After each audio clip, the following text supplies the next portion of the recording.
Hello, everyone. This is Makader, and welcome to Perisno Live, episode number 14. We're live on Twitch. I'll post all links in the description below. Welcome to Perisno. Welcome to the world of Gaishar. Today, we'll be going over a bunch of lore stuff. If our Legio shows up, he should be here. And if you had maybe one or two tabs, we'll show. Not quite sure. Sunday evening, I was going to do this stream. This afternoon, stuff came up, and we weren't able to do it. We will be going over some lore updates and the Perisno lore series with Chapter 1, which has been released on YouTube. I'll post the link of the video right in the chat. And you can find it on Discord as well. If you're on Discord, the lore series are posted right here. And yeah, the new channel, which is literally called Perisno.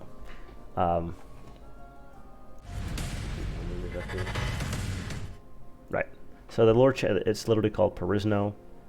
I want to don't touch any of those. Get out of here. No. There you go. It's literally called Perisno. If you want to search it on YouTube, links are in the Twitch chat. They will be in, they should be here as well in Discord. If you're on the Discord Media and Videos channel, and it's right over here. And all Perisno content is in this channel here, but let's get into it. I'll see if the CC works. I do want to update the video eventually with some text, but we'll see how this works for now.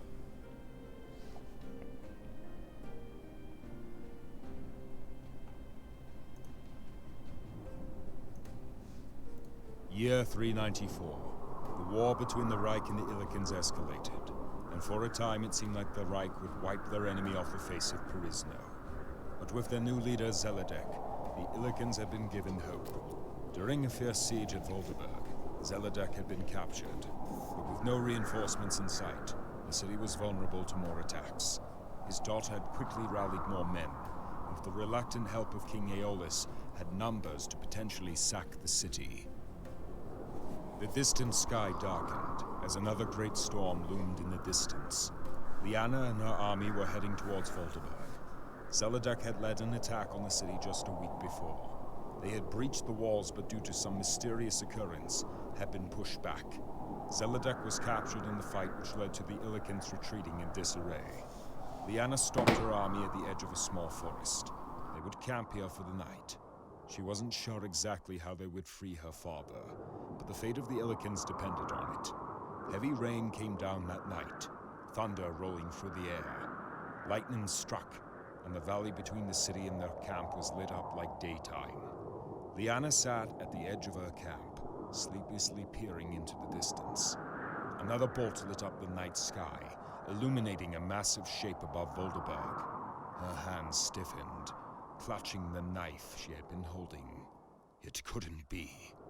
Lyanna returned to her tent to order her scouts to keep watch for any information about that ominous shadow.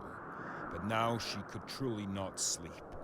The retreating Illikens had told the most abominable story of the creature they fought, but Lyanna did not truly believe them. Excuses for cowardice, Commander Eris had said. And yet, Lyanna's mind never left the place near the city where she had thought she'd spotted the outline of a dragon.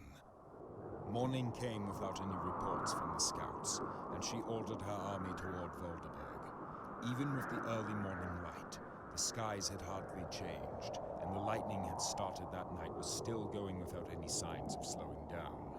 Lyanna nudged her horse forward, the city now clearly in view. A siege tower was still propped against the wall, though clearly damaged. It was evident the city had suffered heavy losses in the attack. With the Illiken army in full view of the towers, no guards appeared. The eerie silence was only broken by the ever-increasing cracks of lightning. Lyanna dismounted, spear in hand, a clear look of concern on her face. There still was no sign of Reich troops anywhere, even as ladders were placed against the walls. She signaled for a few men to follow her as they started the climb on the siege tower. The silence was broken by a deafening shrill. Lyanna's heart dropped. There was no mistaking the sound. Her eyes darted to the sky just as a bunch of figures rose from behind the walls, bows raised. The Reich war horn filled the air as a torrent of arrows came raining down. Alright, so that's the Chapter 1 video that was just released on the Perisno. For 800 years have... Oh, don't do that. Not sure why that jumped on. Yeah. Okay. A lot of words that were wrong, or spelled wrong, but it's closed captioning, so what do you expect? Yeah. It is what it is. We'll get into it. Yeah, that's fine. Alright, let's get into Perisno. And I want to do a few lore things here. We're at day 20. Alright, just gotta turn this down. Yo, you gotta fix those auto-generated captions. Yeah, maybe 1 second here. Yeah, I know. I don't know why it does that, quite honestly. It's YouTube. YouTube just, it reads up what it hears, I guess. I was gonna do some manual captions, I guess, but I think you can do manual caption. you can. Yeah, I don't know how, but I think it's a thing. You go in like Video Manager or whatever that shit is. Maybe you're right. Subtitles. I noticed Voldemort was Voldemort. Yeah, there was a bunch of stuff that wasn't right. I've never used it. I was just testing it out. There's subtitles here, but I don't know what that is. Probably not.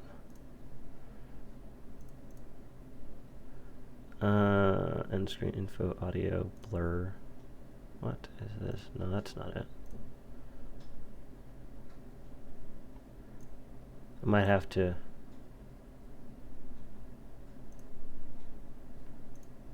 look into this a little bit more. Blur, trim, end screen info cards. What does subtitles do? I'm looking at that now. The stream is behind, I think. That's fine. Okay. No worries. Let me see if I can find the English one. So can I said okay. All right. Oh, that's just the generated what YouTube does. Perisno. Yeah, YouTube loves to do some wacky stuff. Duplicate and edit. You can say you can edit it. I think. See, it says English automatic, but you can go to the. That's pretty cool. I'm gonna have to do that. Yeah. Thank you. I've never done this before. This part of YouTube. Yeah, some of these words need to be capitalized. And Paris, no. Paris. That's awesome. Shoot. That's the correct way to spell Zelda. Just making sure. Because they almost got... It's Z-E-L-A. Yeah. Pretty sure. Z-E-L-A deck, yeah. They almost got Liana, right? They just said L-Y. King Alias is wrong, too. There's another Zelda deck near the top. Yeah. Top right. I want to see how we have Alias on the wiki. I think I got that wrong. Yeah, you did. ALS. Yeah.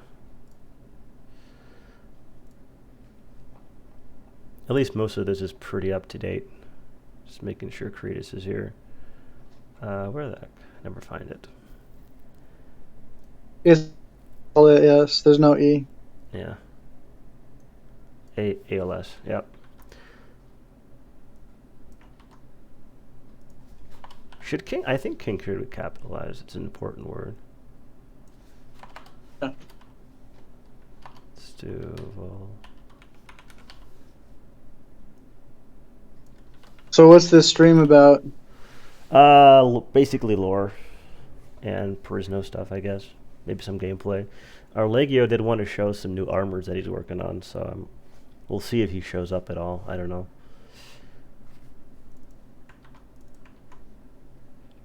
Tell me something cool about the lore. Well, we're doing a lot of fixes right now throughout, I suppose. I was supposed to get something from Macavia. He hasn't sent it in yet. Um, I'm just cleaning things up right now, and I was gonna do. Actually, I could do that in games. I was gonna fix a bunch of the weird faces, which is pretty easy to do, I guess. And I'm working on currently a lot of this new character that I'm working on. I haven't really shown him yet, but we did talk about him a little in the last stream. Um, we did want to make him a bigger spawn in the later game.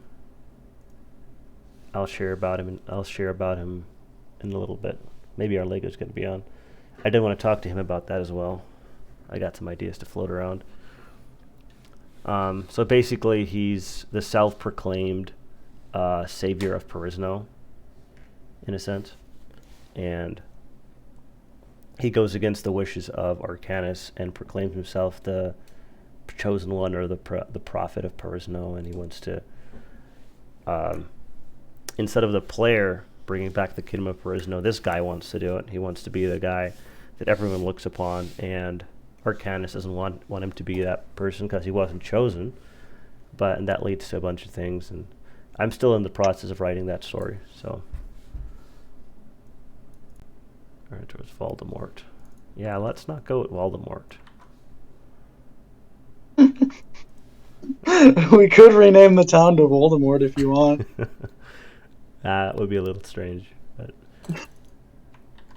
Oh, I got Harry Potter stuff in here. Yeah, that's great. Love it. Okay. I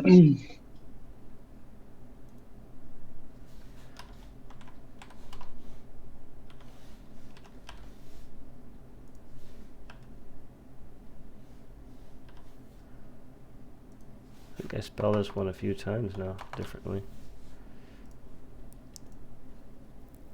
Yeah, it's the only one in.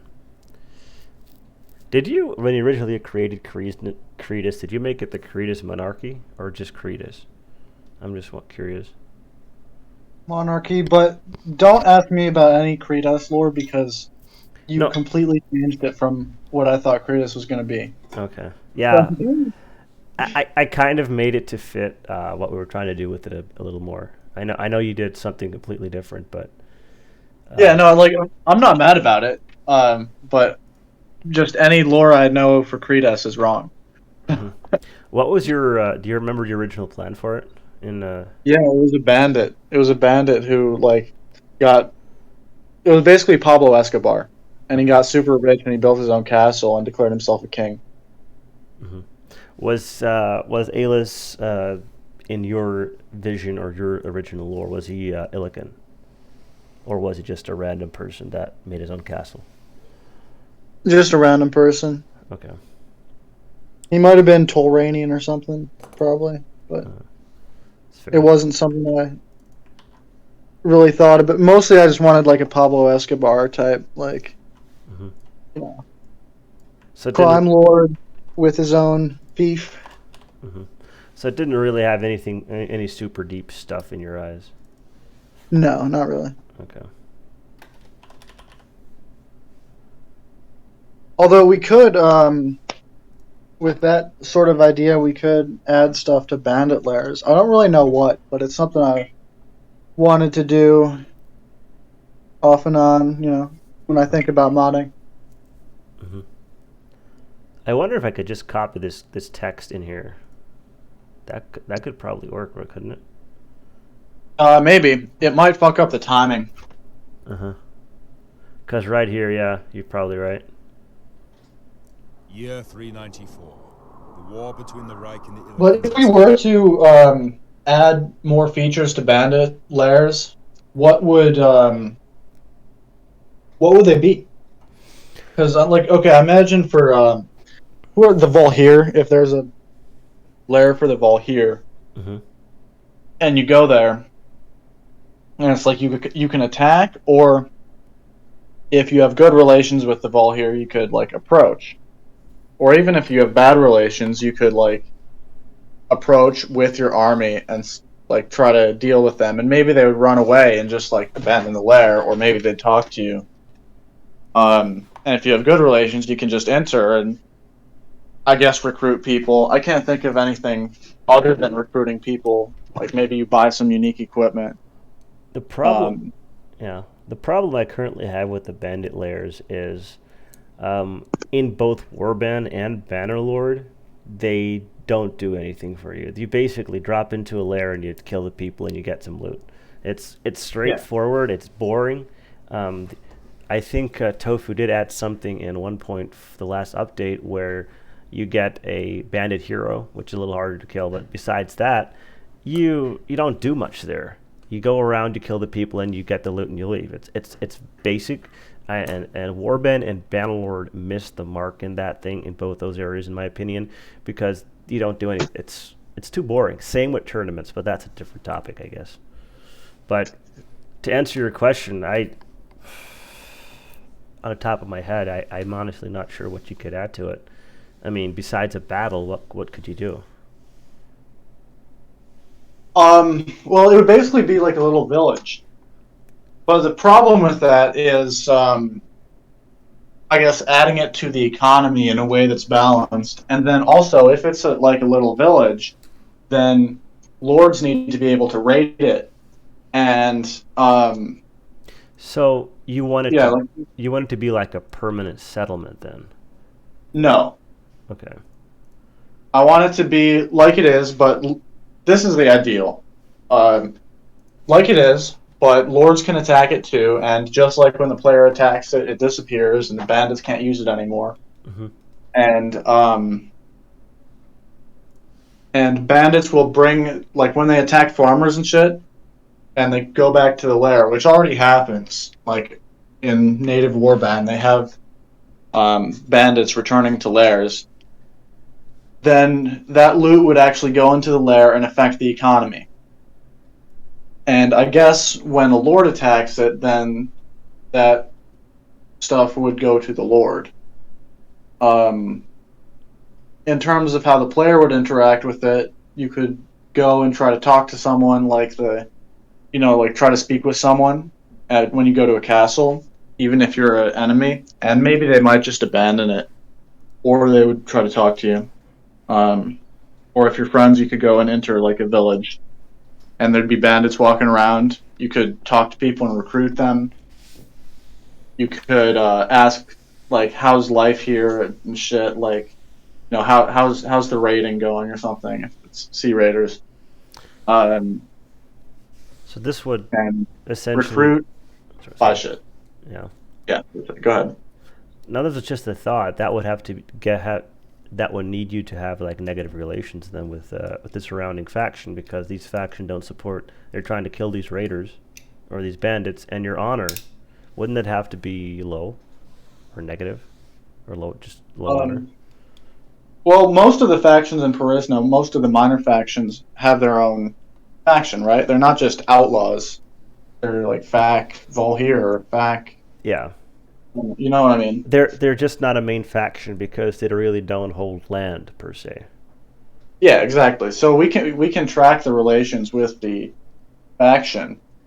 Um, you're kind of like for native, you're right, but as a Hmm. Perisno, so Yeah, something we can do. that's actually an interesting thought.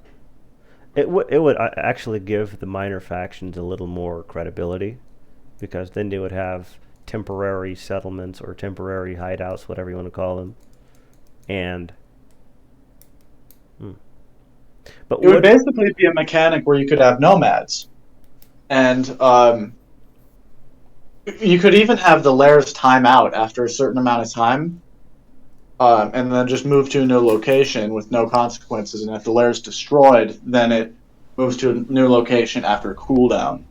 But you could have maybe a larger.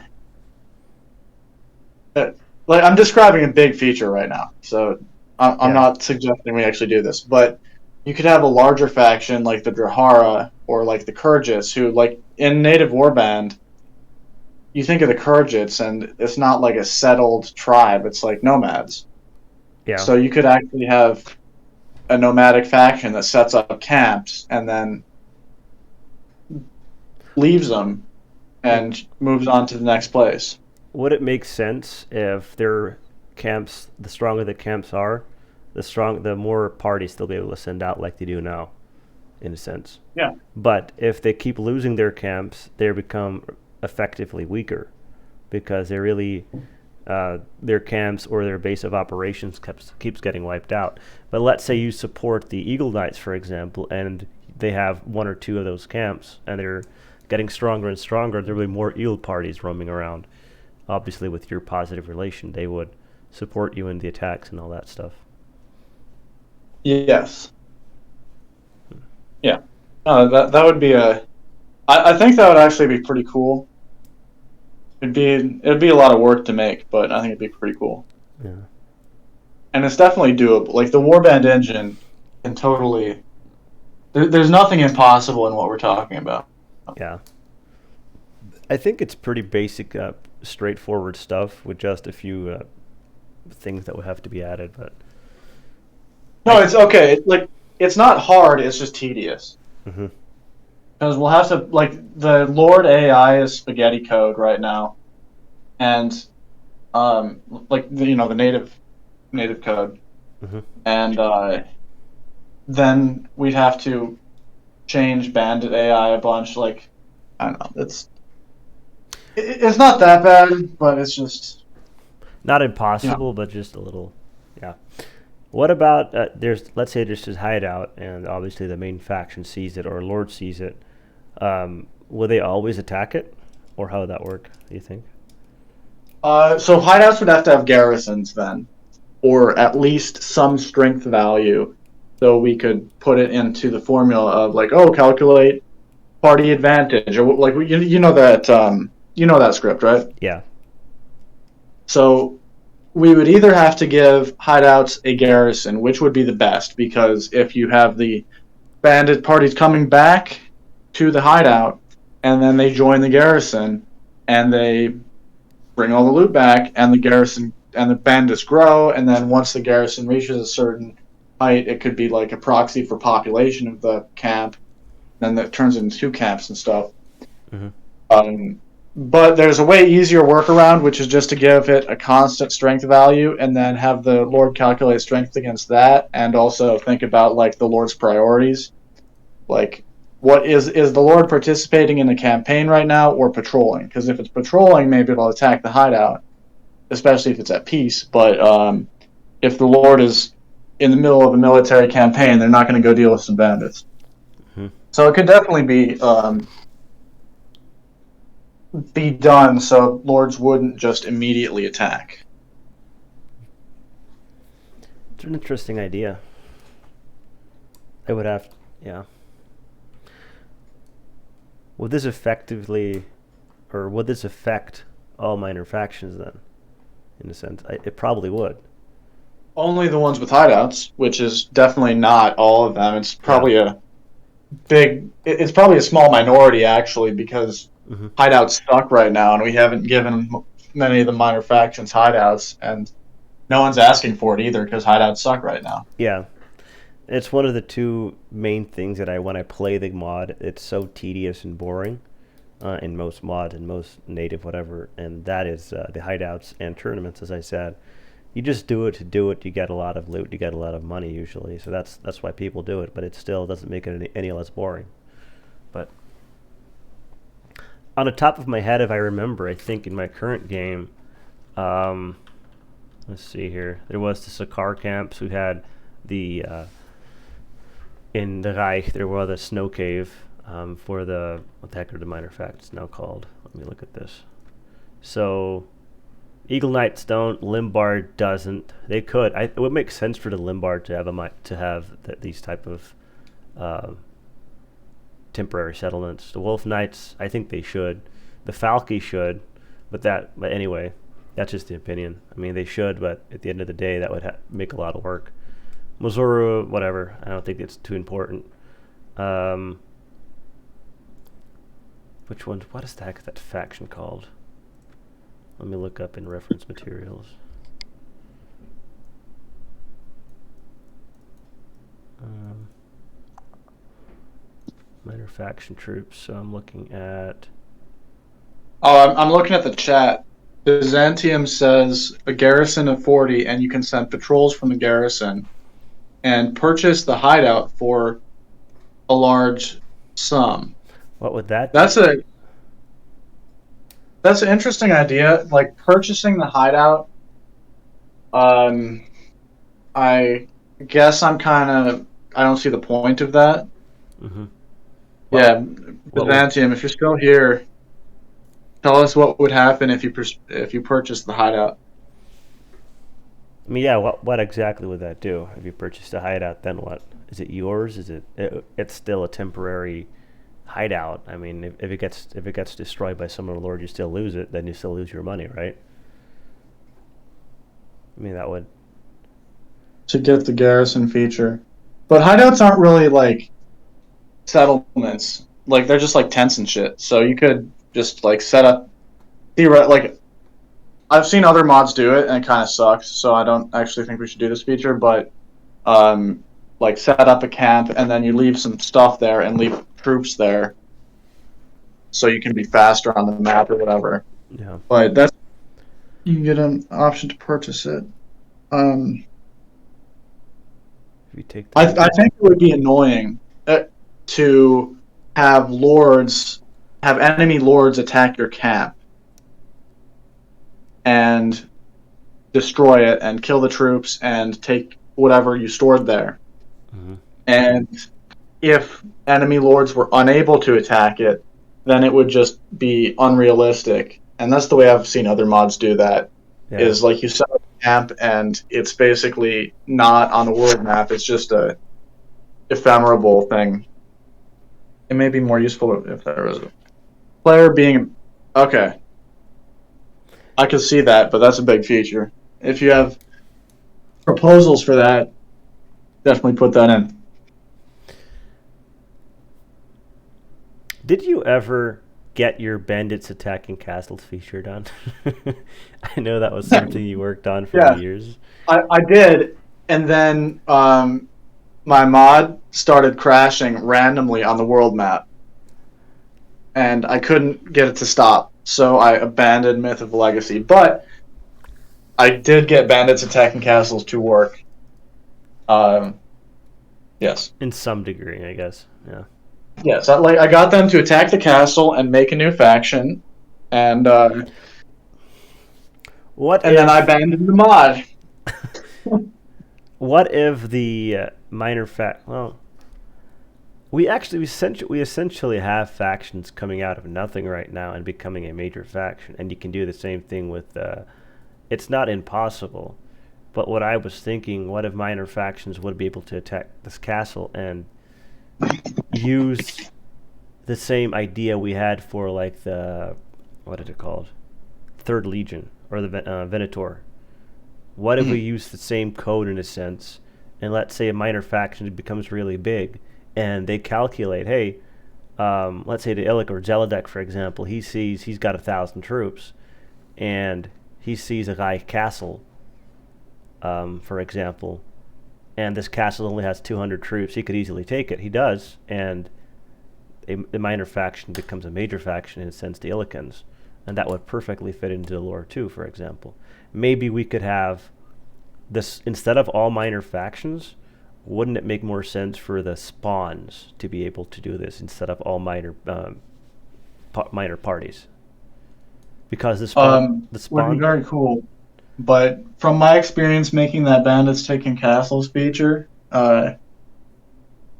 it's I don't know. I never got it to stop crashing. I got it to work, but Mm-hmm. it crashed like Well, your feature. once every 15 minutes. Mm-hmm.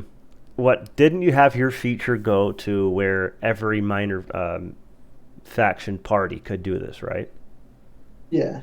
What if my idea was only a certain set of spawns could do this, like Zeladek or I don't. Neighborhood? I don't think that would solve. I don't know what my issue was, so maybe it's perfectly. It is perfectly possible. I just wrote stupid code. Mm-hmm. That may make it more efficient because you have to loop through less. Maybe. Yeah, it could make it more efficient, less Okay, map lag. I got a few more questions though. What was your deciding factor in the code that made the minor factions attack a certain fief? Um, did a strength calculation of like the party versus the town garrison, and if it was greater, I made them attack the town. Hmm. Now, unfortunately, I couldn't get him to lay siege to the town. I could only get him to attack. So that's you know me being dumb. But I made them attack the town, and then uh, when there's some I forgot where it is in the code, but there's some trigger or script that has like when the auto simulated battle is over with, and so I went there and I had the faction be created, and I also had the party stop attacking because they would just like keep attacking even when the faction was created. Hmm. Yeah, I'm sure there's a few ways you could have improved that if we actually ever do that route. It's still an interesting thought because I think it would make sense lore wise, and it would give the minor factions or minor spawns, I would say, something more to do than just roam around and kill people. And Yeah. I don't know if you want to tie it into that minor faction camp thing, but here's a similar mod for Bannerlord. Minor to major faction would be amazing. Yeah, it totally would be if we got it to work. Take hideouts. What does this actually do? It's not loading. Allows takes ownership of abandoned hideouts and use them to stash item troops. Also lets you create new bandit patrol parties. Allows recruiting bandits from hideouts, whether their own or not version is mod exists for Bannerlord. So there's hideout ownership, hideout stash, patrol parties. This seems like the same kind of mod that Warband has, but I'm again the biggest issue with that was nobody could attack it. And that's kind of, as you said, unrealistic. What's the point of it? Yeah, you stash troops there, you stash your stuff there, but you know, Yeah. It's like no matter what, you gotta make some stupid sacrifice because every awesome new thing you want to add to Warband has to be put in a really hacky way. because I had this feature actually back in 0.6 or 0.7 where it was it was You shall not pass. yeah it was that one. No, it was not that one. That's a different one. I had it was a fort Okay. feature. You build your own fort, and this fort would essentially become a garrison where you could stash your troops and do whatever. It was quite buggy. It didn't really work for that, but you still could stash your troops. You still, I think, I don't remember if it could be attacked or not, but I don't think so. But people kept bringing up bugs, and this was an OSB code that uh, I kind of hacked and slashed with it and did a few weird things with it. But still, the native code into Perisno for that mod didn't really work, and I had to make a bunch of fixes, and it was still very choppy, and looking, I don't know, it was more work than it was worth, and it really didn't fit that too well. Hey, Byzantium, get in here. You're part of the dev team now. You don't need to act like a fan in the chat bar over there. Come on. I didn't train you for like, was it 3 months for nothing? Come on, don't be shy. Did you did you hear or when did you? I didn't really see you come in here, but we did talk about this one feature. I think CWR brought it up. We were talking about how lame or how repetitive um, hideouts are in Warband and Bannerlord, where you go in and just attack it and get the loot, whatever, just over and over again. Obviously, it's a relation thing, but CWR brought up this idea where these hideouts could serve as a bigger temporary thing where they had garrisons and enemy nearby lords could potentially attack these hideouts, or you could, if you're friendly with these minor factions, these hideouts could get essentially get stronger and spawn more parties in your favor since you're allies with them, and you could maybe a tribute to the garrison, maybe drop some troops in there to help them. And these troops could essentially also, let's say they send out parties, and these troops could be added to those parties, obviously. And just some ideas. I think that's the gist of it, I think. So I'm not gonna diss Native Warband for how it handled hideouts. For the first game, it got the job done. It was a cool little feature. It made the world feel a lot more alive. The fact that any area might have a hidden hideout on it until you realize they're just recycling the same 5 locations for each bandit group. But one thing, using the Falki for an example, the Falki aren't just typical bandits. They clearly have infrastructure, don't they? Yes. And Like someone is making actual armor and weapons for them, and they're storing that somewhere. that's Yeah, for the Falky, we should just make Castle Sky like a real thing. Exactly, but you don't want if you make them targetable on the map, what happens? They get wiped out within the first 3 months, like Gildar and Kretus does. Gildar actually holds out fairly decently, thanks to some precautions. It's kind of sad how fast Kretus just disappears, though. So I think I like what you guys are saying, and what I was thinking is maybe a structure is a hideout. You can visit it, you can deposit troops. If you find it, it would only appear on the map when you get close, but the AI has to be, it's so weird, the AI has to be aware of it, but what's keeping them from attacking it? You know? I have Know what the rudimentary basics of how Warband AI works, and you can't make it all that complex, can you? Hey, can you all hear me? Yeah, I can hear you, Biz. Sweet. I had another idea with that too, tying it in with the minor faction troops. So you know how you want to recruit Eagle Knights, Wolf Knights, you got to build up your relationship with that faction. That could be the unlock thing. Like once you reach a certain relationship with the minor faction, then you can Visit their hideout. Yeah. Or maybe you complete a quest where on the opposite side of that minor faction, some allied spy says, hey, I found their secret hideout. It appears on your map. You know where it is, and now you can go attack it. Well, what if that same idea was, if you're negative relations, you would get the attack hideout button or whatever. If you're in positive relation with those factions to some extent, maybe 50 or 60, you would say visit. You could visit their hideout, as you said. Just tie that in there. The thing is, if you're an enemy, though, just getting negative 50 relations with Eagle Knight should not reveal where their hideout is. You're the enemy, so you're not privy to that information. You would have to do like a quest. Who are the Eagle Knight's enemies? Oh, the Grazier. You would have to get friendly relations with the Grazier, find the Grazier hideout, and then one day after you get like plus 80 relation with the Grazier say, hey, we found the Eagle Knight hideout, and then it appears on your map. So there are 2 ways to do it. Either help their enemies and make their enemies strong enough to find their hideout, or become friends with them. And maybe there should even be an option where after you find their hideout and if you're friends with them, you can betray them and swap the quest line, but you lose like 50 honor points or something like that. Mm-hmm.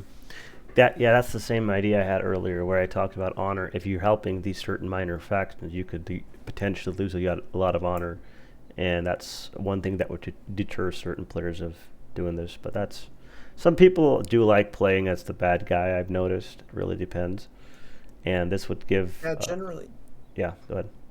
It's kind of unfortunate that honor is so one note in the Warband engine, because different cultures value honor differently. But the system as is works pretty decently. Dishonor gives you the short-term rewards, like I'm going to go raid this village and kill innocent peasants. So you lose honor, but you get a lot of supplies immediately. It's not that rewarding in Perisno and other mods. In vanilla, it's a lot more rewarding. But so, is there an infamy stat? I would say that just falls under renown. It's Okay. negative type of renown, and it is good Yeah. to sometimes be feared, to be infamous. But like the opposite, if you're known as like a ruthless douchebag, some people would probably like that. I think having negative honor will give you positive relations with bad lords, but I don't know for sure. I just thought I saw someone say it one time. In a YouTube comment or something, the most valuable, trustworthy source. Yeah, sure.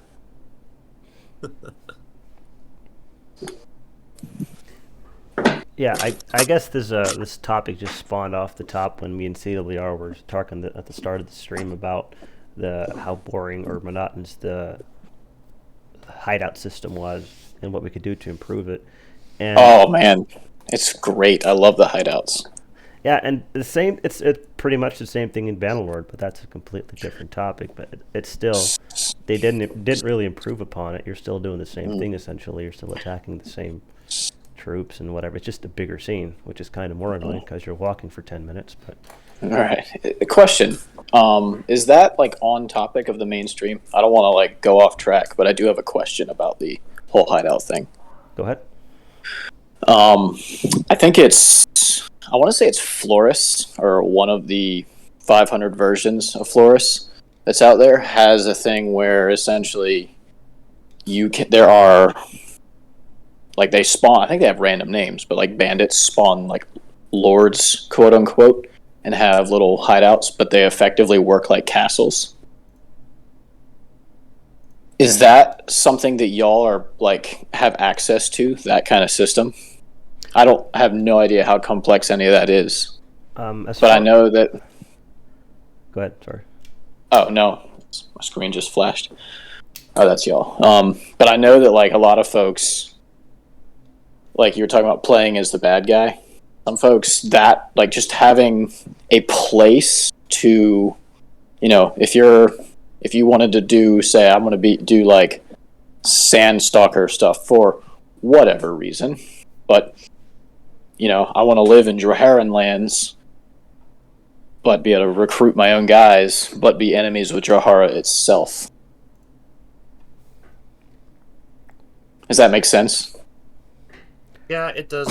You want to be able to play as a criminal. Like, the AI has access to hideouts, you're saying, so why can't the player build as a hideout and run... I don't want to do that personally, but I know that a lot of people have, like that is one of the things in Flora, so people are like, yo, dude, I can, like, join the Forest Bandits or whatever and just attack Swadia.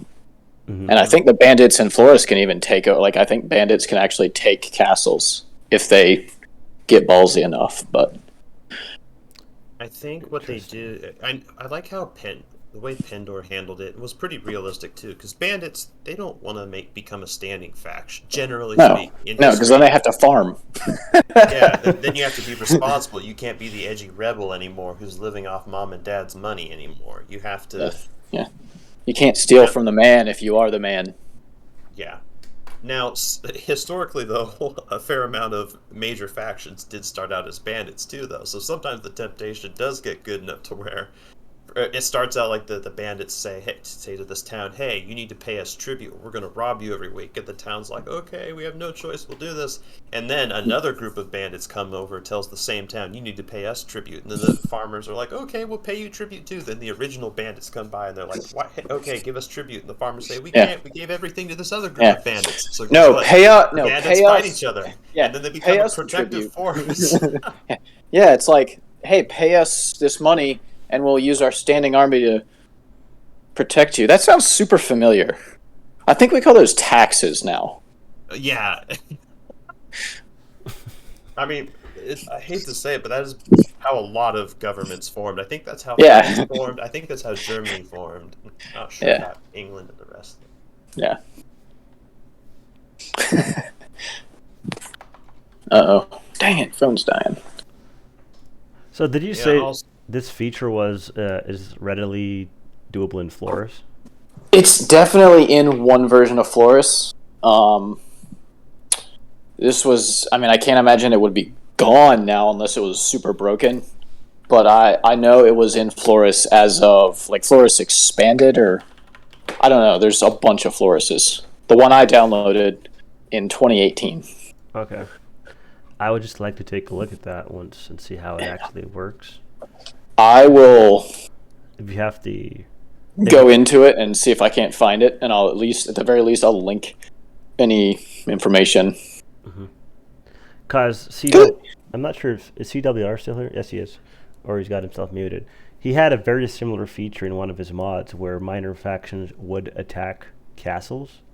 It didn't work 100%. I'm just curious how Flores did it differently than he did.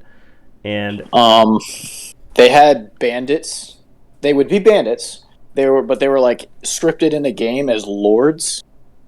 Huh. So they effectively worked like a lord. That like their respawn point was a hideout, and they had like an army of bandits. Although, they had like special souped up bandits sometimes, so that they could actually compete. But eventually they would get like these massive doom stacks of bandits and will like take a castle. Usually wouldn't get much further than one, but it was kind of cool to just have like some random dude take like, Suno or whatever. By the way, about taking castles, this could help the bandit problem. You know a common way to take a castle that was pretty tough in the medieval period? Well, I shouldn't say common, it was uncommon, but... Digging underground. That is one way. I wish we could do that. I found out about that recently. Like, literally build a fire underneath the supporting walls and cause, like, an explosion because of pressure and just the oxygen being trapped under there. But there's another way. Starvation. Poisoning the water hole. Archers, yes, just like in Perisno. Actually, no, just having an army of 50 of the best archers wouldn't take you a castle in the medieval period, actually. Here's how. You pay a mole to let you in.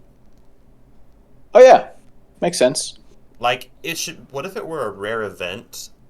This army shows up to siege a castle, and the castle just gives Folds. up without even a fight. Yeah. It says a traitor has accepted payment to let this enemy army in. Or, well, usually what happens is the traitor can't force everyone to surrender, so what he does is he opens the gates. Or he sends a ladder down one side of the castle during the night and lets all the troops climb in when everyone else is asleep. Tell one guy, hey man, I'll set you and your family up for life with the spoils of the castle if you let us do this. And he's like, okay, bet. And there you go. Yeah. So as the player, what will determine if you have a traitor in your midst or not? Like, just morale. Are you talking about like mechanics wise? Yeah, because it would be very annoying if it's just like random. You're defending a castle and says, "Oh, by the way, there's a traitor," and then you're just fucked. It would give a use to relations with the town, because right now that's pretty useless. And I would say leadership. If I were writing it, that's what I would do. So okay, though with that makes sense. idea, what if castles don't have a relation, do they? They should though, because you recruit from castles. Yeah, they do. Don't they? Actually, that would be a really good use for relations with the town that you're attacking, because if you have a high relation and it has a middling or low relation with a lord, then you can use that. Yeah, I agree with that. Yeah, that's pretty neat. Extra points if you own an enterprise, because those guys are sequestered. Legio, that's realistic. That's based on history. Don't put historical, realistic stuff in Perisno. If a feature's realistic or an armor's realistic, we don't want it. This is fantasy. Bro. Look, it's already fantasy enough that I can get married. So it's cool. Yes, I'm gonna put that on a t-shirt. That's good. I'm gonna make 50 t-shirts and give everyone a free one with that line on it. Good God, it would burn myself every time I go out wearing that. Or a coffee mug. Every time you wake up in the morning, you're gonna see it. Yeah. All right, so I didn't really have any written down topics that we're going to top off. Just figured we'd jump around, talk about the random stuff we came up with, and I think you wanted to show some stuff on Leggy, right? Right now, I'm making a. If you want to follow my stream, I'm working on a new Nefali hummingbird feather scale armor. All right. And we can give credit for this wonderful masterpiece to Brishna. He has experience making materials more than me, and he gave this to me to use in Substance Painter. He's going to be helping us out a lot, Krista, along with Byzantium.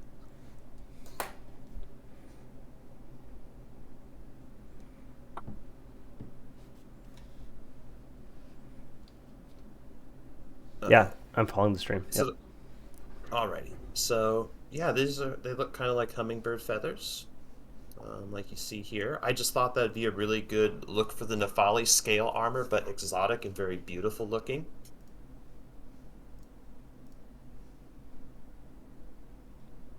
Just look at that.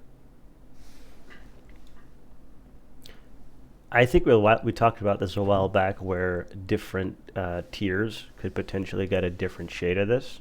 Is this the same idea you were going for? It's the same idea. Like the lowest Nefali, he's only gonna get like a green tunic, and he's gonna get neck protection. That's green scales, and then he'll upgrade to a troop that has scales all over his body and like darker green scales around the neck, and then that troop upgrades to a unit that has green scales all over the body and red scales around the neck, and then finally you get the Crimson Ranger, which is red scales everywhere. Kind of like a ruby-throated hummingbird. You know, it's red on the top and green on the bottom. Uh-huh. We have a lot of those in America.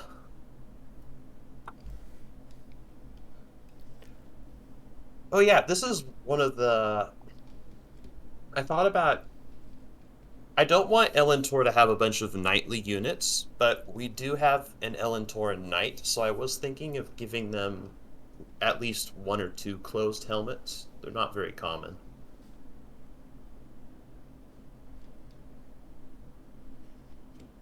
So yeah, I thought something more elegant looking like that if we do, and you got to keep in mind they're archers, so visibility is important, and hearing.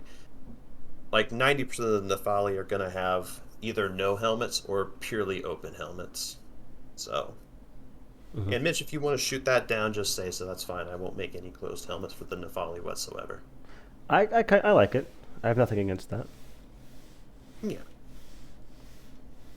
So now we're gonna make a height map for the scales, because Brishna didn't quite make that, and that's fine. I didn't ask for that, nor did I expect it.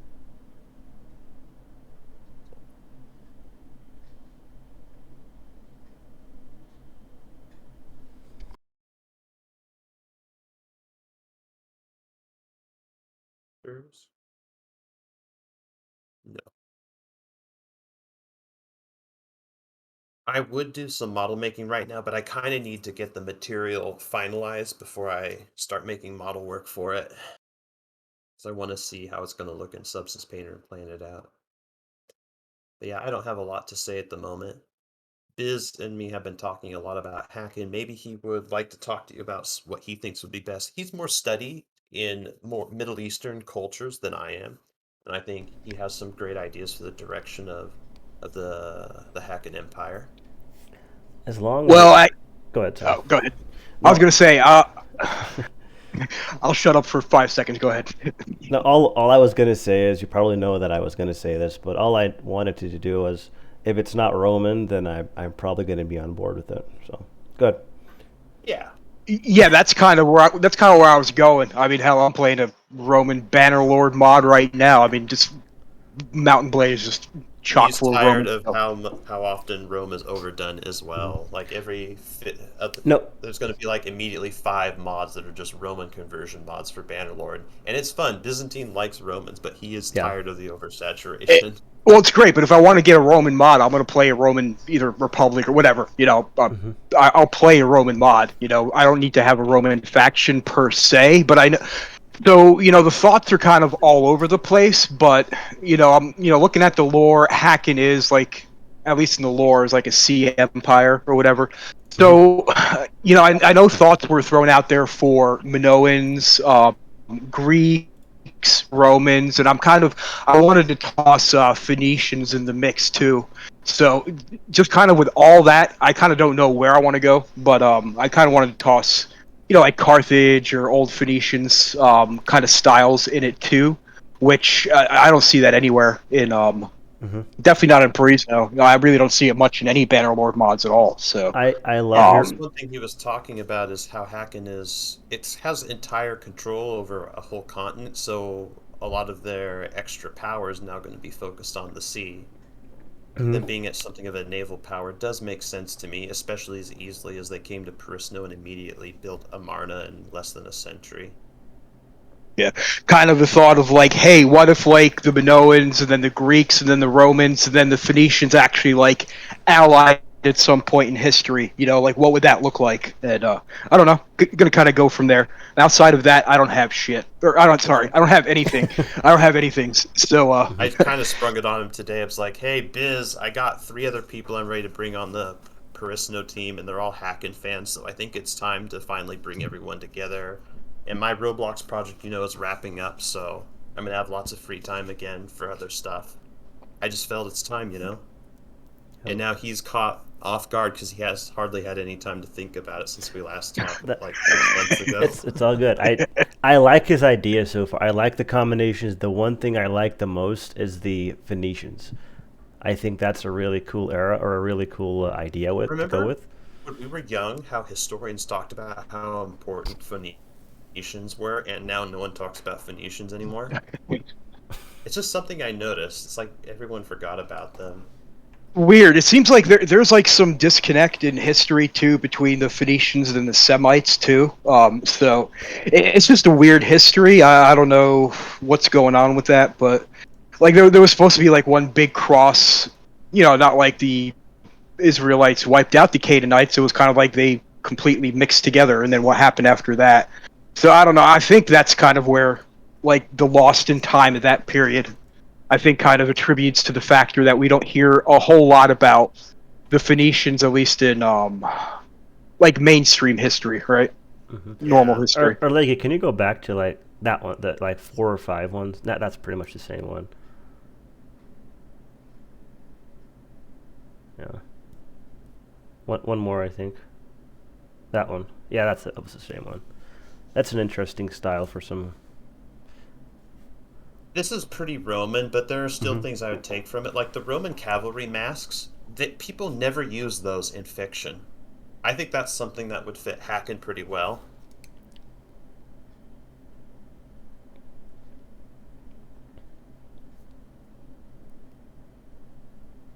And I don't know. I'm thinking too, like how you have on the old style Roman like legionnaire helmets, the like the metal plate that goes back over the neck. Yeah, I'm kind of thinking of keeping something like that for it's a helmets, good design. It's but basically a proto salad. yeah, but actually make a design out of the metal there, and then at least I don't know, we can't put it in lore or something, but kind of have a thought of like they're seafaring people. I mean, the helmet's kind of dual as sunscreen for your neck because Hmm. your neck get massively sunburned from that. But it is a real thing. I think that might have been part of the reason why Rome did it too. Kind of like protect. Well, that's the one thing I've been Him. wondering about kettle hats, if that's their purpose, because I don't understand the design of a kettle hat. Ooh, it gives me better protection against arrows than, say, a bassinet. And I'm like, okay, is that extra rim really going to give you more protection against arrows? Because if it doesn't hit the rim, it just hits another part of your helmet, which would be there anyways, right? Or the chainmail curtain. So I and recently I found out the reason that surcoats were used in combat is simply because it just kept the soldiers warm in cold weather. The reason it goes all the way down to their ankles before surcoats were removed in the 1500s or 1400s. Dang it, I get the 14th, 15th century mixed up because you say 14th century, but you're actually referring to the 1300s. You say 15th century, but that actually means 1400s. That has messed up my head so much where I can't. I don't remember when they got rid of surcoats. I think it was 1420. Why did it? What's the reasoning for the 15th century being the 1400s and so on? I've always wondered that. It's stupid. It's making me dyslexic right now and making me look like an idiot on live stream. I've always wondered how come they did that. Like 21st centuries, the 2000s. I don't. Whatever. Just a little strange, but I'm with you there. I like the lobster tail designs, like Well, lobster. well, then what would you do for the 0th century from 0 to 99?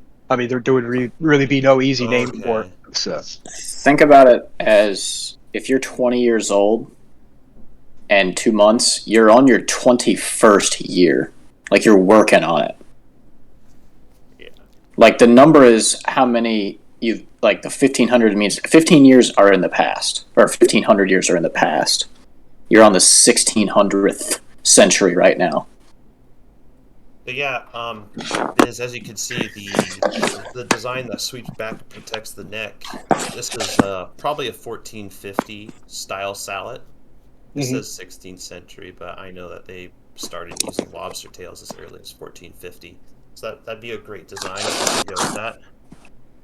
Yeah, but I guess I gotta kind of see what it might look like in Blender. But it was kind of like taking at least the back part of of a Roman helmet and kind of like making a style out of the metal. I don't know if it would be like sun rays or something. Something. I'll figure that out.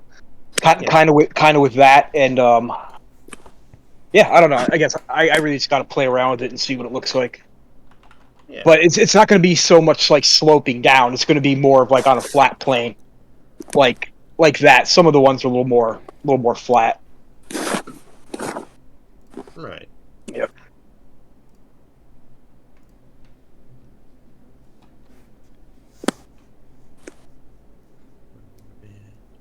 Unique materials. I'm going to name the hummingbird scales Brishna scales after Brishna himself.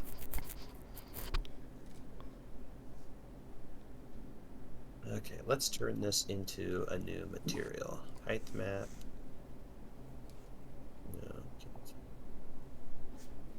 No. Create. Okay.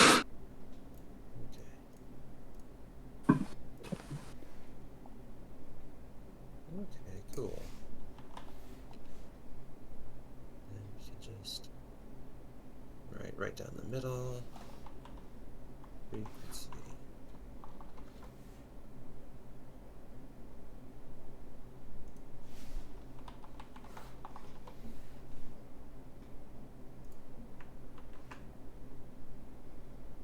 If you're going to go with the Phoenician thing, can you please at least make one of the lords named Fulgrim? Fulgrim? Okay. Fulgrim. Fulgrim. Okay. Cool. It's my only request. What's the I'm not familiar with that. The Primarch Fulgrim from 40K. Oh, okay. Yeah, okay. His nickname is the Phoenician. The Phoenician. Yeah, I just see that. Yep. That's a good reference. Hilarious. Make him like really douchey, but super good.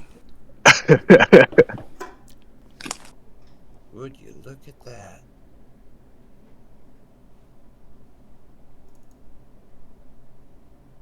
Yeah, I've used Materialize before.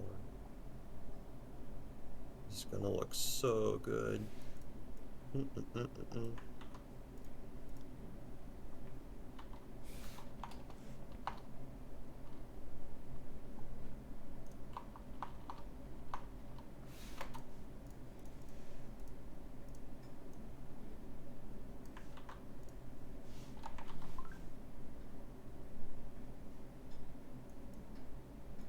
And for a time it seemed like the year 394. The war between the Reich and the Illikens escalated. And for a time it seemed like the Reich would wipe Oh, well, I made the stretch a bit much. their new leaders. Oh, that looks like an island or land. Yeah. Looks like a really interesting sports field. Maybe golf. Let's Good luck with that. stop. Playing golf there. Yeah. The distant sky darkened as another great storm loomed in the distance. Lyanna and her army were heading towards Are there any, now this is more of a lore question, are there any like Perisno holidays? the walls, but due to some mysterious occurrence, There should be. I've wanted to talk to this with our Legio and other devs about this, about having a unique calendar year instead of using the current year that everyone goes with. we would have a different year, because I've studied calendars and years and all that stuff, and apparently a lot of people, including the Ethiopians, are one of them that use a completely different calendar where the year starts in, I think, April. April 1st is the new year. And, like, for example, December, let me make sure I get this right. We're using the Gregorian, I think, or Julian calendar, whatever, where December is the last month. But Yes. December or Dec doesn't actually mean, I think it means where The 10th month. Yeah, the 10th month. Yeah, exactly. January's the Jan means the 11th, I think. February would be the 12th, and there would be 13 months. There's exactly 364 days, where 28 days per month, 364, and there's one day in between or something like that. I would have to study it a little bit more, but that really, really interesting, where it makes a lot of sense, because you have apparently the children or the animals are all born in April or whatever, in spring, and spring signifies a new start, a new beginning. The beginning. Yes, exactly. The And only, like, Very Middle Eastern. the only thing I would caution you on that is I've seen settings where, like, it's not so bad in video games because it doesn't matter, but like in fiction where it's like talking about and where that stuff matters, and you're like, okay, so it's this random month of, and there's 20 days in a month, and there's like 30 months. Like, you just start making stuff up, and people are just like, yeah, I don't care. Mm-hmm. They just tune I out. would say, if you want to do that, do a lunar calendar, because that is a very simple calendar to understand for ancient people. It's the first sort of calendar that pretty much every ancient culture comes up with, and then they divide it from there. I don't know a lot about calendars outside of the Middle Eastern ideology, though, and Chinese. So, but yeah, I know those two are definitely lunar calendars, though. yeah, and Well, maybe I'm wrong about China. another idea I have is maybe base a calendar off of Ruach in some of its sense, or something that is related to the lore and not just of a real world thing, where Yeah. I don't know. There's still a lot of stuff that we have to talk about and figure out, and like, what connection do these things have? And I think with the Ruachs, for example, they play a big part in the lore. And The Ruach. yeah, the Ruachs. Do we have? I don't think we've posted it anywhere. Let me find this quickly. The Honestly, one of the best ways to do that kind of stuff is to just take the real stuff, like the organization and the numbers, and then just change the names. That way, everyone's under the date keeping and stuff makes sense if you think about it. But obviously, they're not going to use like Roman god names. They're going to use whatever would be significant in that period. Mm-hmm. And it would probably be based on, because most of the factions, it seems, are relatively new to the continent. It would be something like global scale. Right. Like, for instance, y'all call it Hacken. I don't like it. But anyway, Hakon, Tolrania, the Reich, all those people that are like they're relative newcomers, they wouldn't use the same calendar as that's going on in Perisno for however many centuries, because they haven't been there for that long. Mm-hmm. Unless things have changed, I don't know. Last I checked, most of them are actually new right now to the continent-ish. A lot of them are new. Let me look at my, so I don't mess any of this up. Go ahead, sorry. I'll find my stuff. In France, for a while, they tried to have 10 days in a week. They got so obsessed with abandoning all of their religious roots that they wanted to destroy even the idea of a 7-day week, because in Genesis, in the Bible, it says, in 6 days God made the heavens and the earth, and on the 7th day he rested. You shall remember the Sabbath day to keep it holy. And it just ate at them that they also worked for 6 days, and then come Sunday or Saturday, they would take that day off. And they tried doing a 10-day work week, and the people rejected it and hated it so much that they had to go back to 7 days of rest. Also, the Greeks. I can't remember how this came to be exactly, But the Catholic Church started using a Gregorian calendar, and they moved from the Hebrew/Middle Eastern lunar calendar to their own manufactured calendar, where they wanted 365 days in a year. And because it's unnatural though to divide the months up into that many months, like the Hebrew calendar, which I follow, that's how I determine where all my holidays are I need to keep. We have 13 months, and the months change in the amount of days in each month a lot. Like one month might have 27 days, another month might have 25. Well, 25 to 29. I have to look up the exact number exactly. You see, I don't use it for anything but the holidays, so I still forget. For work and because of easy communication with everyone else, I have to use their calendar. Right? Yeah.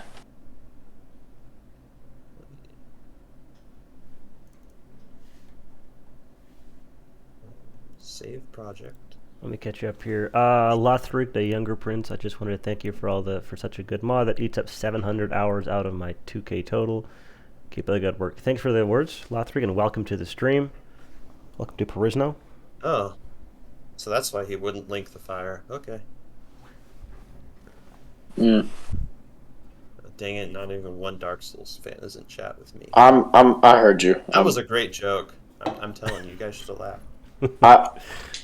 I was just mourning the situation, you know.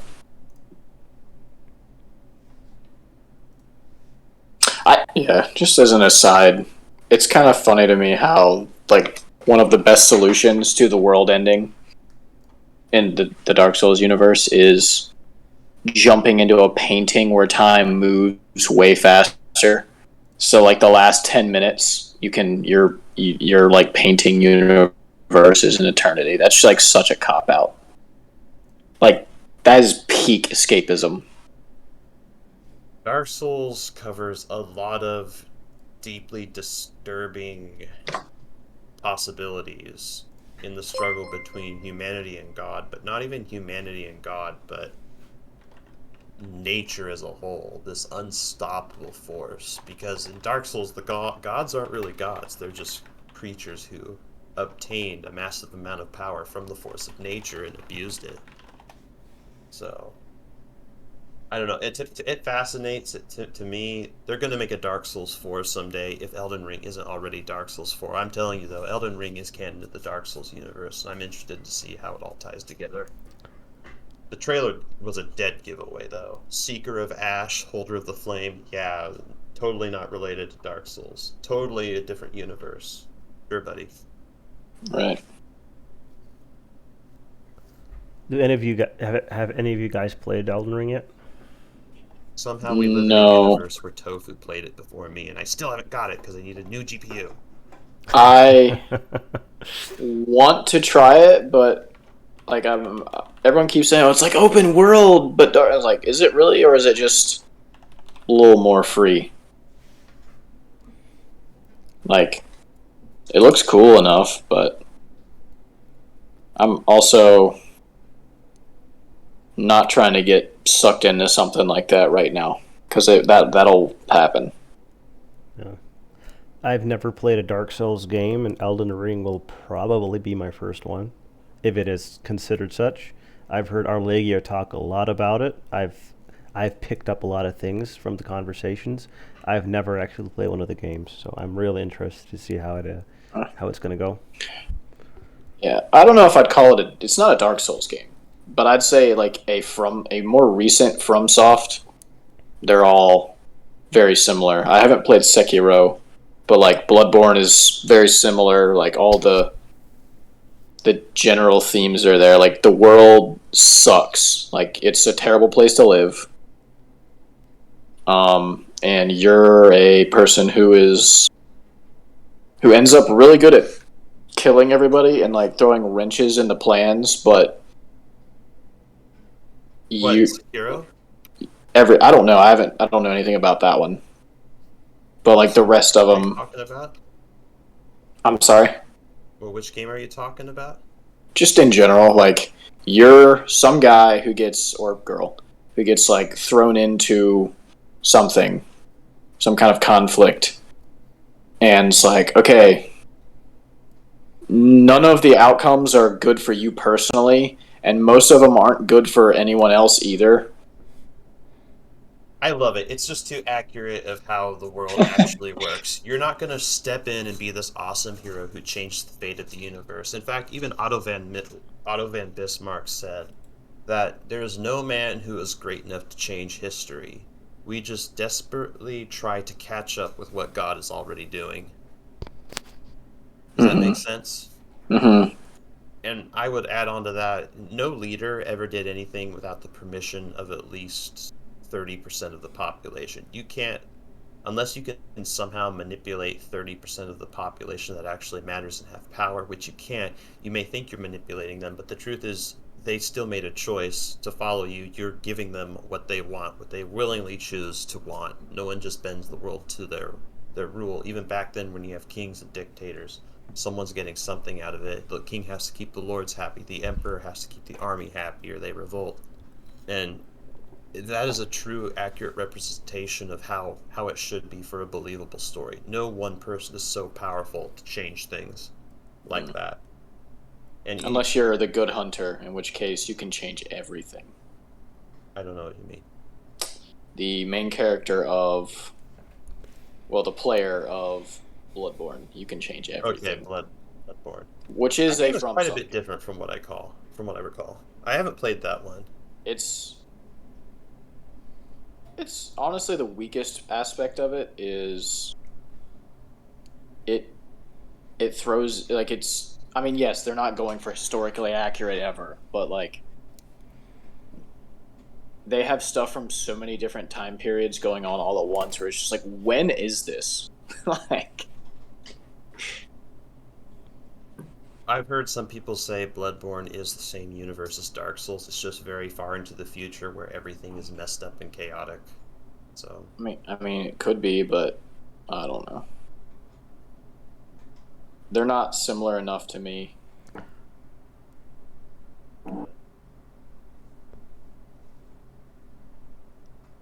Silas Stancio, I'm sure I've heard of that one. Welcome to the stream. I'm new here.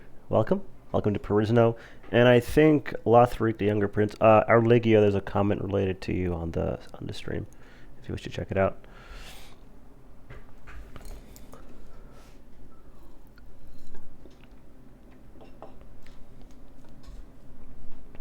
I would disagree on one thing. Of the endings, basically profits your character a lot. You become the Lord of Hollows.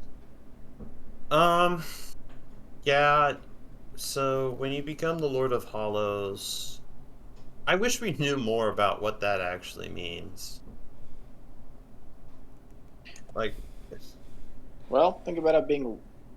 There is a saying that money makes you more of what you already are.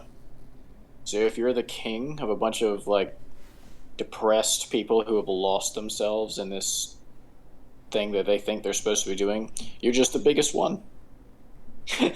You're the biggest loser. So, if you choose the dark ending, here's what I worry about. Have you really created a world that you're going to enjoy as the Lord of Hollows? You're a hollow. You can't enjoy anything. Yeah, so wouldn't you rather have created a world of light where, like, what do hollows feel pain? Do they even have emotions? It seems they do. It's been a while since I've thought of. Here's the problem: when I played Dark Souls, I didn't have anyone to really talk to about it, and so I forgot a lot of the stuff I was studying. And also, the third game kind of throws some monkey wrenches in what the first game leads you to believe. So I get confused, kind of like my religious ideology. So. Well, they make it confusing on purpose. Like, Yeah, there is no, unfortunately, it's not meant to be something like, you could go to the creator himself and be like, put him, tell him, okay, tell me all that there is, and he'd be like, yeah, I don't actually know. I gave hints. There's several possibilities, but I don't know. Which is not bad.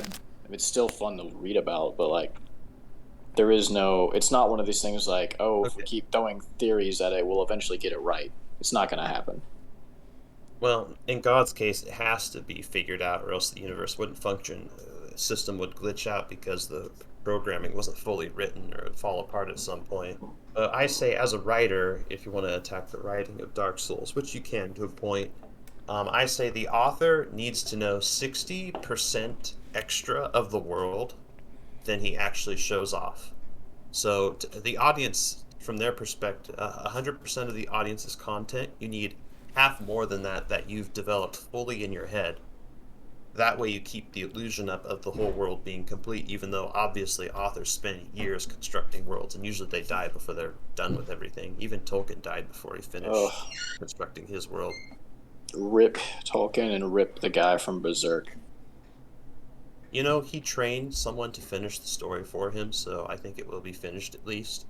And I'm very sad to hear that because I can't remember his name, but he basically inspired Dark Souls by writing Berserk. Yeah. Yeah, he trained an apprentice to take his place. Rip George R. No, not. I hope George not. R. Martin before he even finishes Game of Thrones. It's gonna happen. He's too fat. I can't imagine him living much longer. I mean, he's just so out of shape and so unhealthy. The best thing is, people. I don't really care about Game of Thrones anymore, so I don't really care. But if George R. Martin keeps writing or has a lot to do with the Dark Souls, I think you're going to lose some fans. Maybe. I honestly he had almost nothing to do with Elden Ring. Thank God. Yeah, I wanted to bring that up. I've noticed. I saw that somewhere that he wrote some lore in it, but I don't know what he wrote exactly. And according to Arlegio, he didn't do pretty much anything. So maybe they just use his name. Good. I don't know. Yeah, probably just put his overinflated name to it, and that's about it. Yeah. From everything I've seen, there's basically nothing Martin threw in there. Maybe some of the character dialogue, which will piss me off because Martin thinks the only motivation men have is sex to do anything, but, you know, whatever. Other than that, it looks pretty much untouched by him. I'm sure they brought him on for the name like Byzantium said, but the art direction, which speaks for miles, it doesn't look like something Martin would request at all. Not the slightest. Yeah. It's Dark Souls 4. That's what the game looks like, and that keeps me happy. I don't want to turn this into another Game of Thrones bashing, but I think this has come up before where his writing, I think the worst part of his writing was the oversaturation of shock value and Arlegio's point of the overabundance of sex scenes and bringing stuff in that didn't really fit. A lot of weird ideas. I don't know, whatever. Oh, well, if they did it once or twice, it'd be okay, but pretty much in every episode there was hints at stuff, and it kind of got to a point where what kind of story are you trying to tell here? Are you just making up as you go along or whatever? It got a little too much, but how many sharks are you going to jump in one book series? Yeah, exactly. Well, here's my question, Mitch. So people say that the first half of Game of Thrones is actually good. Maybe it is. I'm not... But even from the beginning, I've hated Game of Thrones. So I'm just going to ask you to be honest. Do you ever have a desire to rewatch the earlier parts of Game of Thrones? There's one or two fight scenes that I will go watch. Other than that, no. The rest of it is garbage. I'm very strongly on that. The more I think about it, the more I remember. I did not enjoy it, or wouldn't enjoy watching it again. When I watched it the first time, it was something new. I enjoyed it because I enjoy the setting. But the deeper I focused on it, or the deeper I read into the story and what's actually going on and what he was trying to accomplish, the more it got to the point where like this isn't good writing, and I think that had a lot to do with the writers of the show themselves, which are terrible. And that's. In the early on, they were okay. They were decent. As time went on, as the show went on, it got worse and worse. And they had the books to draw from the first part of the show, and then the last, especially season 8, of course, but season 7 too. They didn't have anything to draw from. They were just pulling shit out of the air and just thinking like, I guess basically thinking like, hey, what would George do in this situation? And it was horrible. That ending was horrible. We've talked about this, me and our in earlier streams. Why are you putting so much emphasis on on that undead army? I'm blanking on their names now for some reason. The For White what? Walkers. Yeah, the White Yeah. Walkers. For what? 5, 6, 7 seasons, and to just And then kill them one- off in less than an episode. That is the Yep. stupidest thing I've ever seen. I don't understand. That's where it fell apart. I didn't finish the books. Well, at least finish the books up until Martin finished them. I think I read up till 3 or 4, right? But I think the White Walkers, that wasn't finished in the books. Like none of that was fleshed out. I I'll understand. tell you what happened. Martin never had an end game and plan. This is the impression I got from the commercials and everything people showed me when they showed me little clips. Martin is a nihilist. He doesn't believe in good and the true and the righteous thing will win in the end. He's very cynical, just like I'm cynical. But you see, Tolkien also wrote really dark and terrible things, didn't he, in Lord of the Rings? But at the end, you have hope. You have a satisfactory ending. Tolkien lived through 2 world wars, fought in one of them, and watched 5 of his friends die running ahead of him in the trenches, or I can't remember the exact story. And Tolkien was a devout man of faith. I was talking to the wonderful Asher Ninton, who's in charge of deeds of arms and chivalry. Me and him had a really long talk and caused a bit of commotion in the Warband modding server because of that. But and he pointed this out to me, and that is George R.R. Martin is unmarried, childless, and the main thing everyone remembers about Game of Thrones is the shock value, the rape, the incest, just all these terrible things. And he basically used every evil cliche in the medieval book. The reason that you were all so entranced by it is because you wanted to see how it would be resolved. It was just so nasty, so shocking. It's like, what's going to happen next? How's this going to get figured out? Except it doesn't. And like Martin said in his own words, my hopes and dreams is to destroy the dreams and hopes of my audience. That's my master plan, and he did it. 2 entirely different people. I don't think Martin suffered anything majorly despairing in his life. He's just a kind of a privileged nihilist. I can't say for certain, but that's the impression that I get. Yeah, on all that, I'm actually surprised. Honestly, I was thinking about this with all the stuff that he threw out for shock value. I was actually surprised he didn't toss out necrophilia in it. And I'm not saying that as a joke. I'm actually surprised. Well, No, especially hold our off generation. there. Well, he's He a hasn't boomer. fin- He's not that far yet. Wait till Or someone no, dude. from our generation gets his age and becomes He a famous hasn't author. finished writing the books yet. Don't I was give about to him say, the idea. yeah, I was about to say he saw how the show turned out, and he's like, "Oh, they missed something. Ah, sweet. That's a shining jewel for the book." people liked it too much. I gotta make it worse. I think that's about the only thing I could think of besides like child sacrifice, where he could go for more shock value. Like I he's think hit it. that He's hit happened it too. all. That happened. actually- Yep. It Yep. did. You know what? It did. They Yeah. I did. Yeah. I've never watched it, but I do know that like they definitely turned a baby into one of those like ice zombie things. Something. Yeah. Yeah. Yes, but I want Which you to happened talk. in real life too, so I'm not opposed to that. It's just, what are you doing? The one scene that really did it to me was where these 2 knights are jousting, and the first thing I notice is, okay, why is this knight going to joust, a sport that people can get killed in, and he has the crappiest sallet I've ever seen. It's like 1 inch below the visor, Our leg, and yes. his neck is almost entirely exposed. And guess what happens?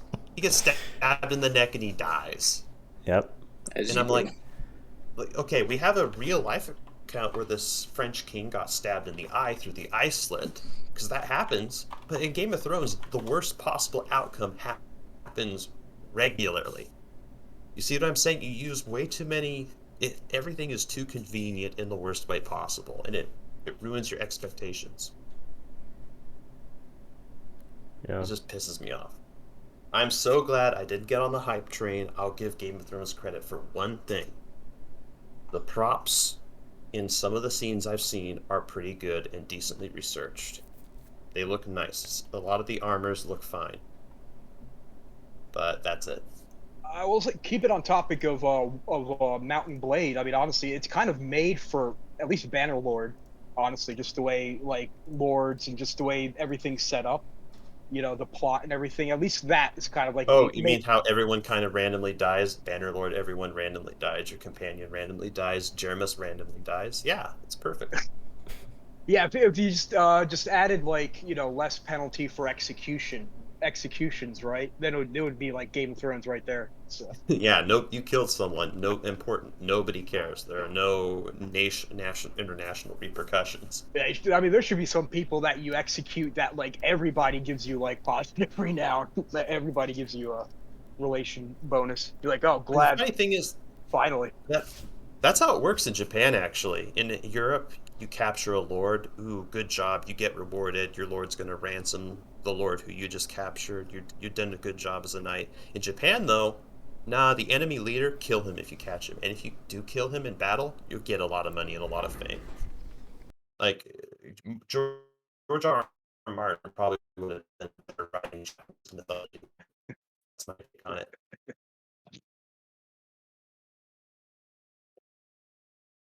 Okay, so the scales actually looks pretty decent. Just a bit shiny.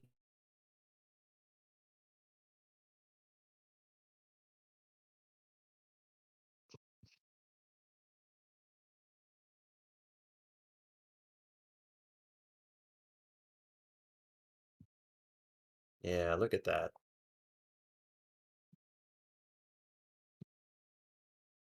I guess I should make some elf models now. I'll be right back. Dad says, is there... I'm here. Have you looked at Acadian stuff yet? Oh, okay. Yeah, Got your mic yeah. working. Nice. I just switched to the phone. Oh yeah, that was when y'all were talking about the cult, like the Phoenicians and stuff.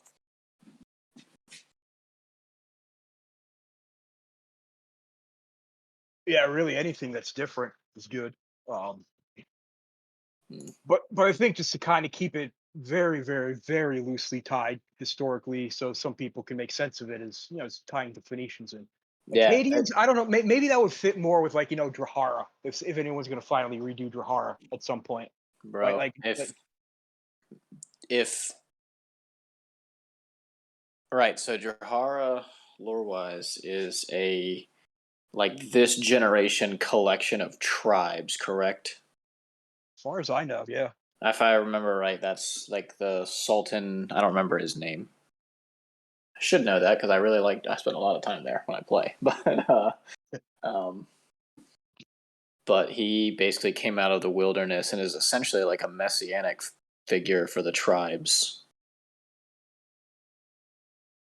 But they probably would not be because of that, because they're ultimately like kind of like not a ragtag group, but they're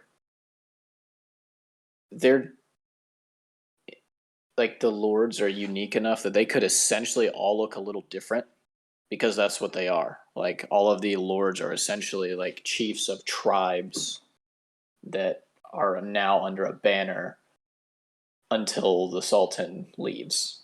Yeah. So like I kind of like Drahara the way they are. Mhm. The lore makes sense to explain why they're the way they are. Yeah. They're just a hodgepodge mixed group. They're unique. They're every generic thing about Arabia slapped together. But as far as the context of the lore and in the whole of Perisno, at least they're unique. At least we Arabia, don't see. At least unlike Rome, we haven't seen Arabian factions done right. 100 times in media. Just leave Arabia's them cool be. We too. have so much work to do on other stuff, and no one on the team is really passionate about Arabian stuff either. So even if we try to do it, we won't be able to do it well. Just leave them as is. It's a shame that there's not more information on what's his face. I don't Sultan Yusuf. know. I'm gonna. It's like the Lord of. God, I'm gonna butcher this. Tabran Predan Castle. The Gracula. That's his name. Gracula, however you say it. Yeah. 82-year-old lord that's the best at everything. Mm-hmm. Oh, It looks like he's 40. Yeah.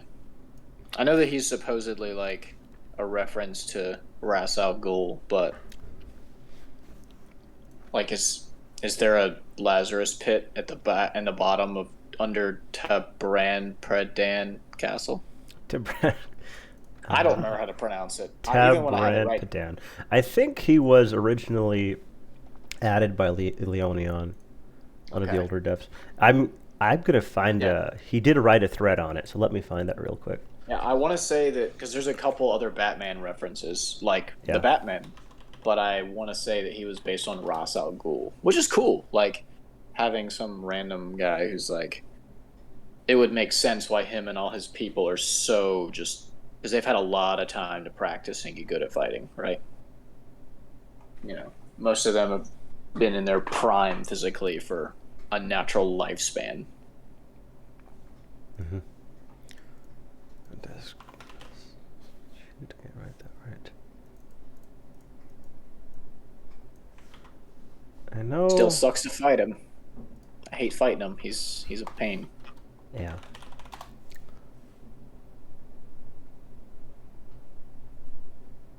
Why is he not showing up here? There's no wiki.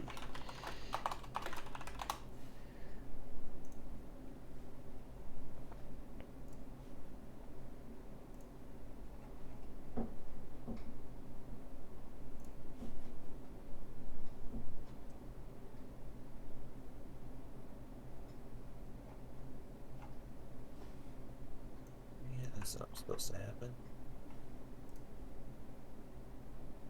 No wonder everyone's spelling it differently on the forums. That's why I can't find the conversation I was looking for.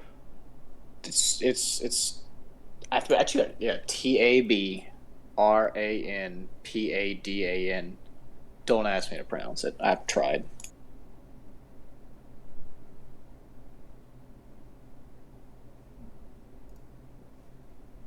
Let's...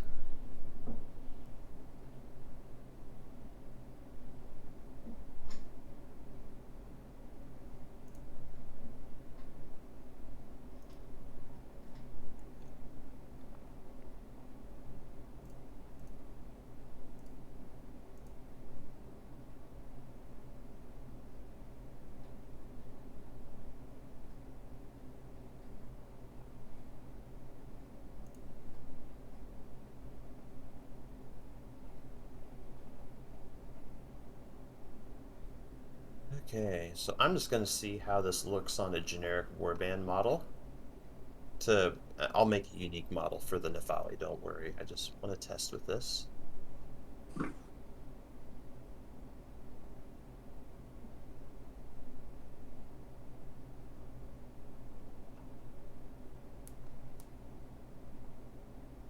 Whoa, dude. That's wild. That looks pretty sweet. That looks like seashells. You know, hummingbird feathers look like seashells when you look at them up close, too. I mean, I'm all for it. I remember we talked a while back. I was like, yo, give the Nafali, like, conch shell helmets.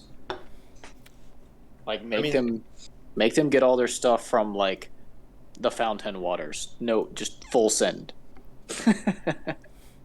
I mean, they do worship the fountain goddess, so...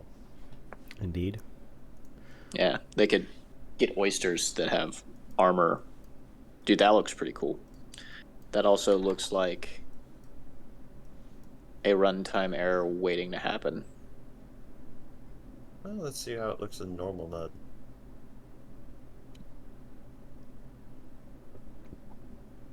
That even looks cooler. I like the purple. Whoa. We did it. We got our own material.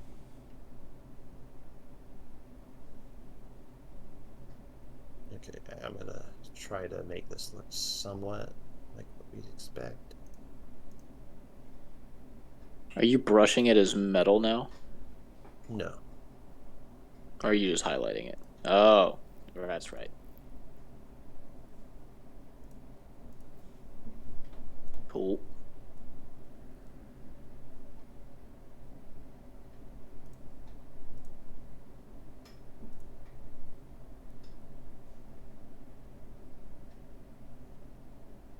I really want it to have all those bumps. It kind of looks leafy at the same time as well. Imagine if I got a version of this that does like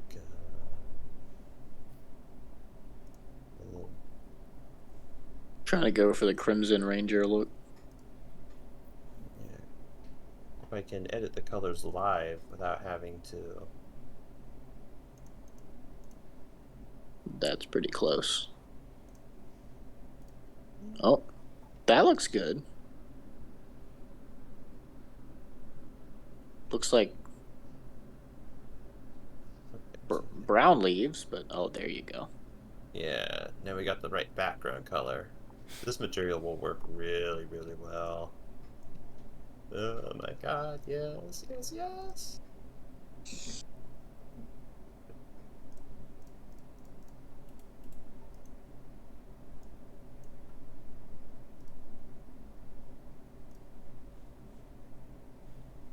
What do you think, Mitch? Hummingbird scale feathers? I like it so far.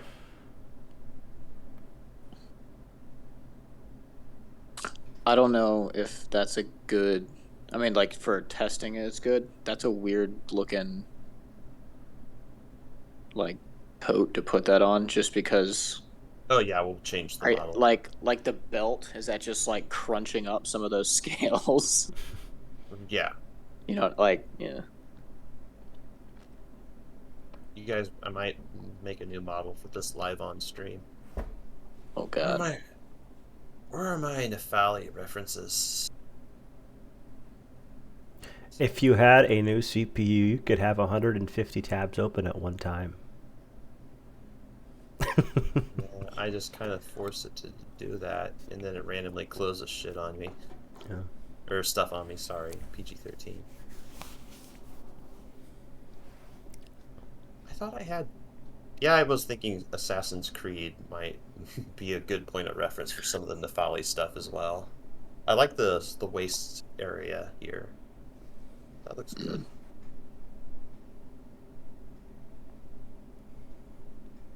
So something to think about.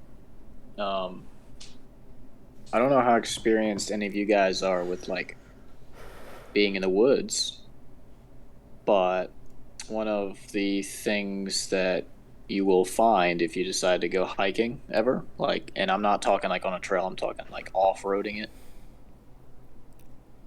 Yeah. is having a flowing coattail is miserable because it catches on everything. Mm-hmm. So like for armor, if you're going to want something that's going to protect kind of like the upper legs, you would probably want like either plates that are attached to the legs themselves or have like a hard flap. You know how like trying to think, like this is gonna be an obscure reference. Do you know like the Saiyans from Dragon Ball? No, I don't. Okay. Like basically they have just a giant, like they have a piece of body armor. Actually, wait, we're on the internet. I can post a picture. Yeah.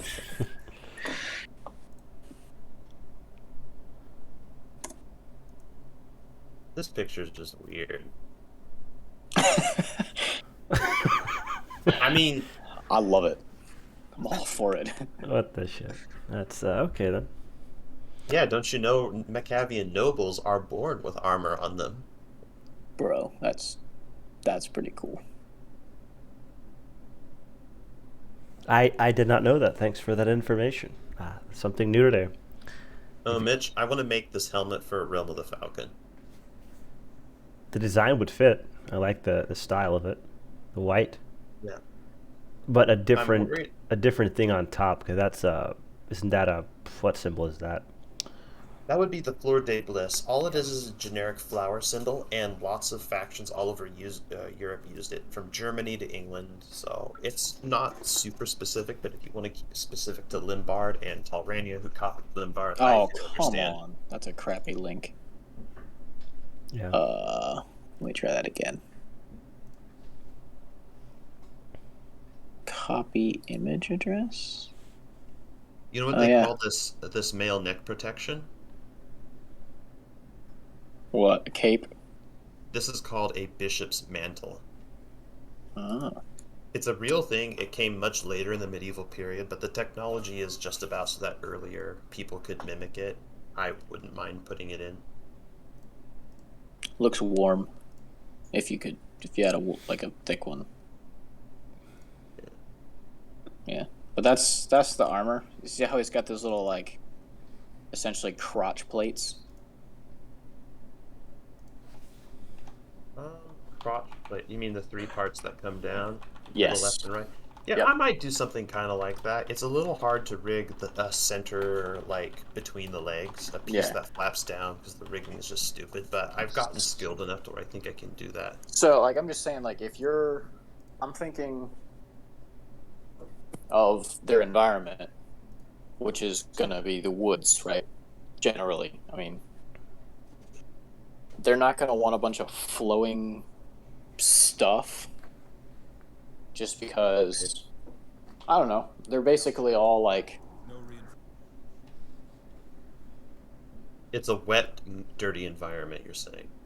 Well, that too, yeah. It's just, like, all that stuff's going to, especially, like, it's not so bad on the cavalry because the horse, if the horse can fit through, the guy's skirt can fit through. Yeah. But like when you're walking and especially if you're going to be, jumping from trees and bushes and you got like a flappy skirt hanging around, you're,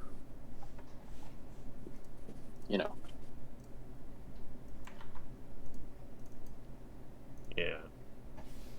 I hear you. I've been taking that into account. In wetter, colder environments, I know Circo is desirable because it keeps your Yes. legs warm. But if you're moving around and you're going to get caught on branches, then it's less desirable. I know the Welsh people. Well, I think the Welsh didn't really like surcoats when they were trying to rebel against the English. Welsh used kilts, I believe, did they not? Yeah, but I Like, don't think they which- went all the way down to the ankles like the Swadian infantry. And when I No. say surcoat, I'm mostly talking about Swadian infantry from vanilla. A tabard doesn't go down as far. Yeah. Well, like a kilt is like essentially a kilt. Have you ever? There's actually a video on like camping with kilts, and it's incredible because they're literally one of the most useful things you can have. They do so many different things. Like they double as both a bag and a blanket, and it's literally just the way you fold it. It does a bunch of different things. So I can't find this one image. Unfortunately, I am using some of the Elvish artwork as reference points for the Nephali, but they do fit, so yeah, I'm just gonna do that. I mean, y'all are never gonna be able to get completely away from that association. I'm sorry. Not gonna happen. Oh, people in the woods that shoot bows. Oh yeah, so like elves, right? Yeah, that's how it's gonna be. Yeah, it is what it is. That's not a problem. Like, I don't Yeah, know. apparently this is realistic. Look at the unique scale skirt on this armor. That's something I'd like to do just because it's so unique. What is with that? Yeah, what's with the plate though? That is a real plate armor. Yeah, his chest. Yeah, but his breastplate looks like a printer. Yeah, They actually made them like that sometimes. I can't remember the exact term. That is a Hewlett Packard PhotoSmart 360p. Maybe that was the easier way of doing it for that guy. Yeah, it's just.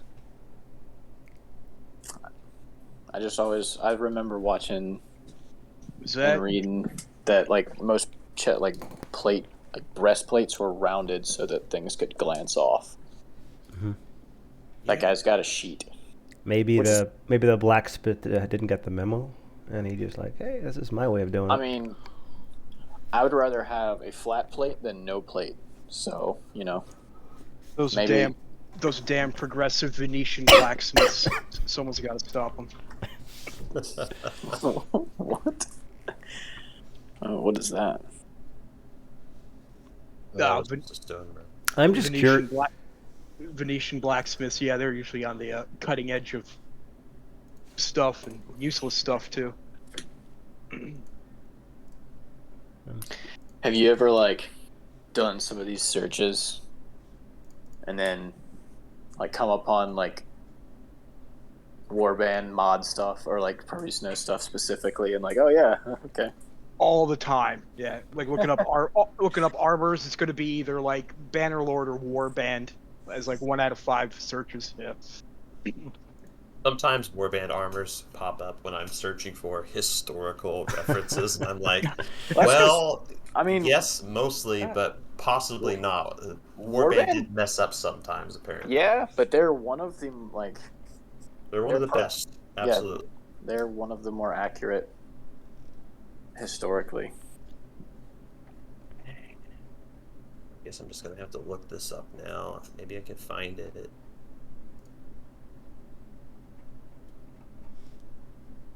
Oh yeah, Skyrim mod armor. That's what I'm talking about. That's a cool skirt, the elven skirt from Skyrim. Hey, what's the Skyrim snow elf armor? Snow elf Falmer, Falmer. This one, I actually really like this one. Yep. And someone beat me to it. This mod had artwork for the Falmer armor, and they never got around to making the heavy version. I was going to volunteer to make the heavy version for them years ago, and I forgot. That looks really cool. They just reskinned the ebony and mashed them together, but it's tastefully done. That's a really ugly sword, though. That's the Lord of the Rings one from the movie. Yeah. Actually, no, that's the Nafali blade. It is. Yeah, it's pretty much the Nafali. Yeah, it is. You're right. You're right. This sword comes from a Alvin OSP way back in 0.3. Yeah, I'm pretty sure that model comes from the Lord of the Rings movie too. Yeah. Like when their one scene where like the orcs fight the elves, and they. That armor. What is this armor? I'm down. I ain't gonna attack it. She's gonna attack you though. I'm down with that too. Yeah. Just saying. Ooh, that's a bit butchered. But I like this close helmet because it does look elvish. No, you know what? It looks elvish because of these dragon ears on the side, got ears, the pointy ear, and yeah, I don't think that's corny. I don't want to do that. Just to it's make got my linked elf armor look sideburns. elvish.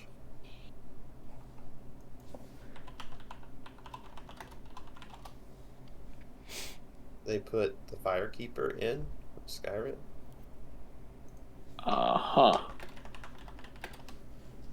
I'm down. That crown is actually in Skyrim. It's just unused. There's a mod you can reactivate it in. Oh. Cutting room floor. Valley.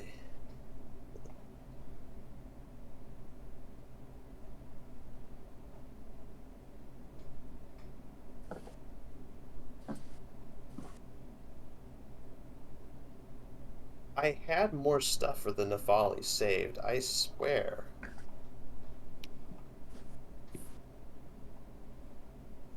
So, I was asking this earlier. Are the giants canonically gray skinned? Like, do they look like rocks?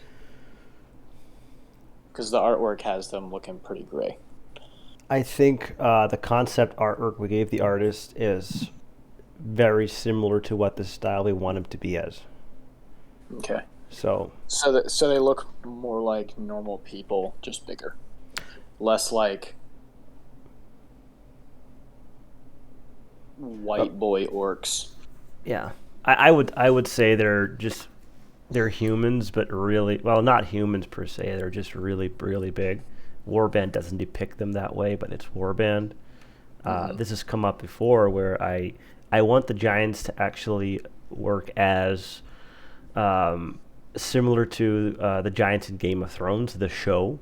I haven't read the books yet, where they're really tall and slow, but they still do a heck of a lot of damage when they actually hit you. And I don't like giants riding horses, even though the horses are really big. That makes no sense. I don't like Right. I don't like super big giant horses. I don't like that. It's I'm with you. it's okay for Warband. It's okay for now, but in official lore, I will probably not include that. I think giants should just I think they're just simply too Yeah. heavy, and the anatomy of a horse, even though it's really big, what's the point of riding a really big horse? It's going to be just as slow because it's carrying this beast of a giant, and it's just going to be too slow. It's a shame there's not like a bigger animal, like a four-legged animal, like maybe a mini mammoth, maybe. yeah, like a hairless mammal with a long Rhino. trunk to help it drink water. I mean, that would work in a warband and wouldn't look funky at all, surely.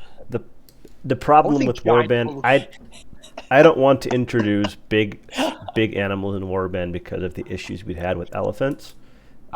So That was the joke. I'm sorry. Yeah. If that didn't carry very well. yeah, I know what you're saying, but again, even if we had it in the lore, we couldn't really do it in the game because of that issue. So I don't know if being really big and slow is like because yeah, the only real issue with that would be game balancing, because archers, and especially horse archers, already just wreck other good units just by the fact that yes, the other guys hit hard just like them, but these guys can hit hard from a distance and moving faster. Yeah. I think a good part of the warband, the giants in Perisno, to have them balance in a sense is their health. Even though they're slow, I think their health makes up for it. Because so even though it's kind of annoying when you're fighting enemies that have high iron flesh, the change to iron flesh is, well, for one, it gives you a reason to have it, because otherwise iron flesh gives you 20 extra health, or well, whatever, even if you max it, and without the damage mitigation, like you got guys with power strike 10 and like profs in the 300s, they're hitting 100 damage per hit. Like that extra 20 health is not doing you jack. Extra iron flesh would help because it's giants are one of the only units that get as much as or over 100 iron flesh. I mean, up to 50. some of the higher tier dwarves get like 11 or 12. Like it's pretty high, and they have really good armor too. So seems to me like. Oh, go ahead. No, the reason they're like that, a big reason is because they're one of the more ancient kingdoms, one of the more ancient races that originally are in Perisno, the dwarves, giants. I guess humans are too, but they're not as strong in a sense. But I feel like with I don't know, you can say there are as many dwarves as there are in Warband. Like the actual amount of dwarves isn't as many compared to other factions. I think the giants, for example, they're getting a lot less in like further down the line. Because lore-wise, I have the Suit and the Bakal giants. Basically, they're down the line a couple hundred years or so. They're no major factions anymore. They're basically survivalists at that point, minor factions or whatever, hanging out in the mountain area. So the dwarves pretty much the same, but still their numbers are not as much as they used to be for both those races, in a very considerable amount. And if you think about it, the giants, it makes sense. Both of them live in pretty. I know at least this. You call them the Suit, whatever. Sut. I'll go with it. Yeah. The Sut giants. The Sus giants, but they if I don't know how the laws of physics and stuff work and how biology works, if it's probably a little different. Otherwise, they wouldn't make any sense, because in reality, if somebody was that big, they would actually yes, they would be strong, but they would have next to no endurance. Mm-hmm. Squirt. But you're that big. You gotta eat, and you're gonna eat a lot to stay that jacked. And it doesn't seem like they're particularly interested in farming. Mm-hmm. Yeah, they've Yeah. they've been literally pushed to the coast. They're literally living on the coast. They don't have any hardly inland areas. Well, the Sut do, I guess, in a sense. They're in the mountains. But again, there's really no good farmland up there. So you do They're have a point. surviving off of one, what they can steal, but when you're stealing stuff, people are fighting back and they're killing you. And two, what you can hunt and gather, which is not a lot, which Mm-hmm. makes sense. If you're a small group of people, yeah, you can live like that. You have like your little area, like Suit's little mountain bowl thing. If you have a small enough tribe, you can just rotate around that, like be like a little mini area nomad. You're good. But once you start getting big populations, you need agriculture, stuff like that. Mm-hmm. Yeah, absolutely. I think that's a really good point.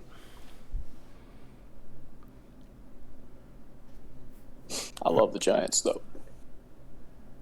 Yeah, they tend to be pretty popular among players. They're pain in the butt in my playthrough right now, but In your what? in my current playthrough, they were I'm with Cretus right now in my current test playthrough, and they keep the king. What's his chief? What's the name of that chief again?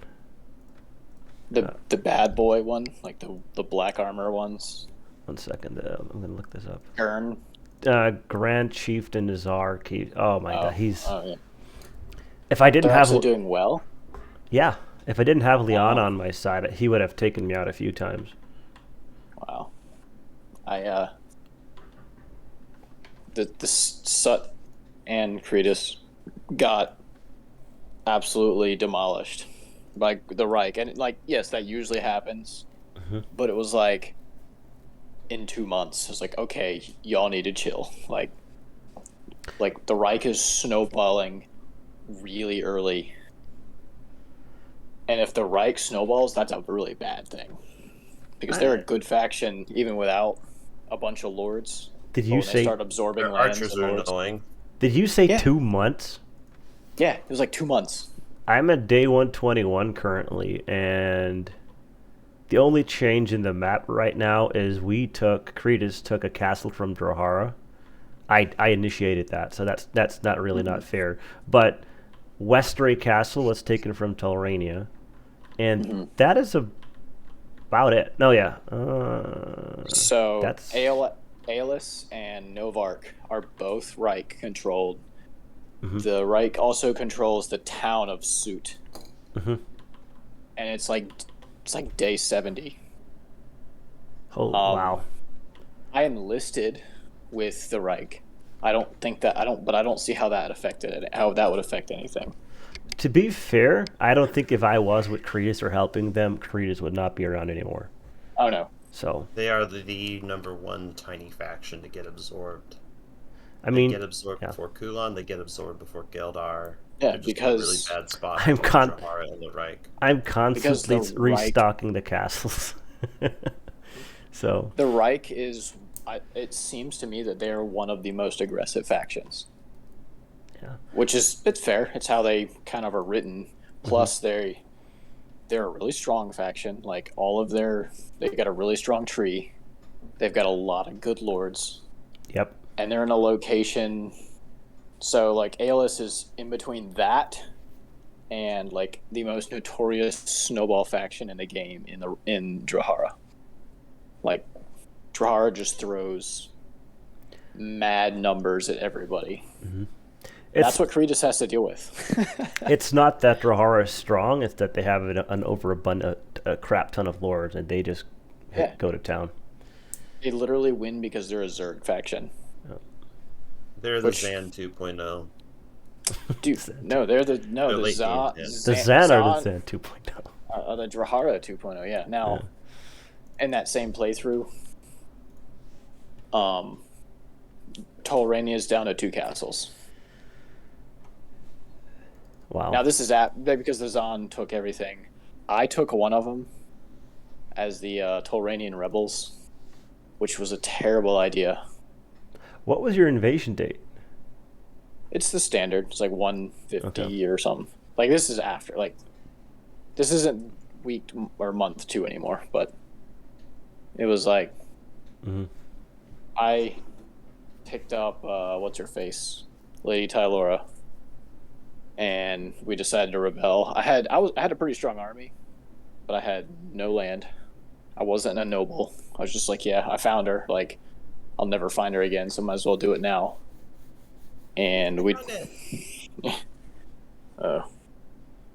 This is a armor I was working on for Elentor a while back. Ah.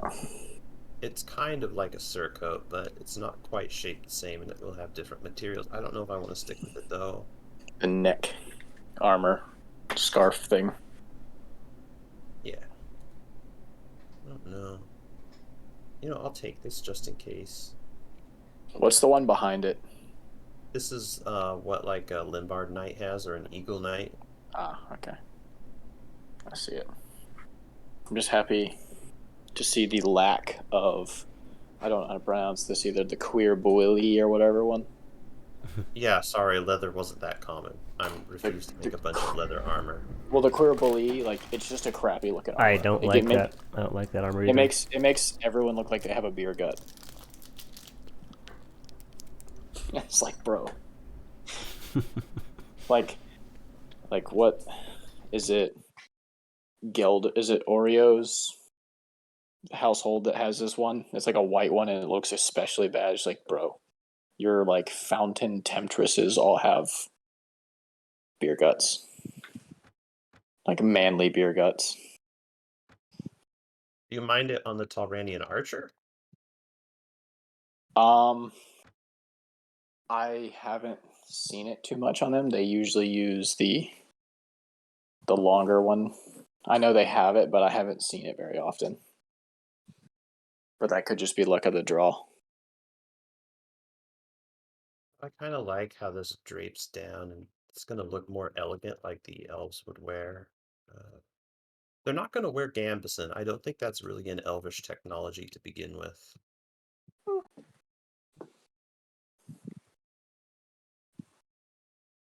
I mean, Nephali technology to begin with.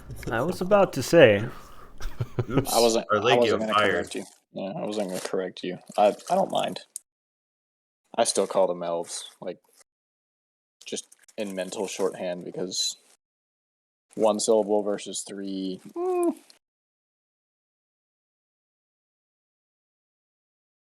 As long as you don't go crazy like the guy on Steam. He called me what did he call me now? He called me what's the word? He was basically screaming like in that we should put the elves back to Bluewood and Redwood, like 0.6.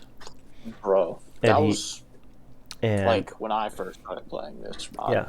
And he was really upset. How come we changed it? We need to put it back. We should put it back. And he kept commenting, and he called me a heathen for changing him. Bring back the Redwood and Bluewood Yeah. elves. We hate the Nephali, or whatever they're called. So And yeah. Redwood sounds kind of cool. Bluewood sounds stupid. Well, the only reason Bluewood got added is because of the Galdar. Because of their blue armor. That's the only reason that placeholder Right. name was there. I do agree with you. Both Red was okay. That's what their forests are still called. But yeah. Also, like, redwood is real. Yeah. And there are woods that look blue, but they're not common. And they're not like a nice blue either. Like redwoods actually look really good in nature.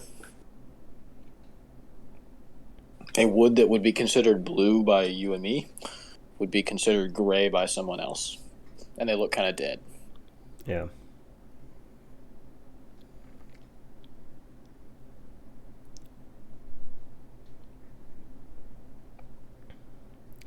But yeah, that was the most upset I've seen someone about a change in a Mountain Blade Warband mod. So, yeah.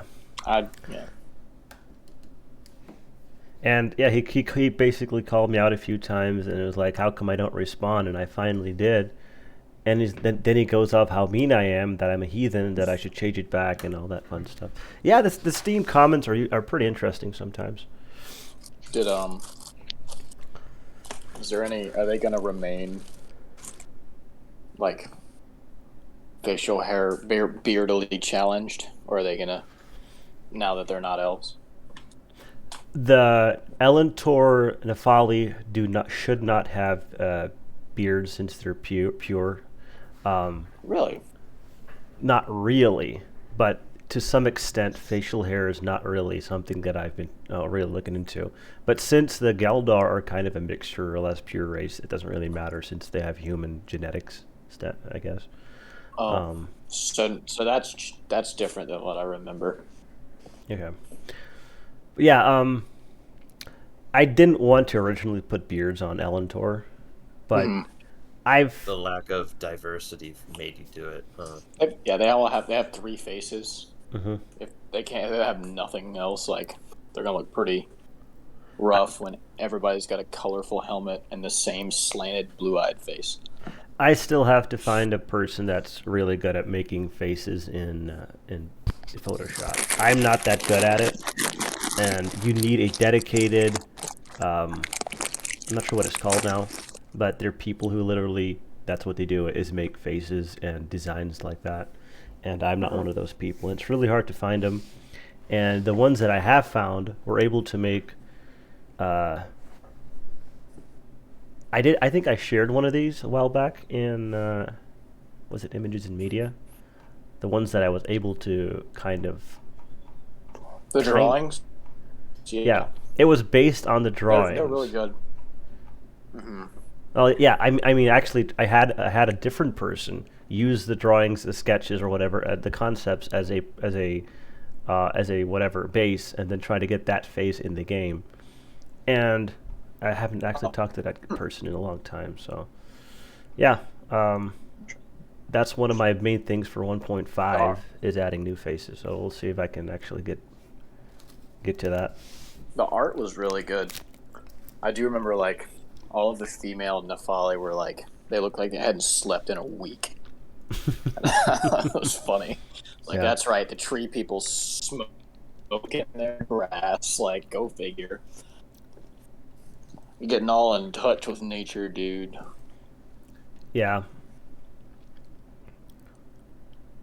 It shouldn't really be the shadow or the eye thing around the eyes. It's more of an actual feature of their face. And to get that on a sketch and a concept is kind of hard without it looking like, hey, you're sleep deprived or whatever. So, and that's not a bad look. It's just, I remember seeing it and be like, yep, they've seen some things. Yeah. It's because they're weak at night, so they're always terrified to sleep. That's a good one. Yeah. But it's all the concepts, there's no beards. So. Okay. But. Yeah, not a problem. I was just curious. Okay, I know what to do with this design. Yes, it's coming to me. But all right. I really like my job, right? Just making it clear. But to answer your question, I think beards don't really. At the end of when we're done with the actual lore and their faces and stuff, it'll just be up to the personal preference of the person if they have a beard or not, or it's not going to be super important. Yeah. And in about 6 or 7 months, when I reveal some more lore that I'm working on for some really important figures, this answer will make sense because of a few characters. So. Okay. So, the current lore has them as invaders, essentially. Are they still invaders in the new one? Current lore, like the Elentor Nefali invaders? Yeah, the in-game lore pages has this ridiculous idea that Elentor is a foreign power who arrived recently. That is completely false. No, that's not right. I'll have to fix that.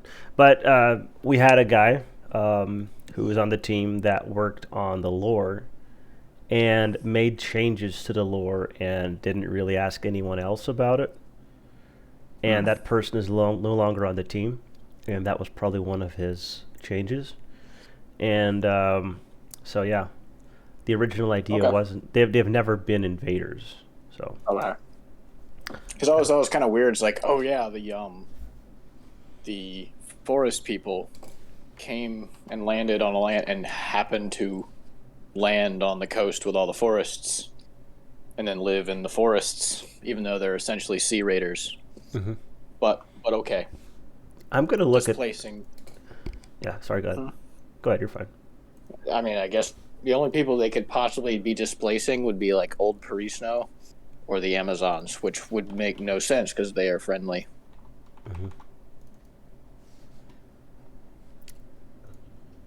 I'll take it. Not the Amazons. The what are those women called? The anchors. Ankars. Yeah. Yeah. I hate them so much. I thought Yeah. I thought I updated most of that lore in game to fix that. I want That to is a say I was tumultuous reading something. task, sir. What's that? That is a tumultuous task, sir. It's going to take some time. It's gonna take a while. That's why I want people, if they find things that doesn't look right, just DM me or at me in the channels, and I usually fix that really quickly, because I really want the lore to not confuse people. So this was from the lens of a dwarf. Like I was reading dwarven stuff, and they were talking about that. So What? somewhere in there, Okay. yeah. Why would the dwarves talk about they I don't think they really ever come across each other. If they do, it's just like trading and stuff. They didn't really have any direct contact. They don't fight, that's for sure. Yeah. So we have Orulo as work in progress in the game at the lore, so that's fine. We still have a lot to work on that. And I think our Legio's currently. Are you focused on Macavia right now? Which part Looks of the like it's time for me to focus on the Nefali, because the sooner we get that fixed, the better, you know? What's wrong with them? Well, everyone's just gonna keep pointing out there are elves from Lord of the Rings, you know? The moment we change the Nefali's identity, which is why I do want you to get the different color skins implemented as soon as possible, if you can, Mitch. The sooner Perisno will be like its own identity, you know? Yeah. We're not just the mod that has every other faction, Rome and Gondor and the Mirkwood elves, you know? We're going to be the faction with unique stuff like Talrania or Cretus or the Reich des Drachen. The Alentori and Nefali have resided in Perisno for ages. I'm going to change that line to are native to Perisno. There you go.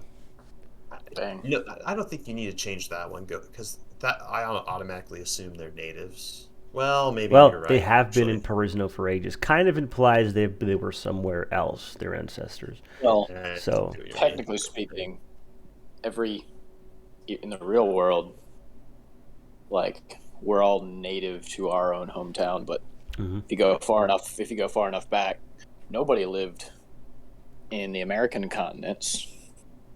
Well, everybody migrated at some point. Yeah. Right.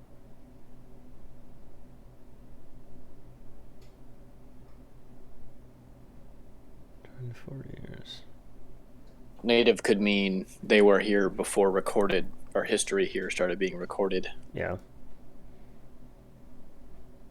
They were BR, if you will. That actually has BW. been updated as well. Before Yeah. For writing. For writing. Okay. Yeah. That makes sense. That makes sense. Because we have Do they all speak the same language? That's a tough question, because I don't think I don't see as all factions speaking the same language. I think that's kind of impossible. I mean, how does like a giant race speak the same language as a completely different race?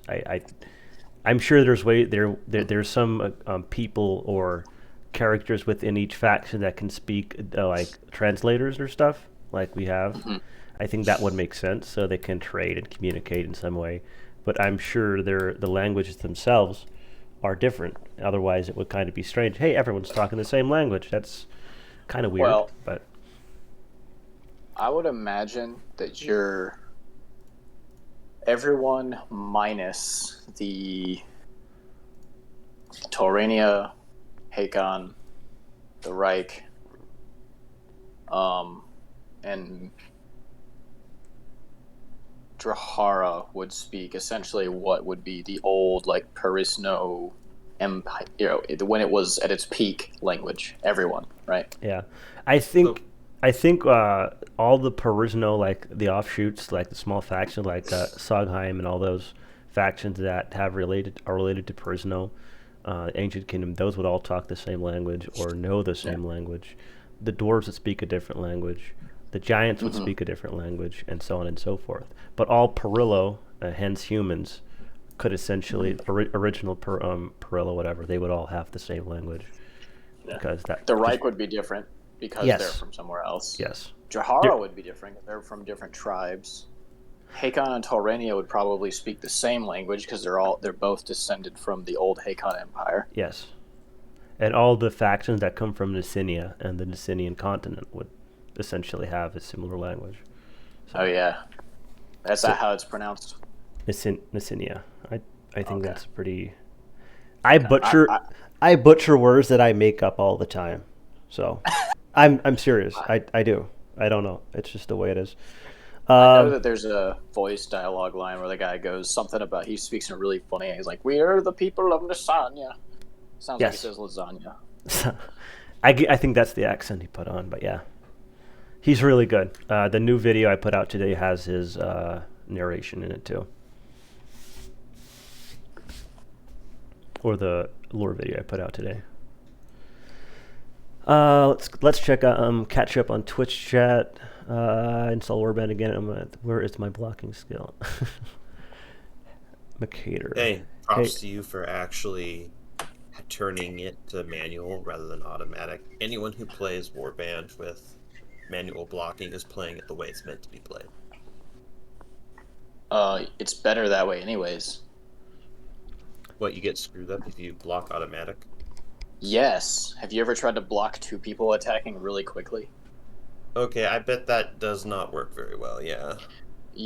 How do you change that? You Control. go to manual mode. Oh, I see. It's in options controls. Yeah, Okay. so you got two guys coming at you, and you the player can tell which one is going to attack first. But sometimes the game will be like, "Nah, I'm gonna go for I'm gonna block the guy that's attacking second." So then you get beat over the head with a Morning Star because the first guy hit you. Now you're stunned. Now the second guy beats you over the head with his. So you're talking about controlled block direction, right? Mm-hmm. That actually changes the difficulty rating if you change it from automatic to mouse movement. Yeah, it So sure does. What should it be on? I mean, what does everyone play on? I've never really changed the setting. I go by mouse movement. Some people go by arrow key movement, but mouse movement I prefer it. Same way as attacking. Perisno is really brutal on 100% difficulty. That's why we have so many Dark Soul fans who are Perisno fans. Yeah, like try fighting anyone on 100% difficulty while being limited by like player character proficiencies. Good freaking luck. The reason I don't have the hardest difficulty on when I stream is because then I would just die and die and die and die over again, and that's quite honestly not the best content in my opinion. I want to play, have some fun, and just whatever. But I get why people play on hard. I totally get it. Hey, I haven't played Perisno in a while. The Third Legion is being retconned. Yes, it is. If you go to Discord and you go into what's the Library Galway, just I think exclamation point. I think we have a command for that. Let me see if I can get this up here. One moment while I bring Mitch up. Adra said, Tsuagim. Slipping. Tofu would have had it by now. Yeah. She's. I wish she would hang out with our streams sometimes. Yeah. She's an important part of the team. Very much Very important. I'll have that command up in a second. I don't even know which one it is, so I have it in my chats here.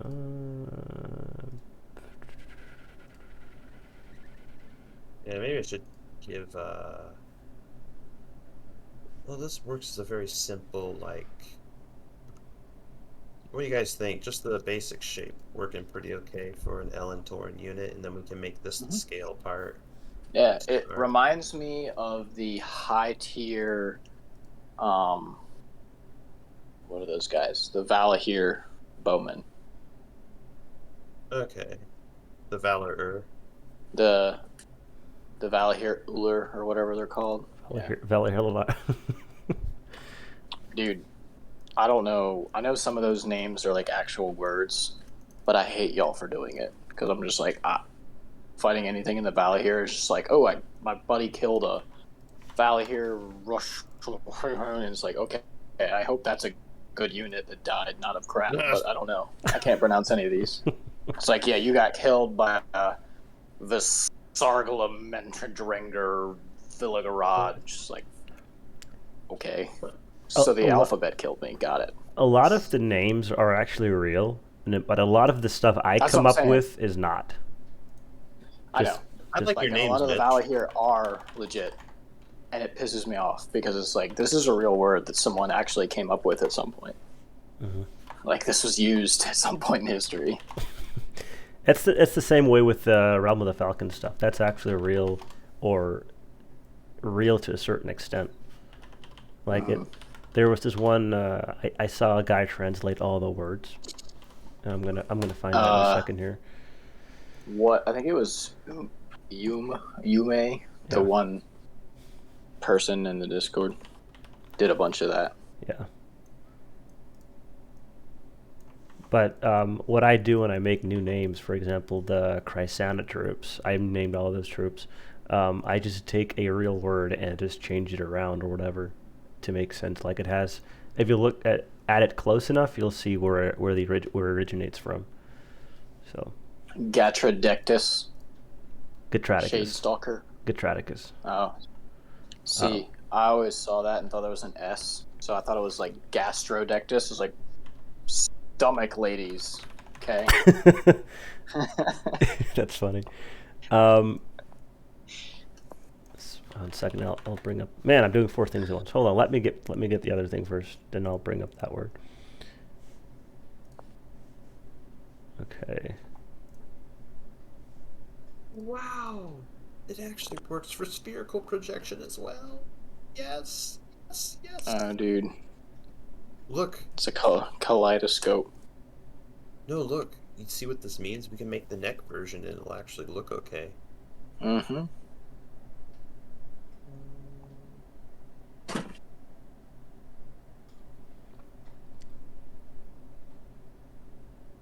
Yeah, I'll have to model that carefully.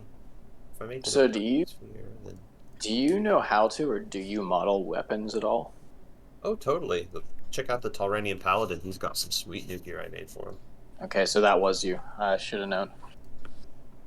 Yeah, making weapons is a lot easier than making armors. Cool. That's good to know, because here's my if I were to, in the matter of a few months, redo the axe that the what are those guys? The Macavian. Well, the Knights of Steel have it too, but the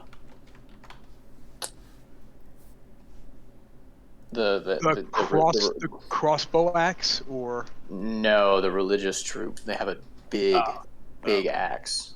Oh, Forget what it's the called. Executor. Yes, that. If that was like,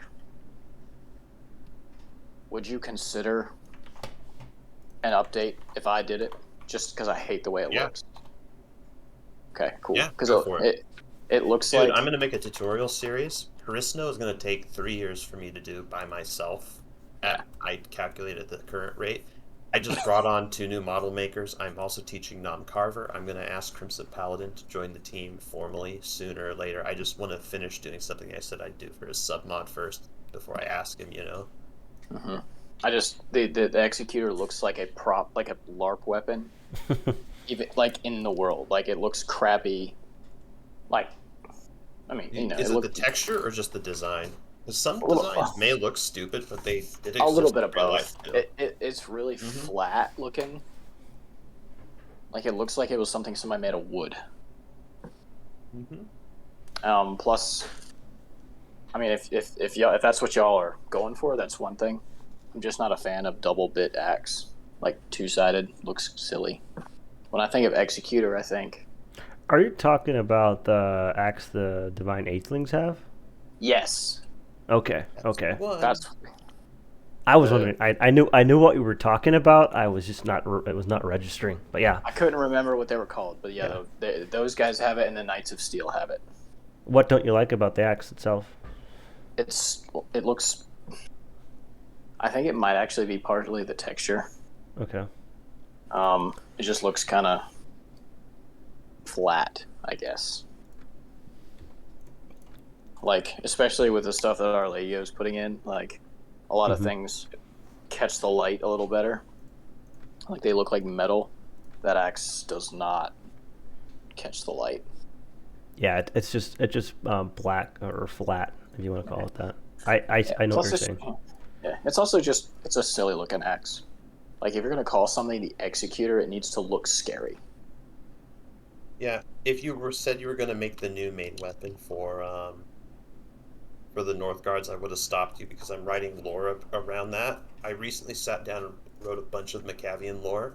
You mean the hurlbat? Not the hurlbat. I don't mind that so much. I think that's actually kind of cool because the design works. We know shurikens exist and they throw. We know that. It's I a can throwing just axe do with a it. pointy handle, so you got an extra chance to do something. It's perfect. I mean, you could hurt yourself, but that could be said for everything. I think the That's why you hurlbat have is to have based a off high something enough in real throwing. life. You have to have a high enough power throw. That's what that is enough training to not hurt yourself. That's why you need to know how to use you need to have a lot of power throw to use a leaf bomb, because otherwise it'll blow your hand off when you're trying to throw it.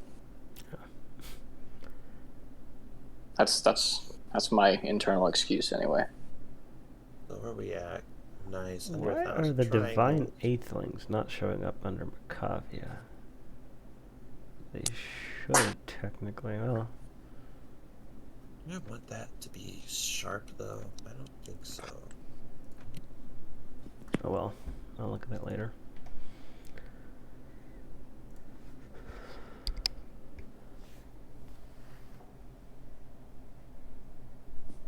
How many factions can a major Warband engine support? Many as you want. Yeah, as many as you want, but good luck making new ones. It'll take you a long time.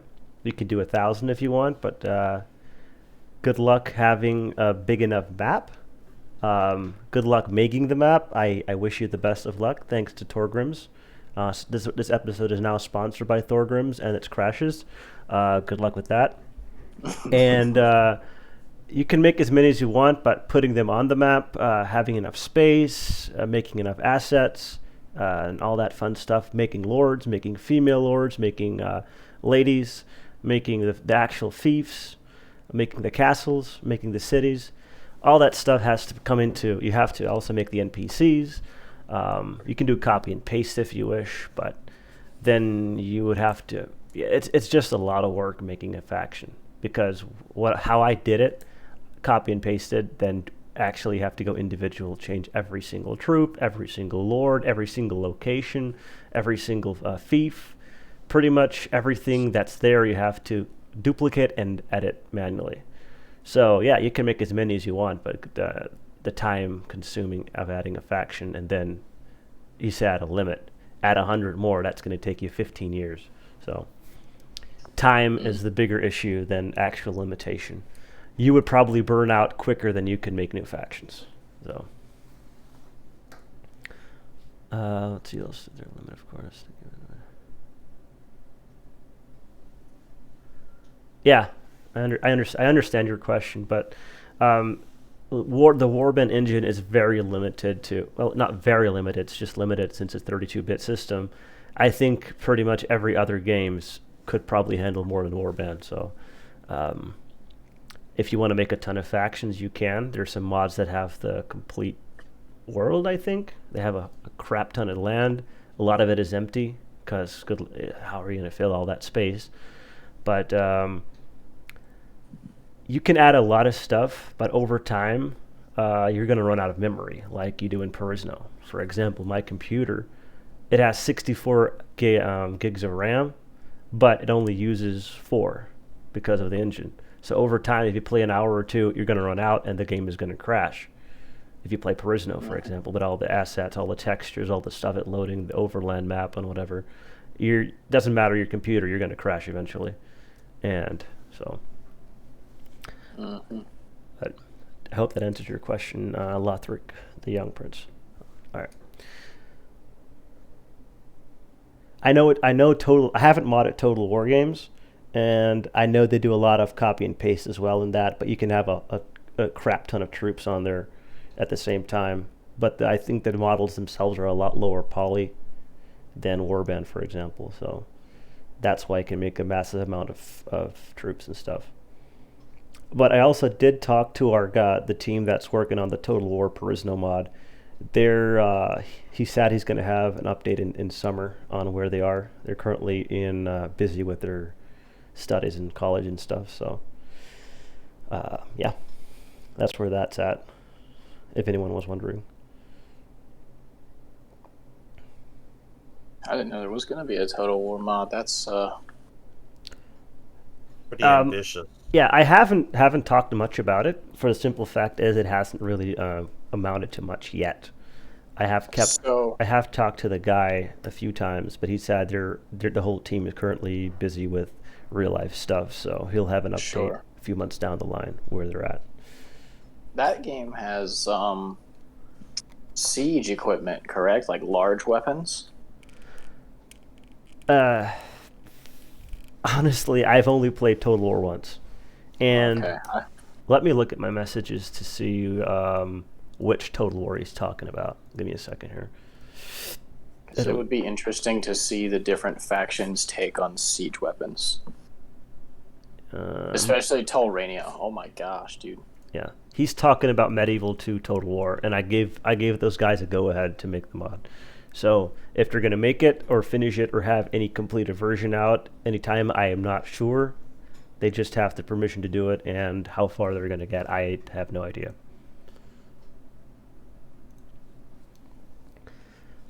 I'll look this up quick to see if we can get a video up on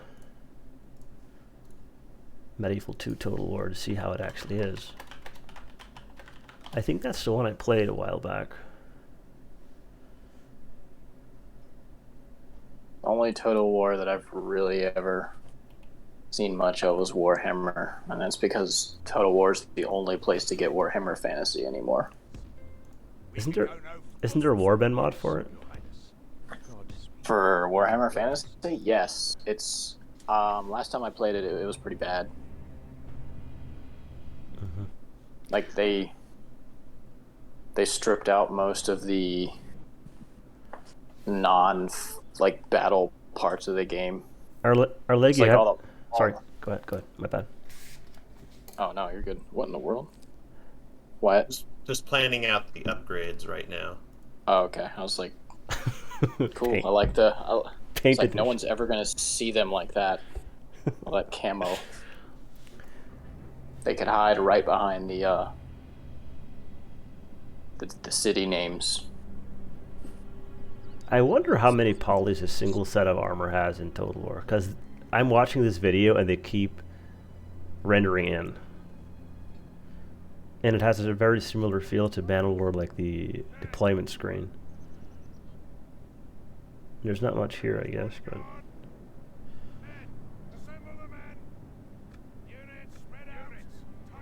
Wow.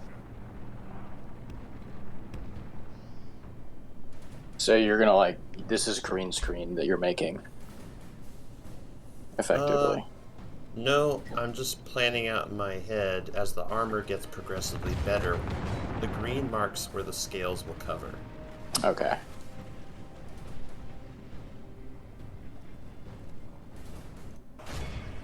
Like, the thing is, the Nefali don't have gambesons, so I just kind of have to immediately jump to scales. So I'm like, well, at first you can get scale neck, then you can get scale vest, then you can get scale shirt. Oh, that's a shirt. Okay, it looks... In the, super single shade green, it looks very much like a nightgown. Yeah. Like somebody woke that poor boy up. hey, wake up! It's time to shoot some men. And I think we'll change it to where the ranger gets a redneck. Country boy. From what I've gathered, even though Total War are pretty moddable, they are kind of stuck with the new factions you're making the map. Basically, modders can't touch that. I see. Safe code. Yeah, that's probably hard-coded. Warband has that a lot as well. And that is one reason I wouldn't touch Total War modding. For that simple reason is you're quite aware of the hard code, which you seem a lot of stuff is hard-coded as well. Also, what I find funny is that older Total War are more moddable than the newer ones. I know why, because the newer ones are trying to cash grabs probably. All the newer game models do that. They want to make the money and not make a good game. I haven't really played Total War, so I'm probably off with that assessment. So. Well, Total War Warhammer 3 apparently is really good. So. Okay. Is that like a DLC or just is that the actual? They have pretty much like that's the main thing Total War makes now is the Warhammer games. Like they've got 3 of them. Okay, so it's not a mod or anything like that. No, Total War Warhammer 3 isn't like official. Like Total War, the people that make Total War and Games Workshop are like, yes, this is something we want to make and put some money into. So did they acquire the license, or is that their original, the teams, or that whoever owns that? I know that Games Workshop like wanted it to be made. I don't know how they work together. I don't know who makes Total War, to be honest. Okay. But I know like it's official. Like the people who own Warhammer gave them permission to make and sell that game.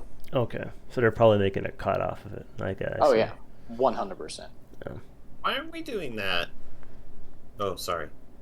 Well, the thing is, you do that, and then they're going to change some stuff you don't want them to be changing, and you're like, well, this wasn't our original idea, but now we can't do anything about it because we don't have directive control over it, probably. So. Yeah, you don't want J.R.R. George R.R. Moore, whatever his name is, writing your Perisno lore. I mean, your back. Just imagine with we give directive licensing to a developer studio, and they're like, "Hey, you guys have elves now," and okay, that's what we're going with. And I like this Venator concept. We're gonna make these guys a huge part of the game too. Mm-hmm. Oh yeah, no. Theobald, right, baby. Imagine if they came in and they said, well, you don't have enough strong female characters, which is silly. We have plenty. They always ignore the existing strong female characters whenever they criticize it. And then they said, and this character's white. You need to make him black. King Torlian, he needs to be black, even though he comes from a culture where only white people live. And you also need a trans character, and you need an overweight character. Oh, okay. My only contribution to that, have you guys noticed that Netflix loves, they don't like turning white people black, not that broad. They like turning specifically redhead white people black. Yes, it's always the redheads. Like nobody likes redheads. That is so. That is interesting. Impressive. Yes, after everything the Irish. Go ahead. Most of Tolrania would be black because they're all a bunch of gingers. That's good. God. What I hated, there was this one show from Netflix. They had an adaptation of, what the heck was it? It was like Arthur or something. This show, I don't know what. They had the same concept, and all of these characters you couldn't tell who they really were because they changed them around so much to fit their. Yes, that's a very good point. The guy on Twitch just Lothric. They got bombarded, the new Lord of the Rings show, because they were progressively adding stuff to it that didn't really fit. And they had this interview with these people, these young teenagers or whatever, and they were talking how much they love the Lord of the Rings and whatever. They didn't even know the first thing about it, and yeah, it was very cringy. But yeah, that's a good point. But that's why I don't want some of my favorite world or lore things to come into shows, because they're just going to murder them or ruin them and all that. Especially if they ever make the Stormlight Archives, Netflix does or whatever. I would be scared to even watch it, because I know they wouldn't. They would. Was that Brandon Sanderson? Yes. I've been looking for some of his stuff. I have the He has a, audiobooks if you wish to listen to them. Graphic audio. he has like a whole universe, like a Cosmere universe. So even like some unconnected books you think are unconnected, but they are connected. He's a really good author. I gotta say, he's one of the best authors today, I'd say. In my opinion, he is the best author. His worlds are they're just so extremely well done and actually make sense. Like, I haven't seen a single writer that does the depth that he does of all the writings. Like the settings, the lore, the world system, the weather system, the people, the races, the subrate, whatever. Everything he does the one is that just does so like good. the really, really, really good magic. Like the stuff, like the magic makes sense. Yes. Like you could, assuming the materials existed, you could actually understand it and learn it. Like that's why I want metal our. thing. Sorry, go ahead. Isn't there one about eating metal? I couldn't tell you off the top of my head. Something. Yeah, no, that was another universe. Oh crap, what was that? What do they do with the metal? I don't know if they ate burn it. and it gives them power. It's something. Yeah, like they pull the magic from the metal somehow. Yeah. Arlegio, that's why I want you to actually read one of his books, like the Stormlight Archives, for example. Just read one of their books, or I can give you the audiobooks. I don't care. You would be so impressed with his writing. There's so many ideas I've taken from the Stormlight Archives and just readapted them to to kind of fit in Perisno and whatever. And I think his writing, his writing is so well done. It's kind of, you kind of look at the others like Harry Potter or Lord of the Rings or whatever, and you go, they don't come close. I mean, Lord of the Rings is done decently well, but the lore building in the Stormlight Archives for like Roshar, I think is one of the most unique worlds I've seen. He created not only a world, he created a star system or whatever that's called, a universe. I mean, like I've just never seen that to that extent. That well done. It's awesome. What if I told you that? Well, I actually am going to start listening to the audiobook of Lord of the Rings while I model make, because even though it's hard for me to get into, after having a wonderful talk with Asher Ninton, who's directing the Deeds of Arms and Chivalry mod, I have to. I'm so fed up with Martin's work. I need to go back and basically read the opposite of his stuff and try to understand where the roots of fantasy comes from. Have you read Lord of the Rings before? I read The Hobbit. Okay. And I read the first book, and I read the second book of the Fellowship, Lord of the Rings trilogy, but I got stuck in the second book because I watched the movies, and the movies, well, they spoiled it for me, so no reason to finish the books. I'd say, too, after you read Lord of the Rings, also 2 more books. The Silmarillion, of course, if you can get an audiobook of that, and also Unfinished Tales from Tolkien is really good, like another couple stories added in. So I gotta say, that's a good idea. I'm actually thinking maybe if I could find an audiobook of Silmarillion, because I mean that's just pretty much the lore building for Tolkien, right? You know, it's basically Genesis through, Third Age. I think I gotta look at it again. But I mean, it's going to give you a lot of systems and then just how he sets it up. So that might be a good thing to do too while you're for inspiration is the Silmarillion. Yeah, look, I don't ever want to give up model making as my main job, because I can listen to podcasts all day while I'm doing this. I can talk to you guys casually. It is a wonderful job because of that. Coders, I'm so sorry for coders because they have to think in terms of words. Apparently they can learn to podcast from time to time, but not like a model maker can. I don't think I could listen to or focus on podcasts while I code. That would, Then I would just listen to the podcast and just sit there and like, what am I doing? I'm sure there's some people that can, but I'm not that good. Yeah. Also, a small question: are the Elantoran armors inspired by the Lord of the Rings? The current ones are. The reason is they're OSP packs that we use that are also used in the Lord of the Rings mods. That's why we're changing a lot of the armors in the game currently, because an abundance up till a few versions ago, pretty much 90-95% was OSP armor. And that is why our model makers, including our Legio, Byzantium, and a few others who are bringing on board, our focus is to make unique Perisno armor. But yes, the Crimson Ranger especially is inspired by Lord of the Rings. Yes. Ugh, such an ugly armor too. Yeah. I like that scarf that you just had going on. That was really good. Thank you.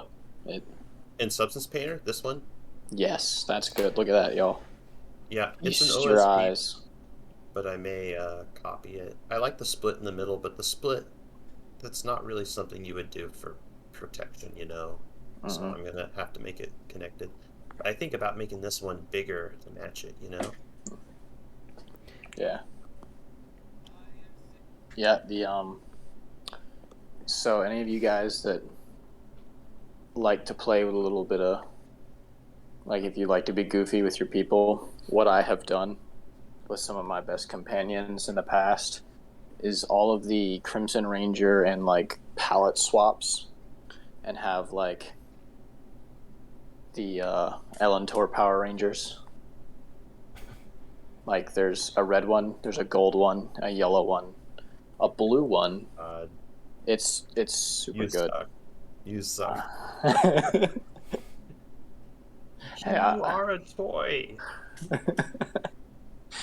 And so me and my oftentimes like 4 companions would go and just, they were all max stats, and it was like the engineered armor, so it was retarded. It was fun. Yeah. Take 4 guys and take on an entire lord by yourself and win, because you're the Power Rangers. This is a question for the modelers here. Have you guys ever heard of Sharp 3D or Shaper 3D? No, I haven't heard of that. No, I have not. I'll share a video, and I want you to tell me how possible it is to do in a second here. Because whatever this guy is doing, he's very skilled at it.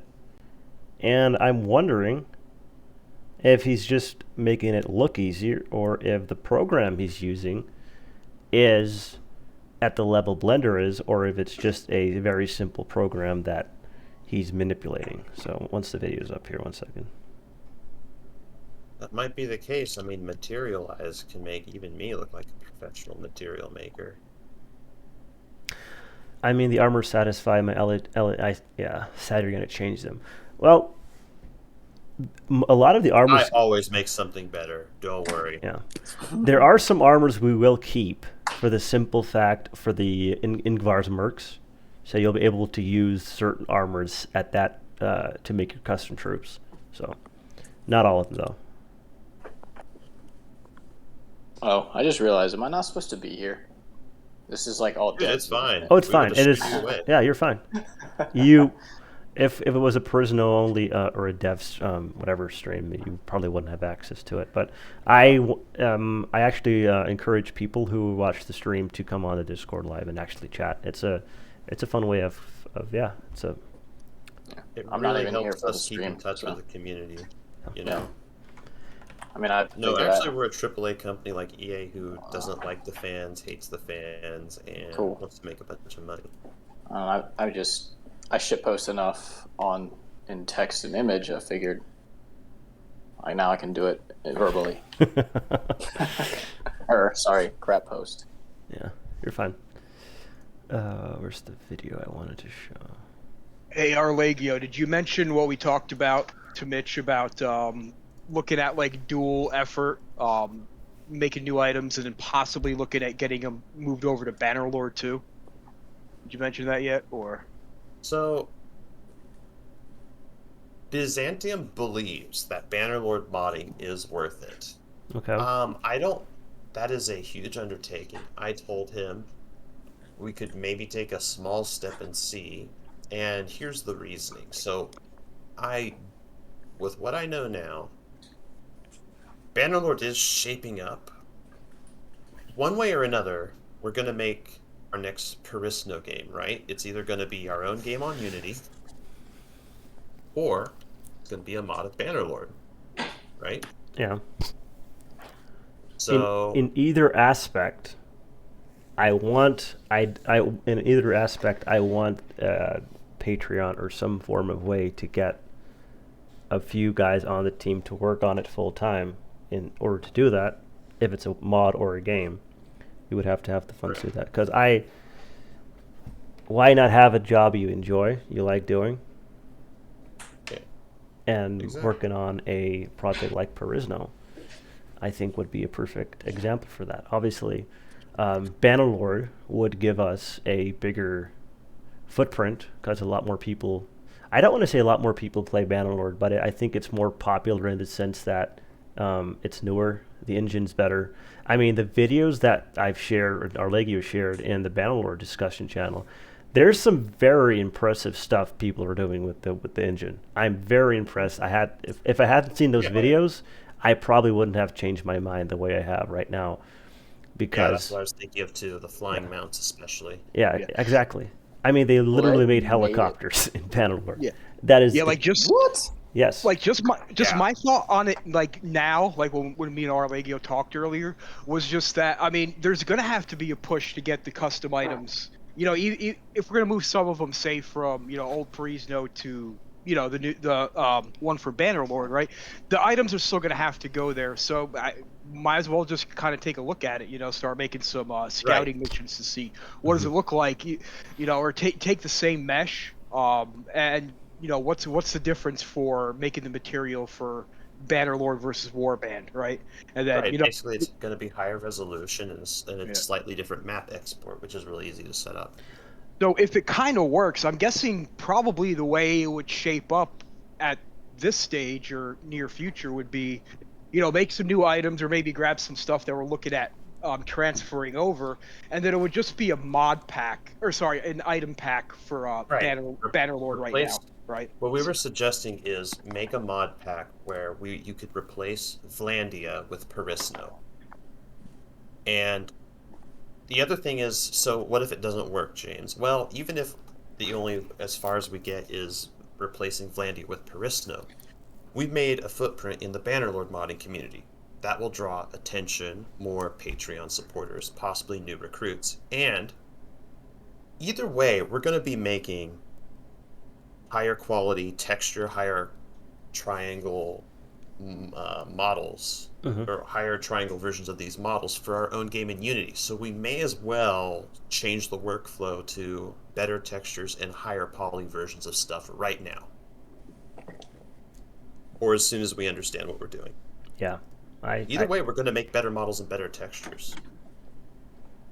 Absolutely. Again, after I watched those videos and saw what the engine was capable of doing, I turned pretty much a 180 on Bannerlord. Obviously it's not there where I want it to be yet, but for example, there's literally a space mod where they fly around with spaceships. I know we're not going to go there, but it's possible. And then the helicopter mod, I'll show it on screen here in a second. He's literally flying around in a wooden chopper. It is quite impressive for a medieval simulator video game engine to be able to have done this. Yeah. So you've noticed I've been a lot quieter in the Perisno server. So I went to Valheim, but then I went to Bannerlord shortly after that. And that's where I've been. So I've been. Yeah. It's very tear-inducing. I cry a lot, not really, but it just. We still talking about video games? Yeah, losing my saves and then the mod issues. It really is a mess, right? Like I would never even suggest even foraying into the coding part of Bannerlord right now because it's hot mess. But looking at that and just getting used to the systems, again, I've been playing it pretty not non-stop, but that's what I've been playing for months now.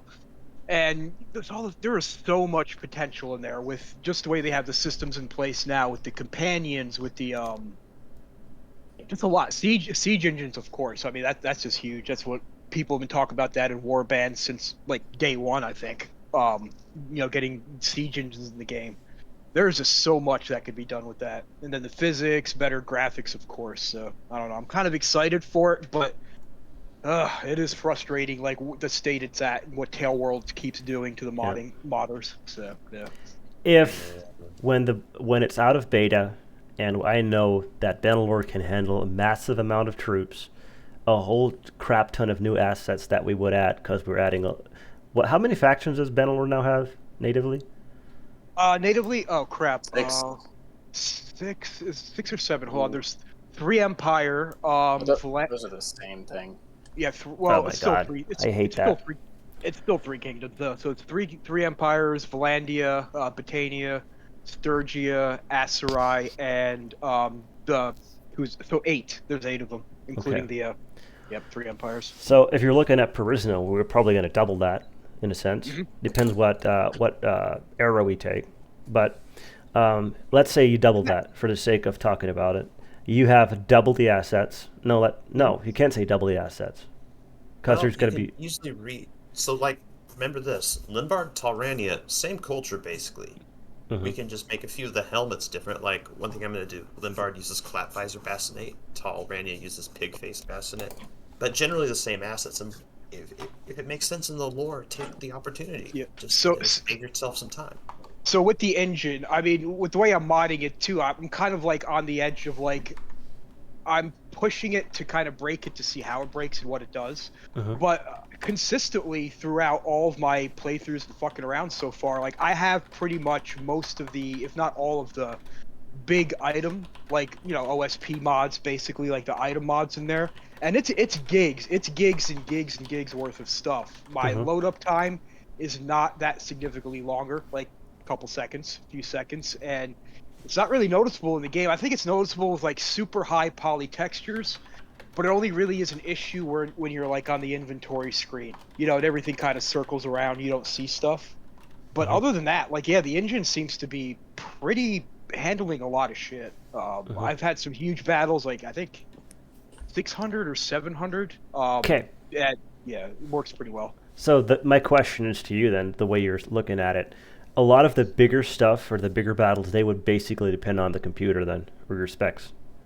Yes, yeah. Well, the computers and then what your graphics settings are at. I mean, of course, you can always kill your graphics and then put it down. But yeah, I think probably, I'm trying to think of like one of the larger battles. I think a refresh of troops coming in is like 120. I think you get 120 is on the field, so then another 120 come in to make it 240 on one side or whatever, 300. And there's like a slight pause in that, and that's probably where you notice it when you're watching people's videos, like in the middle of a large battle. You'll notice the stuttering. That's when the new troops are coming in the scene. But that's usually about it. Stuttering in battles that I've noticed. I've maxed out. I max out my graphics. I run a 3080 with a 5950X, 64 gigs RAM, whatever. I've maxed out the custom battle scene with the max troops, and I ran it fine.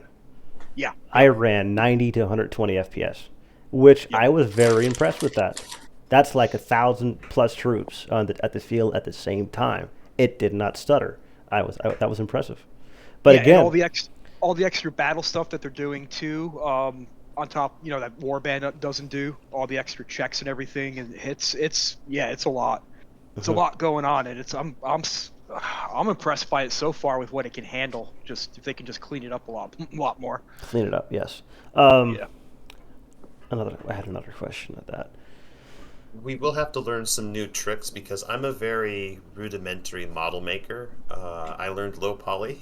I came from Roblox, and then Warband is so outdated. It's like, yay, more low poly. I'm gonna have to. I have made some better stuff. I've done cloth simulations recently, which will make my stuff look a lot spiffier. We'll definitely want that for Bannerlord. You can get away with not doing that in Warband. Just mask it with a good texture. And I think too, the fact that we're not going to be limited with the engine, with the graphics engine, right? Whatever layers that we want to use. DirectX, GL, like we're not going to be limited with that. So I think a lot of helper tools might help out too with making some items. I'm not sure what. You started out low poly. Technically, I'm creatively retarded. I can't actually believe. I can't actually believe I've made a couple models myself. I'm still shocked. But Dude, you have But- made some really creative stuff. I'm really happy to have you on the team.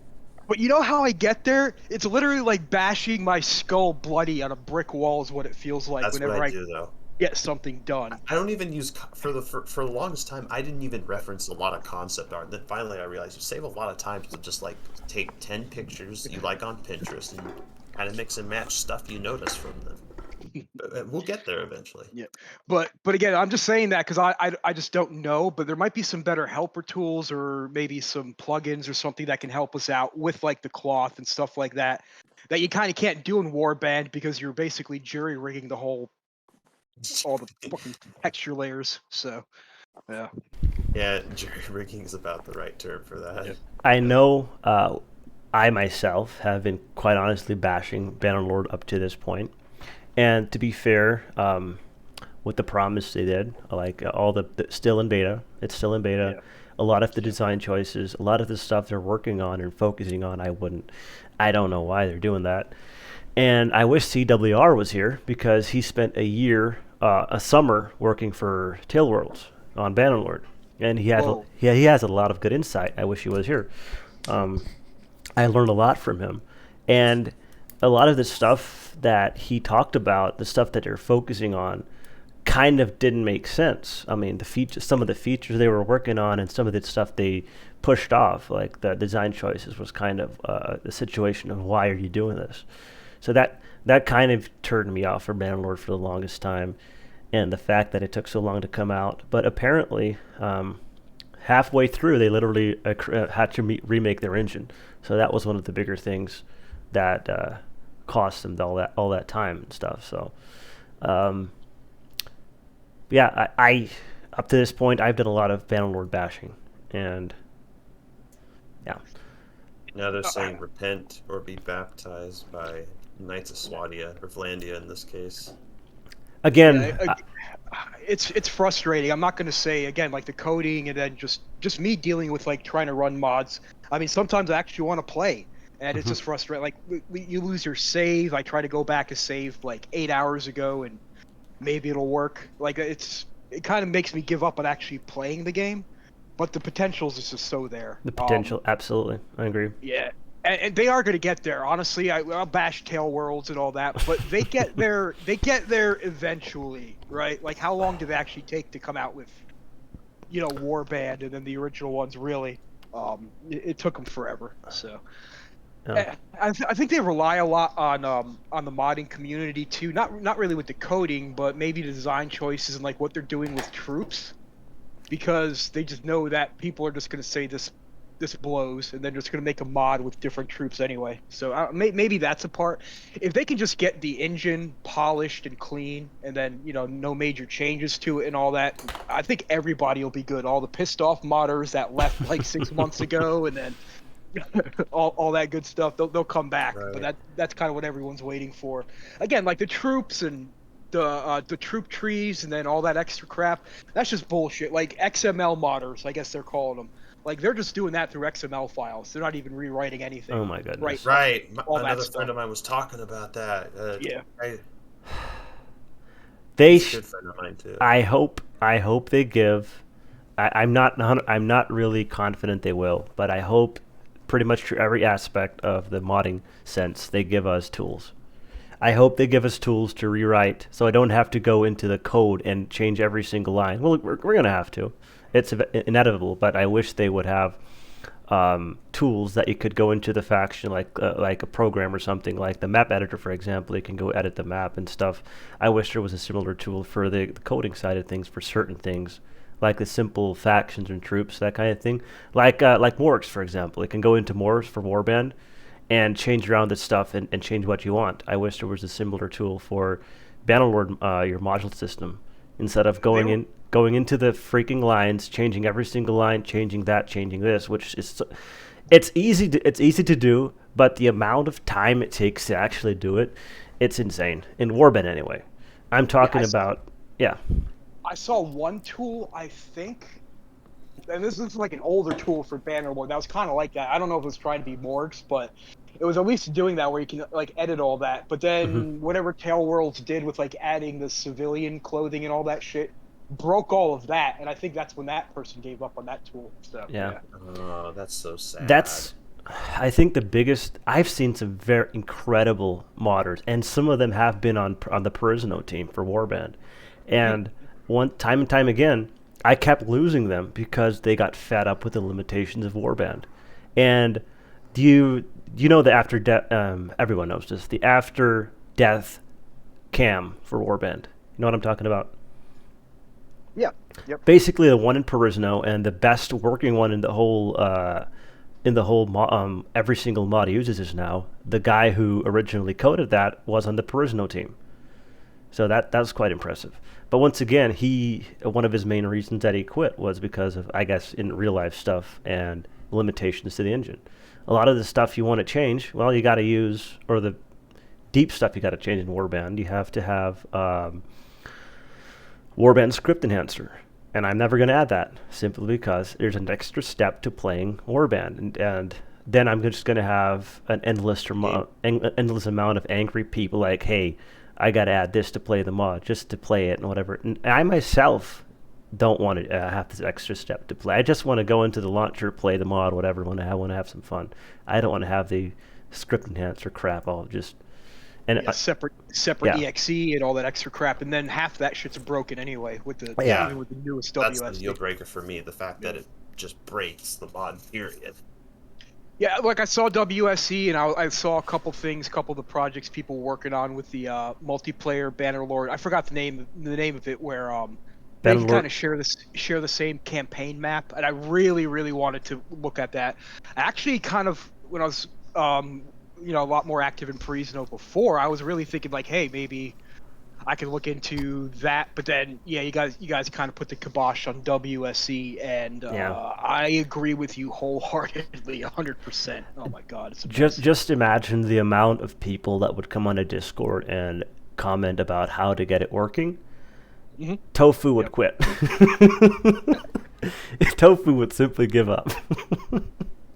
So, let's catch up on Twitch here. Let's be honest, the guys did something amazing with the engine. I agree. I totally agree with that, Lothric. That's the engine itself is quite an impressive upgrade from Warband.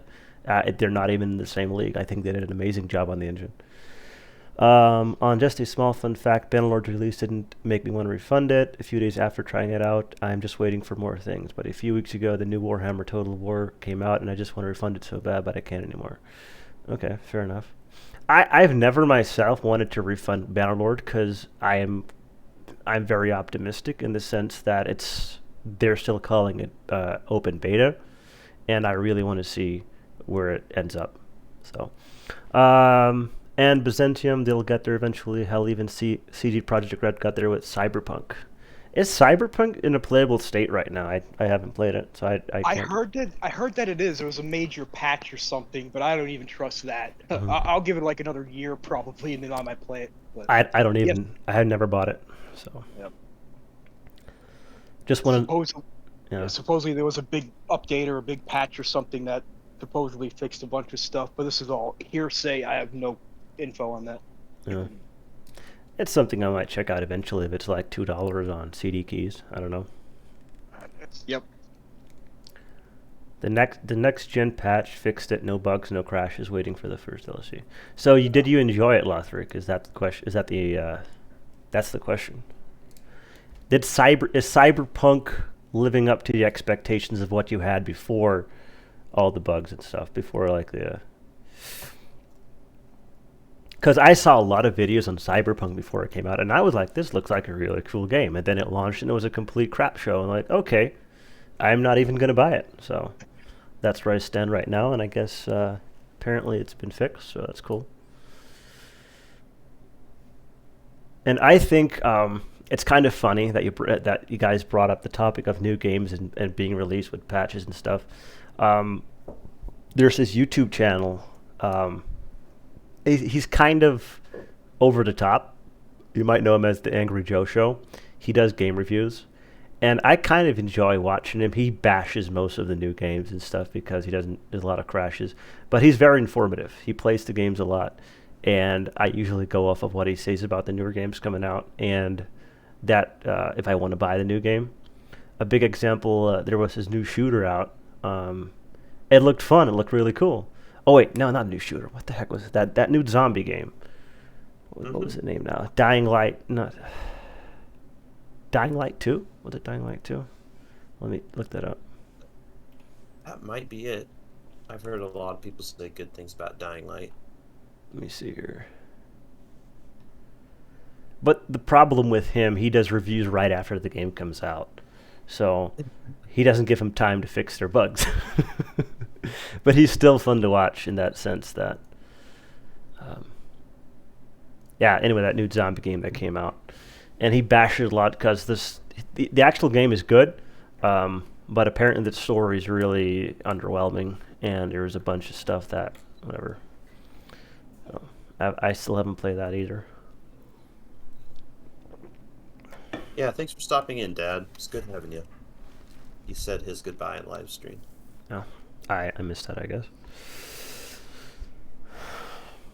Okay, I think this armor is ready for me to start texturing it, so you guys might get to see this get put together tonight.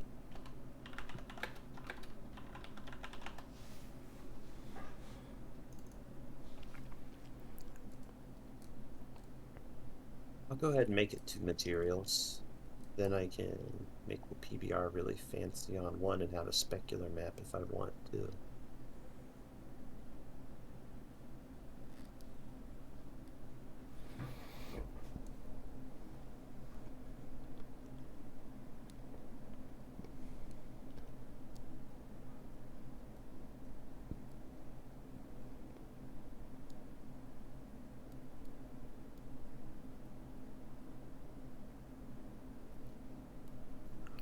It's also quite interesting. When I stream Perisno gameplay, I usually have 5 to 10 more viewers than I had when I streamed Bannerlord gameplay. So maybe that's the mod itself, but people, I'm curious to see how popular Bannerlord native would be. Let me look at Twitch right now and see if people are watching it. Well, I saw a lot of people saying, hey, Perisno, you know, when the game comes out, or when Bannerlord first comes out, Perisno is much better, so I'm just going to keep playing it instead of Bannerlord. I've seen that a lot too.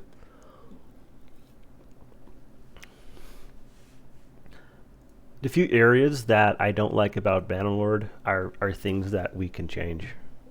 For example, the companion system. Obviously, that would get pretty much retconned in the sense that random companions are stupid. They don't make sense. There's really nothing about the current Bannerlord companions that makes you feel connected to them. And I get the design choice in the sense that random companions, they don't have to do anything more than randomize or whatever, however it works. But then you hire someone and they're just there. They're part of your party and all that. They have these skills, but you're not connected to them beyond that point. And in Warband Native, for example, you have these companions like Jeremus or Nazir, or whatever, all those random ones. Even though they were pretty basic to an extent, you still connected to them, and which made it made sense. And you knew that Jeremus, whatever, he's a medic. You want to hire him every time. But now in Bannerlord, there's these 50, 60, 70, whatever. There's just random companion. Oh, I have this skill. Hire me. And like Zadaria the Wanderer or whatever. The weirdest names. And it was just so underwhelming. I think one of the most underwhelming things about Bannerlord is their companions. So. Yeah, but the system being there means that there's a lot of good possibility there, right? Like the best one, I don't know if you tried out the Distinguished Service mod. Fantastic. It's basically you get one of your troops like to the last line, like they're basically maxed out, and then if they get like a certain number of kills in battle, you can promote them to be a companion. Then you can choose like 3 skills so you can kind of up them a little bit. But then they keep the skills they had as the troop, and then you add a little bit extra skills. So you have a little bit of a connection there that they were in your army, like you fought with them before, and then you upgraded them to companion status. So here's But- what I want to say, Mitch, about what you said. I agree that we're much more emotionally connected to the companions in the original Warband because of them having stories. I do understand what they were trying to go for in Bannerlord, and I do see the positives of having randomly generated companions who also die. I think it's just that the emotional connection people have to these unique companions with stories, because you know what I think people really wanted from Warband that they didn't get? A story. So where do they get the smallest scraps of a story from? The companions. And so that's what the people who really care about lore, like me and you, cling to.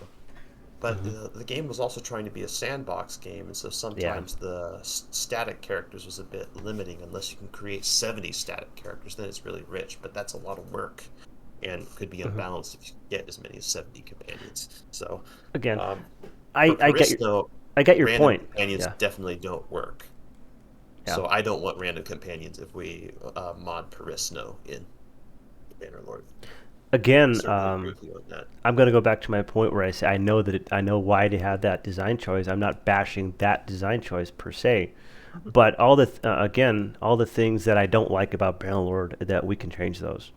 That's how it started out. Again, just my personal opinion why I don't like the companion system in Bannerlord, and coming from Perisno to playing native Bannerlord, it's just very underwhelming. I mean, the expectations are a little high up there for me. But Byzantium, I have not played any Bannerlord mods yet. So Okay. Yeah. Maybe that's better, because it's still going to crash on you, but a whole lot less than me. So, yeah.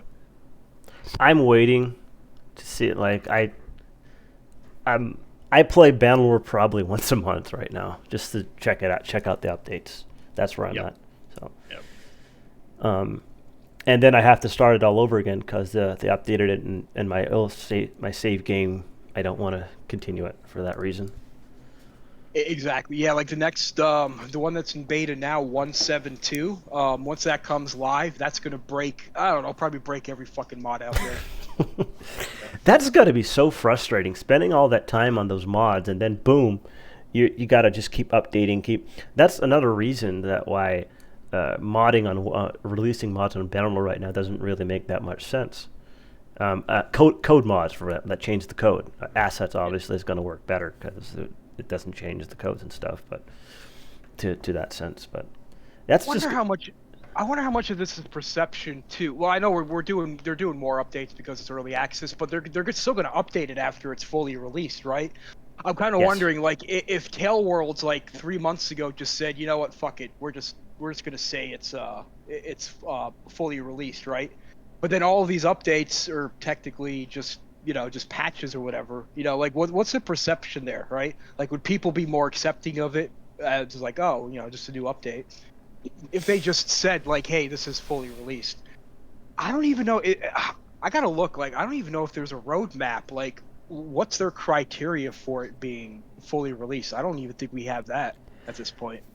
I think CWR could answer that question a lot better. I know what you're trying to say, but I wish he was here. He he spent the summer with them, and he had a lot of knowledge of how they worked, and from what he told me, their design process isn't the greatest, like their direction. They know what they want to accomplish, but actually doing it in their way is oftentimes not the way it could be done, like the best way it could be done. One thing he was talking about, since they're a Turkish company, all the quests and stuff like lines and all that, they actually have a guy in California, I think he said, that has to go over all the lines to make sure they're grammatically correct and whatever, and that takes time, and it has to go back and forth. They send him the lines, he edits them or whatever, corrects them, because I don't know how many of the Turkish developers are native English, whatever, and it makes sense that they have to get someone from a different that's English, whatever their first language and all that, to make sure everything works correctly in that sense. But that itself takes up a lot of time, and I'm sure there's other things they're doing that could be improved upon. Again, I'm not a game developer; I'm a modder, so that's just my take on it. I hate how this Gamson looked way better in Substance Painter than it did in the Warband engine. Every time I look at it, I wish I'd done some things differently. Yeah. I think every render looks better in the Warband engine. That's just the way it is. I'll be right back. Gotta do something quick. Yeah.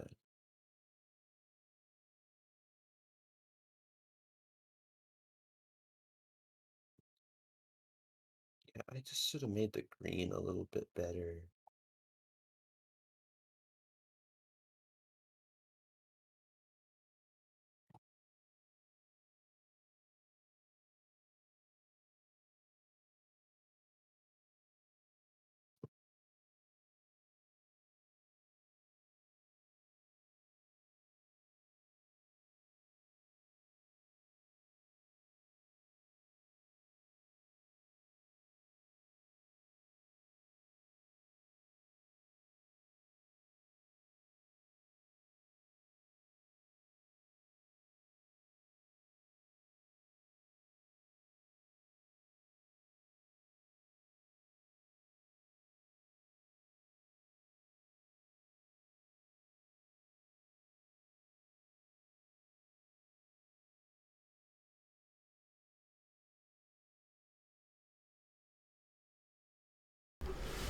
I'm back. Hey there. Also, Byzantium. Welcome to the dev team. By the way, I don't think I ever mentioned that. Thanks. I just wanted to say, whoever Arlegio brings on, I'm fine with, because I know I value his opinion, or I value his what do you call it? Input. Yes, yeah. So whoever I trust whoever you bring on. So that's. I really appreciate that. I hope that we can bring Perisno to the point of being a successful company like I did with Roblox the first time. Well, I didn't do it. I saw how it was done though. Really honored to have been through that journey with my previous boss. Well, he still is my boss. Or our company is now. It's. Yeah. I understand. I got you. Yeah, like our boss had to step down and be replaced, but that's a long story. But yeah. Lothric, I once heard that modders are the true game developers. Well, you saw it with Warband and Bannerlord now. I mean, again, I keep saying that Warband would not be the game it is without the mods. I mean, who would be playing Warband right now if there were no mods out there? So you do have a point. I sure wouldn't be playing it.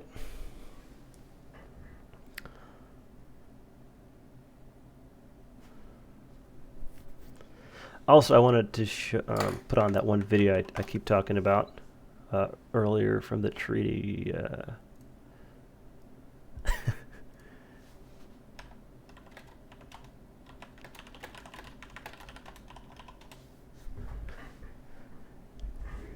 Save messages. Did I save this one?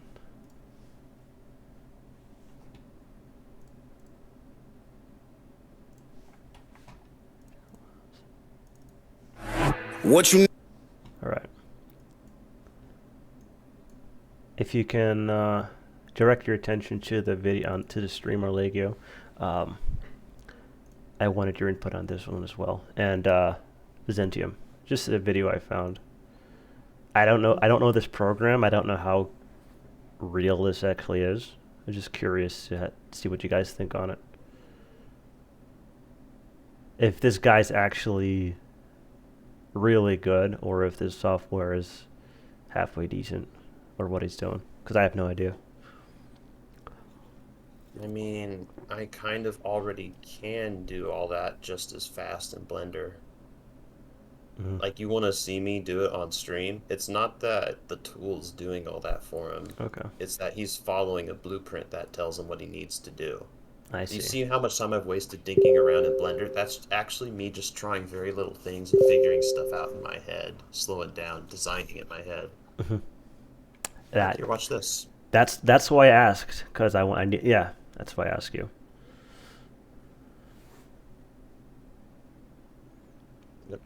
He might be able to do it pretty quick just because he has the touchpad and the pen, Mhm. and he's used to it. And I'm pretty sure he has a lot of macros set up that's making him, do that a lot quicker. So he's But yeah, look how so fast I'm doing this. he's probably the tofu of model making then. Yeah, that makes a lot of sense. Because I've never modeled anything beyond a simple sword, so the input is really appreciated. Look, I already made this bendy thing. I'm gonna turn it into a Ooh, head water thumbnail. slide. Water slide when? Yeah. You see, I'm still not as fast as him, but if you got someone who actually knew high poly modeling, unlike me, then And me, I could get to that stage in about 45 minutes. That's all I do. It's the same way with me with coding. If tofu does something, she codes it in 5 minutes. It takes me an hour. Whatever. you know, she emasculates me constantly too. I know. So I don't know, whatever. I'm happy working with people who are smarter than I am, and so I can learn off of that. If I am the smartest person in the room and I'm working on a project, then I'm not going to be learning anything. So Yeah. Well, that's what George Lucas did. See, it's like yeah, I would in no time have like a basic generic headphone. If I had a plan out in my head and knew exactly what I was going to do it from the beginning, then yeah, I get your point. I was just asking if that guy was just really good or if the software just made it look it that might way. be into just to cover all our bases. I may do that, but George Lucas, he made Star Wars Episode 4 and did really well, right? That's for you to know. I don't know anything about Star Wars. Okay. Guess who George Lucas asked to make the sequel to Star Wars, in spite of all the success and wonderful things he'd accomplished? He asked his old filmmaking teacher because he wanted someone who's more experienced than him to make the sequel because he was worried he'd mess it up. Mhm. And even in the Star Wars prequels, which people hate, he asked other directors and other filmmakers to come help him do it, and no one would help him because they said he was the most qualified person to do it. But Lucas originally knew that wasn't the case, that if you surround yourself with yes men and people who aren't smarter than you, well, that's dangerous because you have blind spots that don't get covered.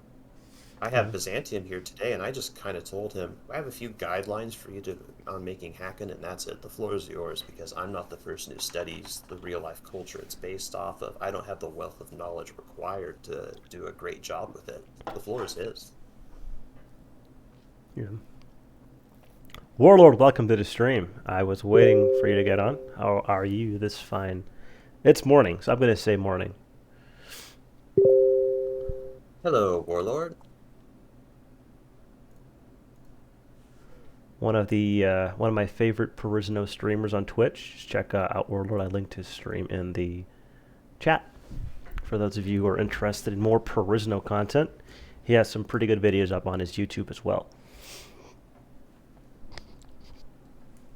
Always like to see new Perisno YouTubers or videos. I usually try to find all the new ones on YouTube. It's I enjoy watching people play the mod to see how they play it and to see what they do and all that fun stuff.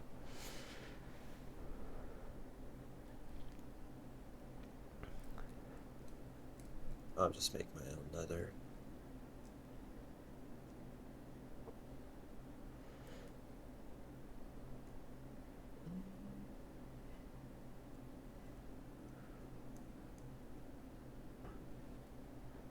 I think isn't the East Coast ahead of the Central, or is it the other way around? Yeah, East Coast is ahead of Central. Okay, Yeah. so he's 1 o'clock, 2 o'clock. I think it's 2 a.m. Where you at, Warlord? I think it is, because it's midnight here. Around midnight.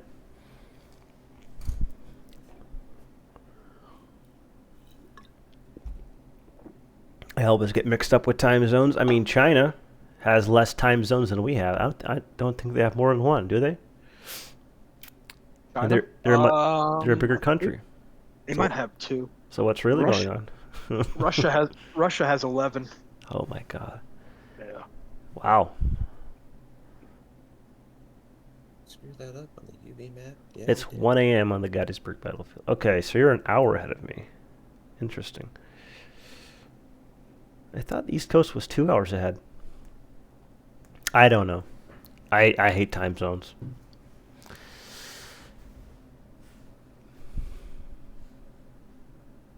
Do you guys know if that daylight savings time law went through? Where they get rid of daylight savings time?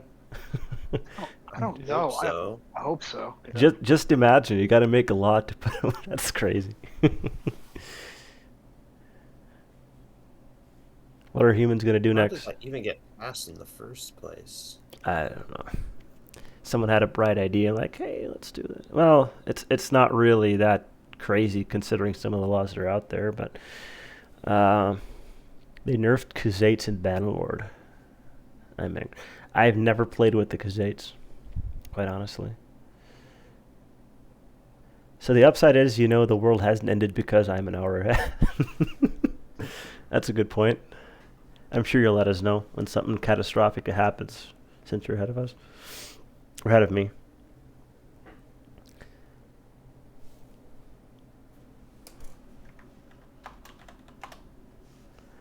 We were talking a lot about the Giants earlier, Warlord, like 2 hours ago. We've been streaming for like 4 hours. A lot of the first, I think, around hour 2, we're talking a lot about the Giants. Since I know you like that part of the mod. I really look forward to giving them assets that actually look inspired when the time comes. Absolutely. I think it would make a lot more sense for the Giants to have less crazy, heavy steel armor and to have them more natural. I don't know. Hey, it's your Stone mod, scale tell me what you armor. want. I've been just thinking about what fit them more, but the crazy stuff they have now is a little over the top. I mean, it works for the mod and all that. It looks pretty menacing and stuff, but Right. you guys, I don't work too hard, not on the weekend anyway. You guys work too hard, actually.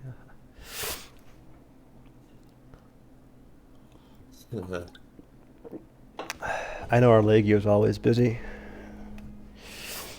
Yeah, it's my opium. My dream or my ultimate goal in life is to hire you guys and Tofu and maybe Block. I would throw a lot of money at Block too if I could, and just make a Perisno mod or video game. That would be quite the thing to accomplish.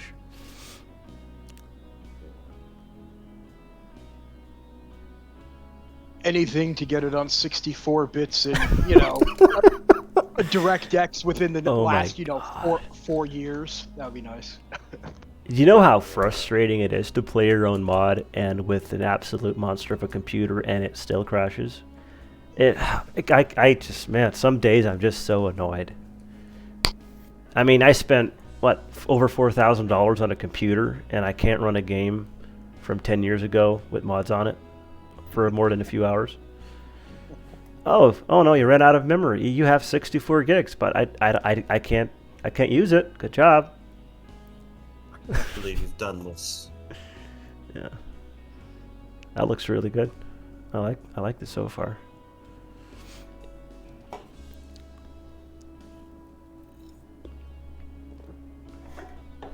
The Perisno game is the goal. Yes, it is. You should get an Orion ×8.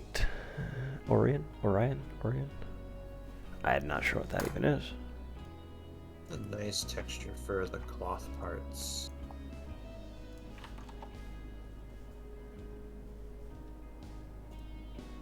Maybe I have some fabric, huh? The only Orion that shows up is a telescope. Warlord. I'm not sure if that's what you're referring to when I Google that.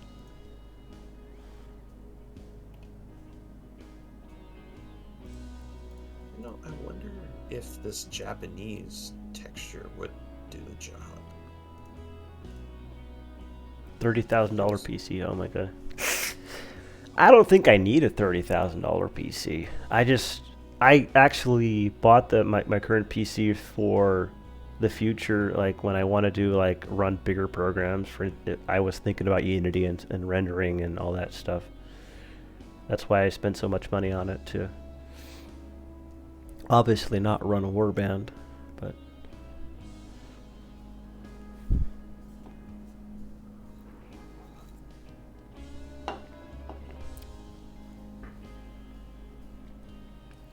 I did hear the GPUs are going down on Legio, the prices, somewhat.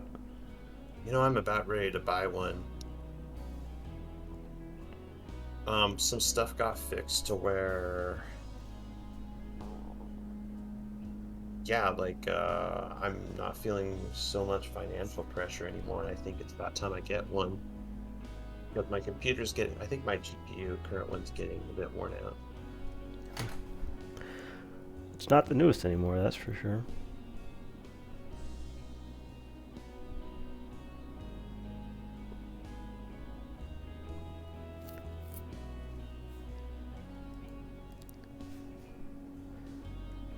I know I asked before Warlord, but what GPU are you running on your streaming computer?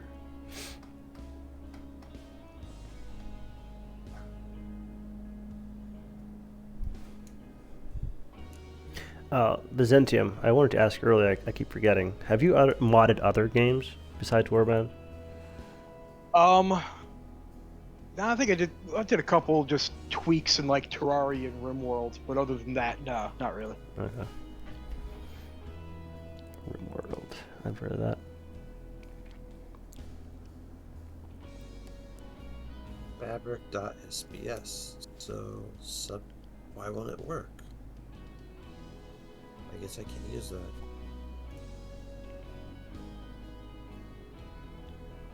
Mikator got too many questions about the new blend faction that he had to delegate the duty to a bot. That's kind of true, but that was Tofu's idea. I'm glad she came up with that. So the bot's pretty nice. I like that. Just type something in and it brings up what you want to say. Hey Biz.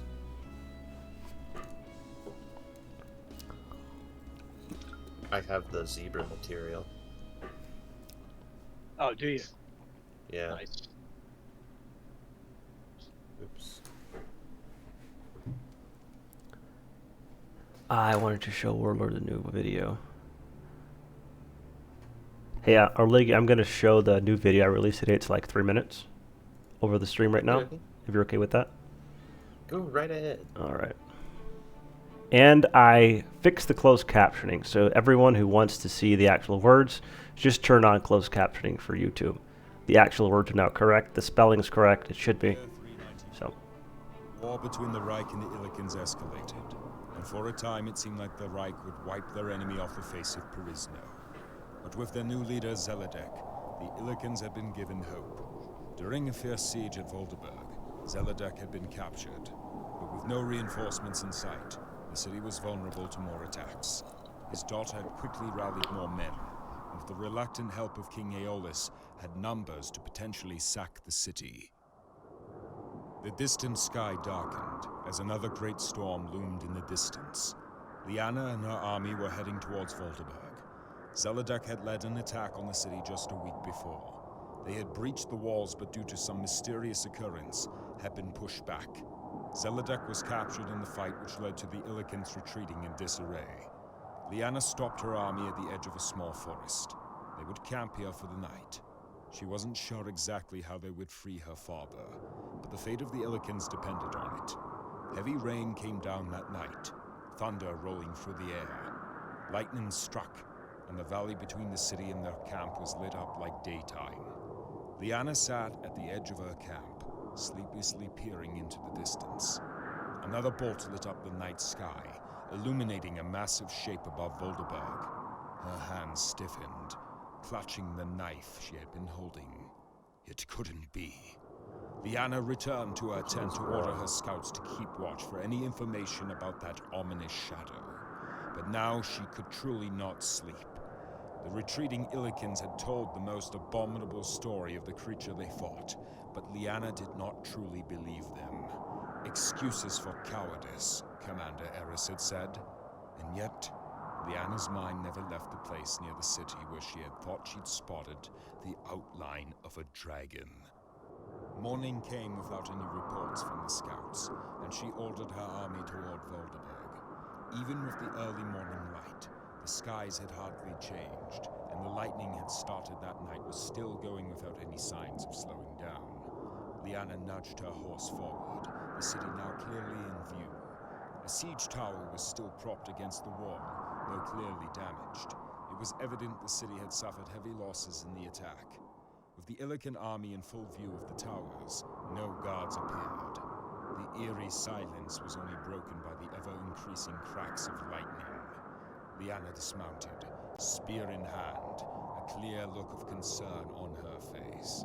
There still was no sign of Reich troops anywhere, even as ladders were placed against the walls.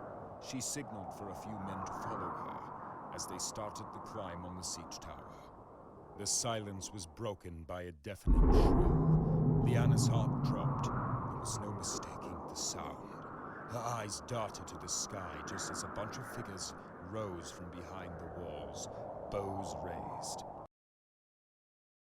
Year 394. Taking the sound. Her eyes darted to the sky just as a bunch of figures rose from behind the walls, bows raised. The Reich war horn filled the air as a torrent of arrows came raining down. Precursor Chapter 1 of the lore series that eventually will be turned into a didn't want to play that video, full-fledged audiobook.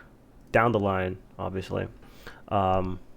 This was supposed to be released for Chapter 1, version 1.4, but there were some holdups with it. The artwork wasn't ready, the narration wasn't ready. But yeah, I plan on doing one of these every release, Chapter 2, Chapter 3, and obviously going forward. I also have a dedicated Perisno channel, which will serve as the lore channel. And I have all that linked in Discord and the video. I'll link just in the Twitch chat right now if anyone is interested. Puts no animation layer on that video. That's a very good idea. I'll probably do that for the update.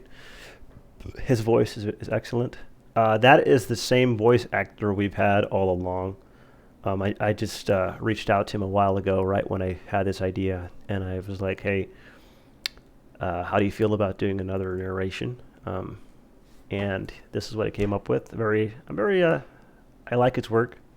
He does most of the war sounds in the current mod. He does the opening intro line and all that. So, James Earl Jones.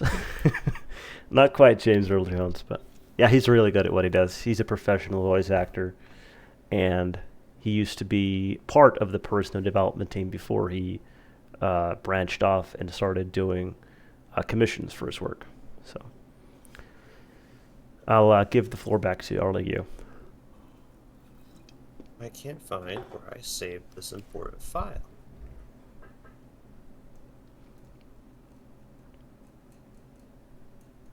Okay, Crysis mod. That's where I put it all. Thank you, Swadia. Swadia Co. over mail. This has what I'm looking for. It has like the perfect chainmail. I perfected it. Oh, please don't do this to me. What? Yeah, basically it's set up so that my chainmail texture is almost, well, as close as you're going to get to the original warband chainmail.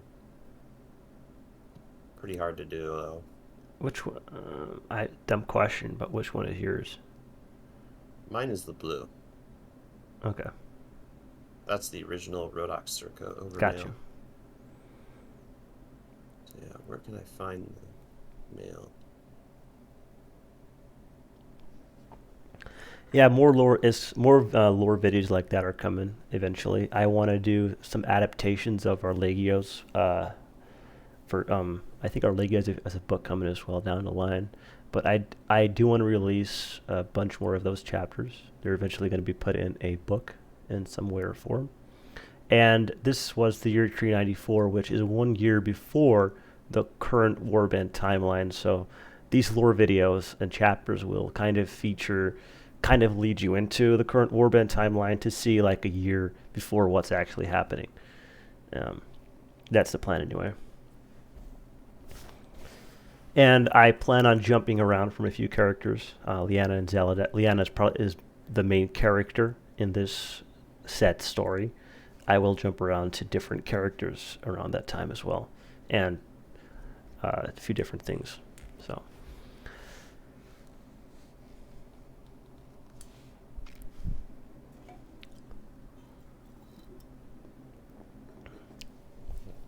I will create smart material. And I was actually going to narrate it myself, but then I listened to my voice when I record it, and like, I really don't want to listen to myself read a book. So I hate the sound of my own voice too. I think most people do, and I shared that sentiment. And I was like, I know a few people who are really good at this. Why just not have them do it? So. Yeah. Let's see, for the Crimson Ranger, do we want him to have mail? Maybe? Maybe not. You know, the Ellen Torrens can look a little fancier than this. So let's change their colors.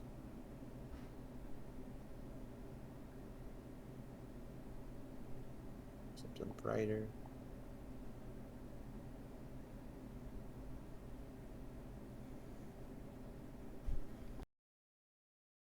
Can I add a filter to...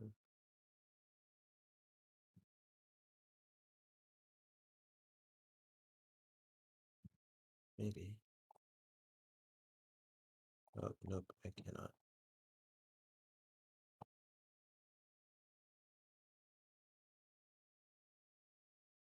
I'm just testing to see how the male will look amongst the Crimson Ranger. I don't think the Crimson Ranger will actually have a bunch of chainmail on him.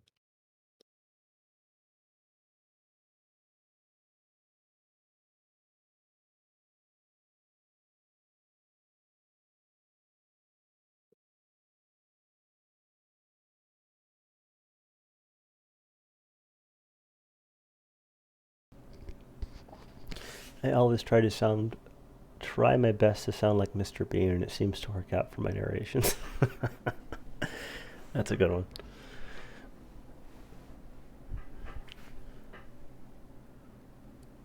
I've also wanted to talk to you about the team about this. I want to probably next month. I'm gonna get the artist on merchandise related designs instead of artwork for the next month.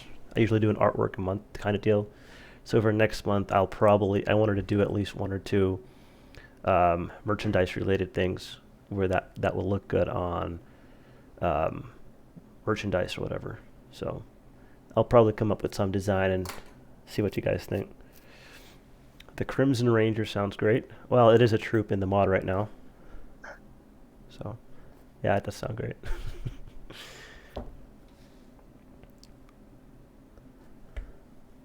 We did actually sell our first t-shirt the other day. And it was a Hail, I think one of the giant t-shirts sold. That's pretty cool. Even though I eventually want to release the website once that comes out, once I'm ready. I know I keep saying that. It has a much cleaner and better looking merchandise store and some items that are related to what we're doing. Instead of just t-shirts and stuff like that, I want to eventually get some models.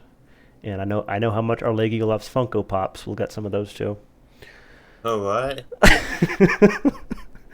You never seen a Funko Pop? What's a Funko Pop? Oh my goodness. Hold on. You're about to ruin my innocence again. No, it's actually. Do you know what a Funko? It's like a doll for grown-ups. People love that. People, oh my, spend a lot of money on that kind of thing. Oh my god. Yeah, it's so pointless and worthless. Go to hell. Go directly to hell. Do not pass go. Do not collect $200. It's Do you it's know it's very do you know how it's much money this company makes on these dolls? it's very Reddit.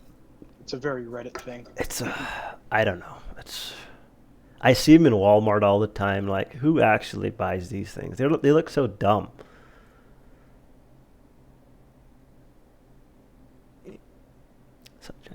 I don't know. I don't mind like action figures, but a Funko Pop, I don't see the appeal in that.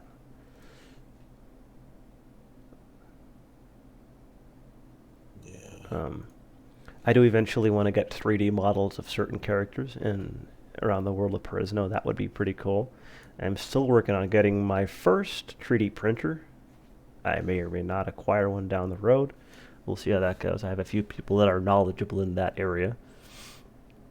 But I'm not going to be doing custom characters till the website is up anyway. So right now I can only sell third-party items that a company that I basically have them make and use my designs and whatever.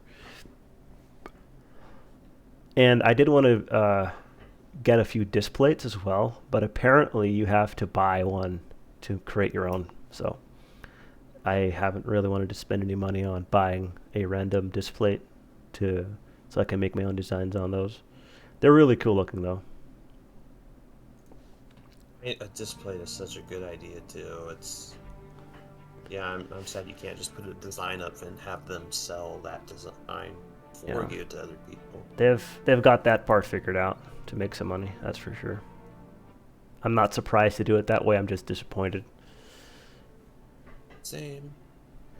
Warlord, do you know if he uses resin printers or filament? I'm curious to see, because I have not made up my mind which one to get yet. That's pretty fair. I don't know what to do about it either a lot of the time. Yep. I mean, just imagine how well a Theobald action figure would sell. I would buy 5 of them. Watch make Theobald attack Talrania. Watch him trip while walking up the siege ladder. I would have thought Princess Bridget would be the first 3D printed model that would sell. Bridget or I forgot her name for Elentor. Oh, what's her name? Yeah. Princess Lithridrel. Ah, my goodness. Lithridel. Yeah. Or Liana. Yeah. Liana's become pretty popular as well. But I think in game she's so popular because you could before 1.4 you could steal her bow and basically get the strongest weapon in the game without even trying. But now, every time you ask for her to see her item or inventory before a certain relation, you lose relation, which is quite a very good feature in my opinion. I think Tofu really hit the nail on the head with that one.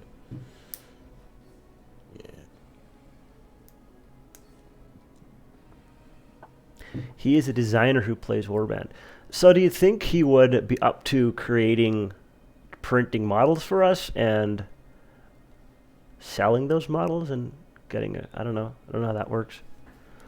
That's an idea. I've been thinking about what it would take for someone else to create models for us, and then I know Etsy and places like that do all that custom stuff, but I've been just thinking about doing it myself, but that'd probably be a lot of work. Probably play Perisno as well.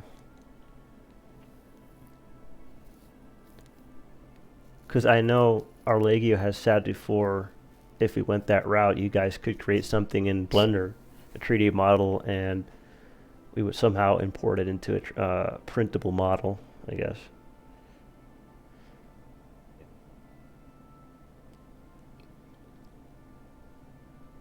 sometimes I want to get into that, but I just am so overwhelmed that it's like, well, okay, if you spend time making 3D printed models, you can generate income, but then someone has to paint them. And basically, I was told, yeah, there's no way for you to print them and they come out painted already unless you had a massive setup like a factory. And I'm like, great, because I'm not going to paint them by hand. I almost bet Tofu would because she cares about the mods so much. I think she was outright offered to. I'm like, no, you already code. We're not going to make you start hand painting models that I made. Well, if she would do that, then I would probably have her get most of the income for that part, because that's a lot of work. Yeah, how much work do you think it is to set up models just to be 3D printed correctly? Absolutely. That's an immense amount of work from what I've seen. I've seen some amazing 3D models. The And person who needs income from this project first, though, is you, Mitch, because I'm taken care of now. I was kind of iffy for a while there, but because we need to get to where you could spend more time on the mod. True. But I can answer your questions in Discord. But my direction is if I can get a few guys working full time on this, then it gives me more free time as well. When I have the time to do it, and that, because I need a very little amount of time to make a living, or amount of money to make a living, Yeah. as I've told you before. Okay, thanks, Warlord. That would be appreciated. I probably have a few questions for him.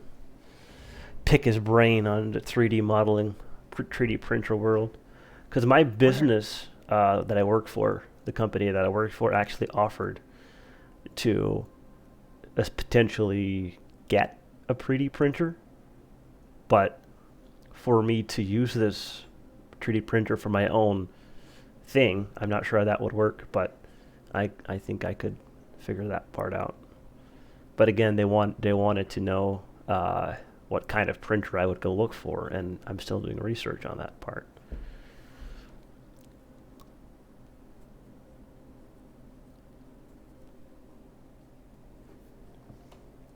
Here's a meme for you guys.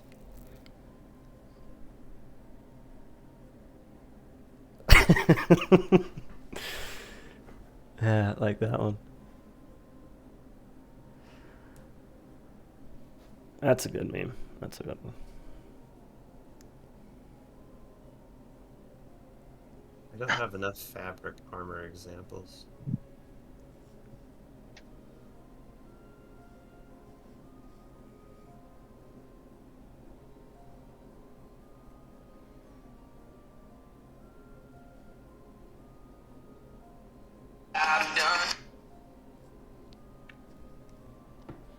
Okay, let's just do some leather then.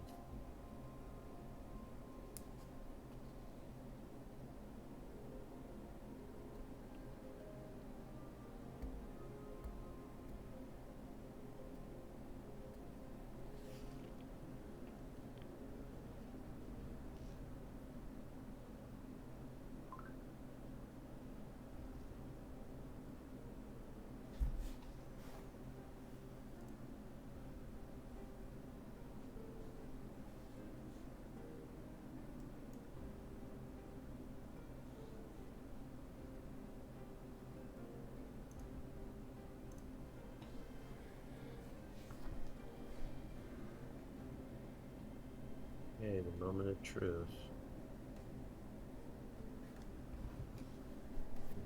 Turn on spec.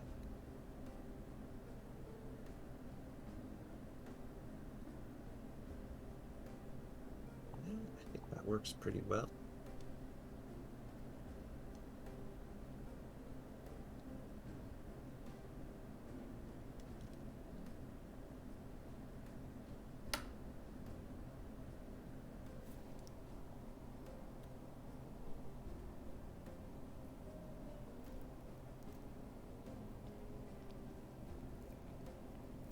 We're not going to end this stream till we hit 190 followers, so let's go, boys. I'm just kidding. They did not sign up for a marathon. Damn. Are you enjoying every moment of it at least? Yeah. I was going to say something, but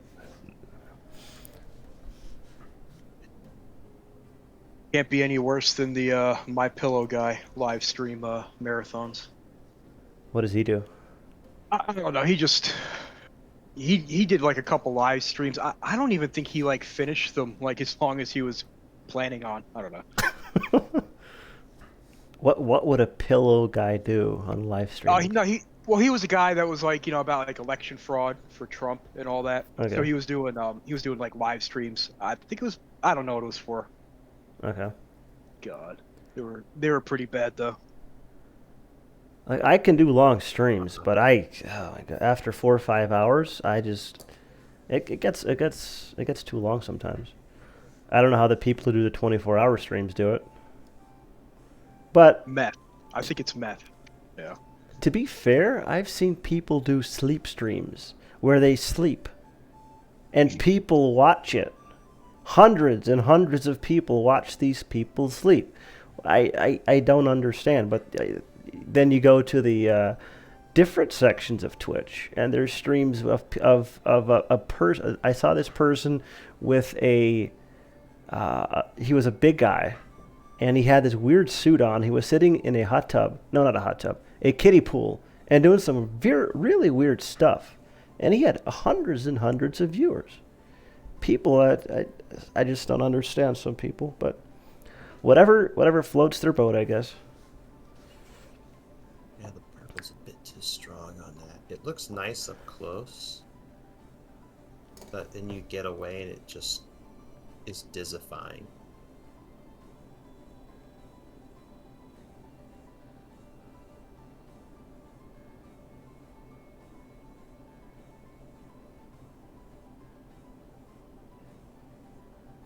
But if you guys are short on stuff to watch on Twitch, just check out MS Warlord, who is in the chat right now. He does some really good content. A lot of Warband modding.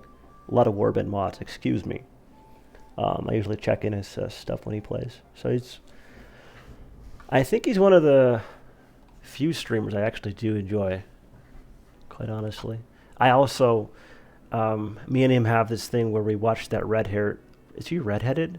This redheaded girl that always pops up when I put on Twitch for some reason. She's always on the front page. He enjoys that one as well. You have the day off?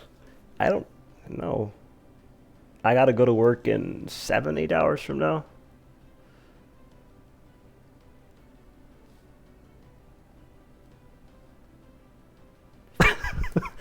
I saw this guy the other day. I don't think he knew he was live, and boy, he had his finger jammed up all the way his nose. I'm glad he. Oh my God.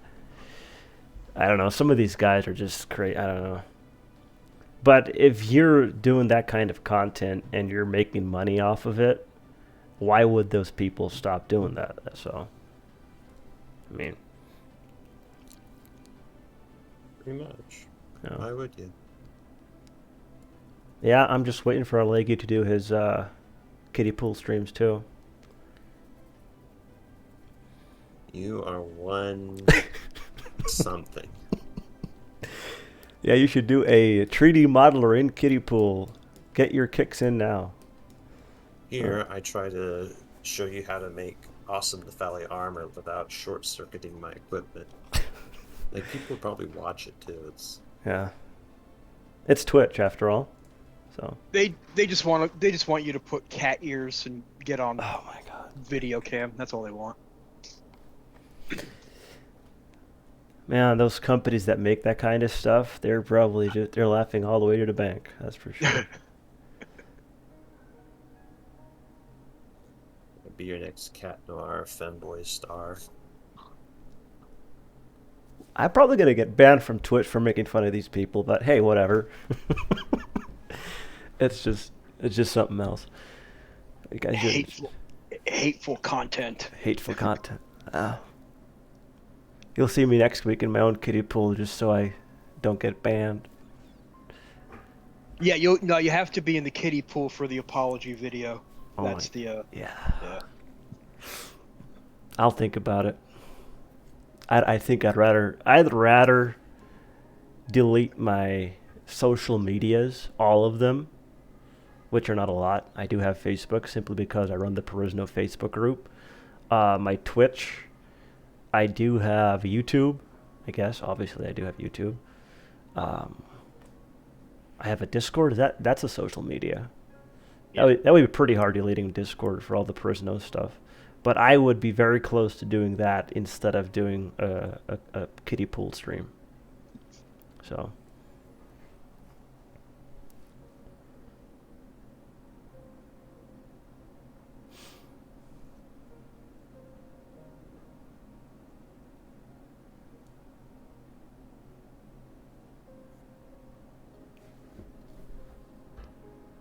So when I have a question, Oleg, once you click on the different materials and diffuses and all that stuff, you can export those right away. They would be have those diffuse maps and all that stuff, correct? The right-hand side of the screen, the moment I hit export, that's what you see. If I hit export right now, you'll get this color, this specular, and this height/normal. That's awesome. That's impressive. I think I need to add some more stuff to make this look a bit more believable. A seam in the center where you like button it up.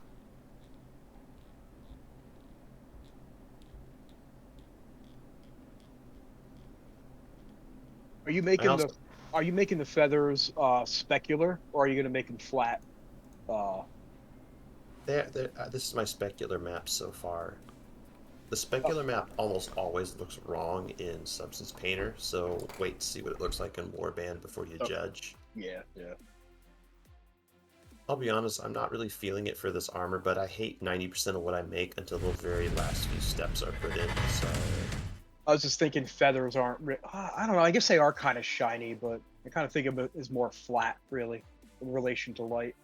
So I figure that the Nephalia have some sort of shiny paint they're putting on it, and they're made of metal. They're just a metal mimicking of the feathers. Oh, okay, gotcha.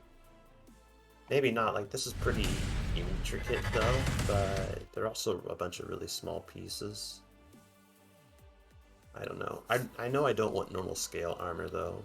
We can figure it out later.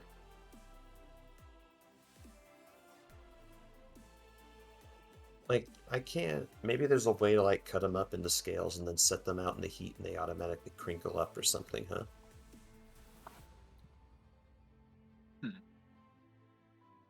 I don't know.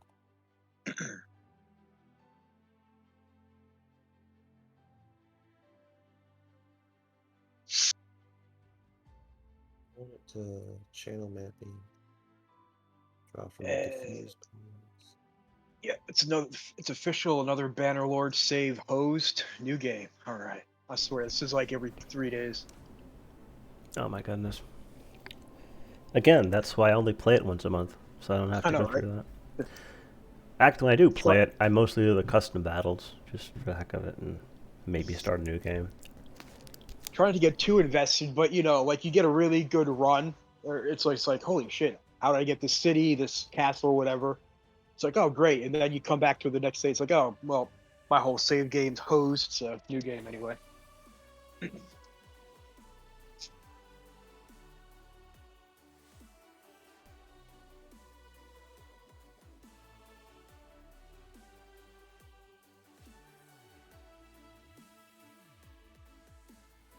So I've also been thinking about that.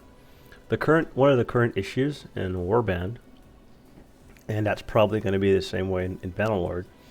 Every time you do a major update, your save game gets dropped, pretty much deleted. From the looks of things, that might be the same way in Bannerlord, which kind of sucks. So there's going to be two tiers to this. It's going to be the Bannerlord main updates that they do, and the mod updates. So from the looks of things, if we do a Bannerlord mod for Perisno mod for Bannerlord, we're going to have to figure in the Bannerlord updates and the mod updates.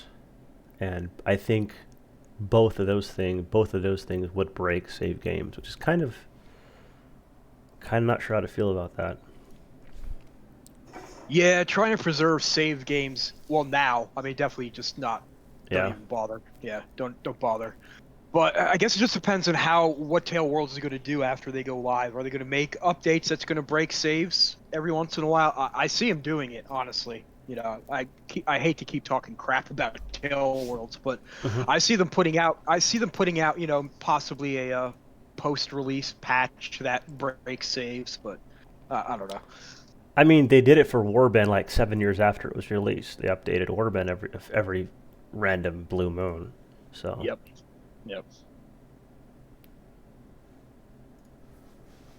So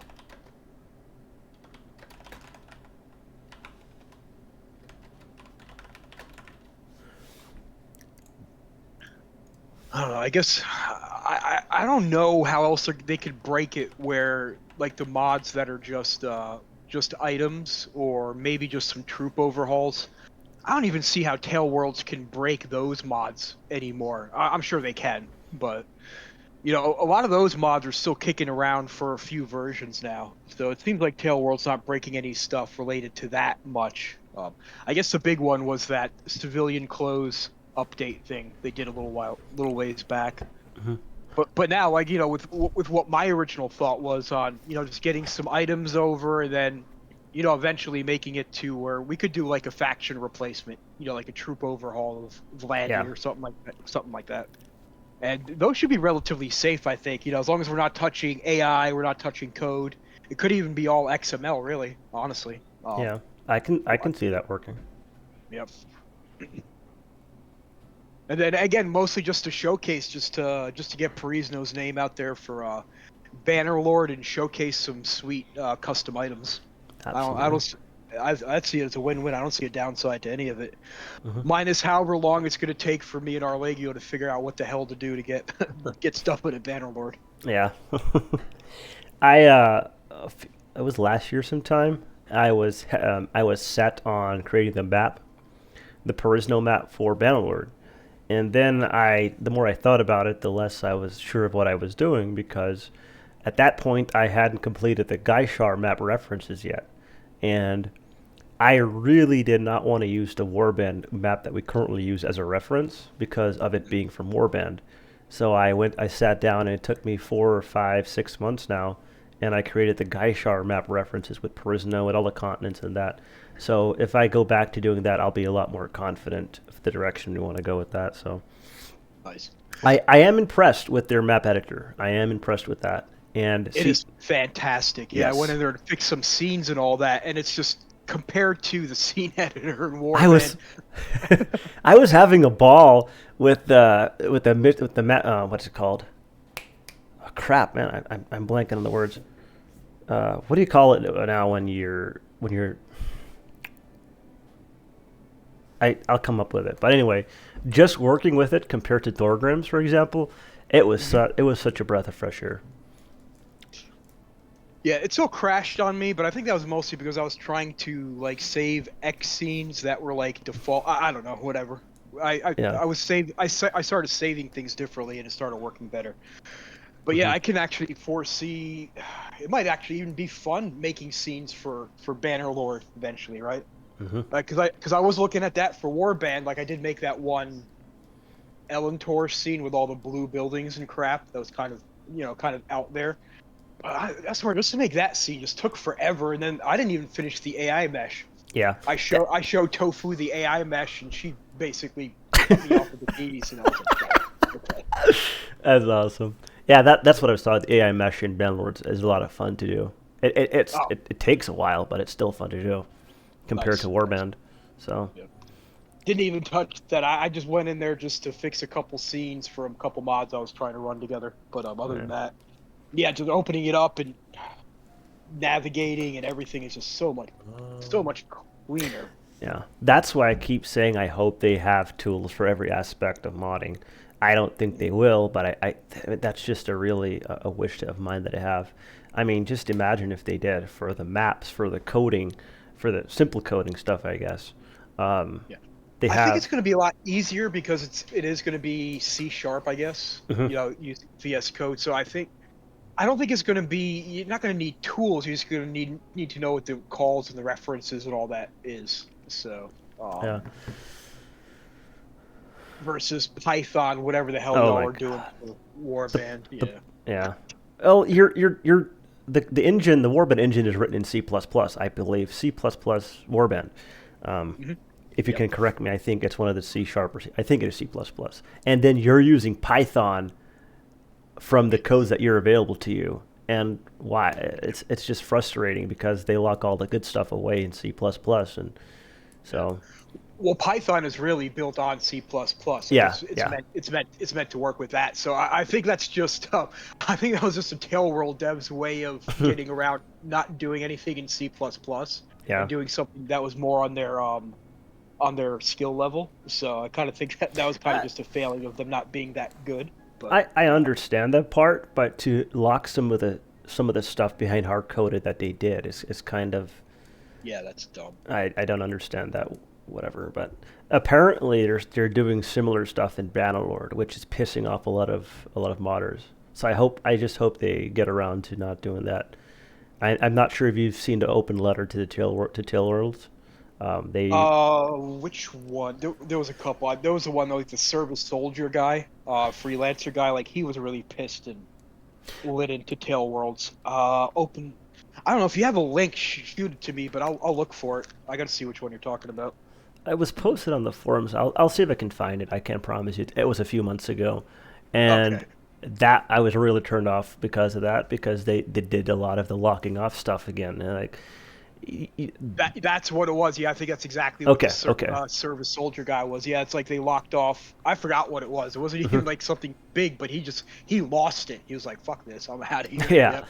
I mean, yeah, it wasn't that big, but there's a bunch of small areas. You're like, hey, we can finally change some stuff, and he goes in, like, oh, I can't change this. Why? And they were really pissed off about it. Like, oh, it doesn't seem that significant. Why would they lock this part off? So, I mean, if I guess I don't have any hands-on experience in the coding part of Bannerlord yet, so I don't have any input on that right now. Yeah.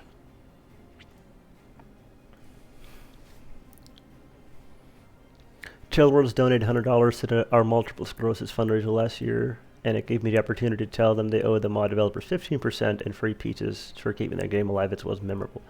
I would love 15% of their income for Warband.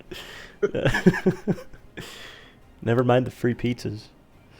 Or at least 15% of the royalties for the game for like the last 5 years, because they wouldn't be selling copies of Warband if it wasn't for modding the last 5 years. Oh at yeah, all.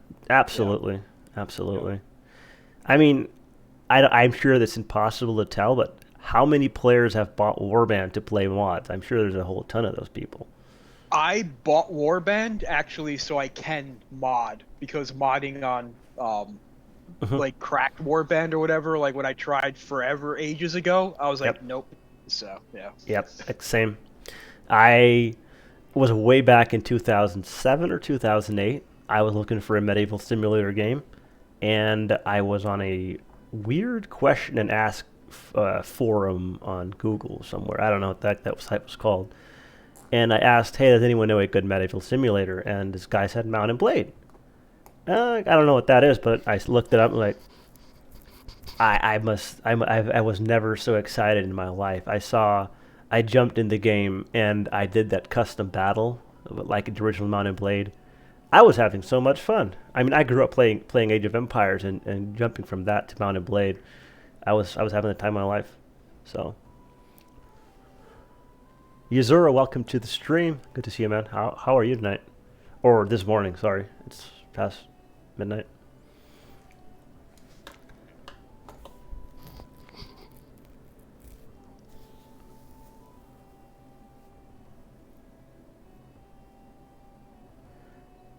Come to on the topic of Tail Worlds and money. Did you guys see their new office they're building? It's quite the setup they've got there. So they're making a pretty good amount of money. Yeah, they're making a really good amount of money. Do they even have any other projects, or is it just the No, Mount and it's Blade? it's Mount and Blade series, and that's quite impressive. I mean, Good lord. they're focused on that. I'm glad they don't have any other projects. What the heck would happen to Bannerlord then if they did? Cheers. Oh, you're working? Oh, that sucks. It's Sunday, Monday. Oh, Monday morning, I guess. It's already April 4, and it was April 1 yesterday. I don't know what's going on.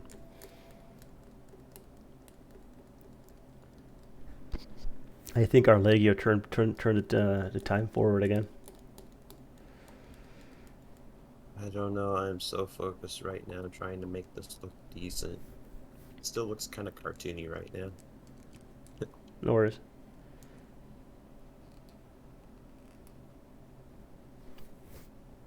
Guys, hail to the chief. I think I have a command.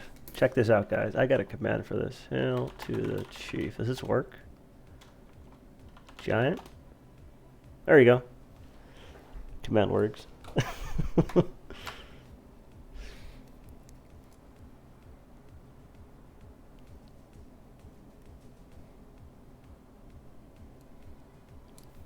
Let me jump in the game here and show you guys what my current playthrough.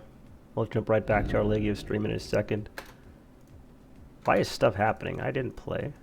Go, let's load the game again. Alright, so we're currently...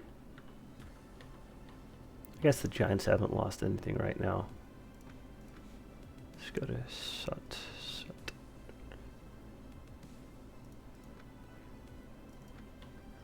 We're not at war with anyone right now. But we did take Namu Castle from Drahara. I'm keeping Cretus alive somehow. I've stocked up Novar Castle and Namu Castle with a bunch of troops. I'm currently working on getting some... I think I dropped about at least 80 gladiators into the castle just to shore it up. And besides that, 121 days in, Alantor has taken Westray Castle. So only 1, 2... I think... Yeah, 3. As far as I can tell... Oh, there's 4. The dwarves took this castle from Drahara as well. So 5 fiefs have changed hands so far. From what I can tell. Which is a very low amount of fiefs have changed hands 121 days in. I think that's the least amount of fiefs I've ever seen. And if you don't count Namuk Castle, because I initiated that siege, it would only be 4 or 5. So a very low amount of fiefs have changed hands so far. Yeah, that's all I can see so far.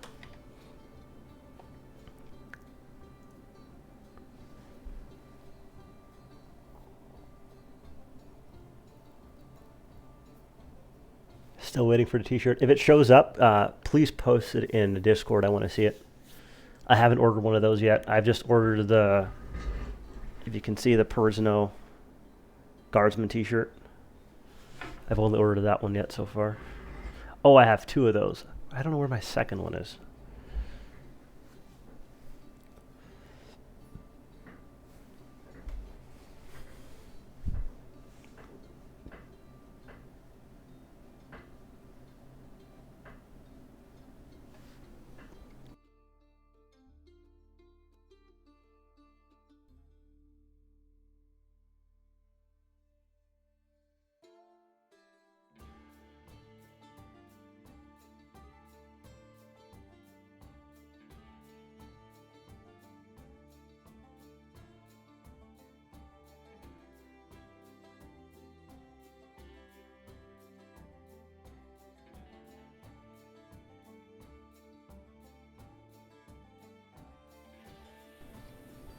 Once again, whoever missed any part of the stream, it will be up on YouTube tomorrow at the earliest.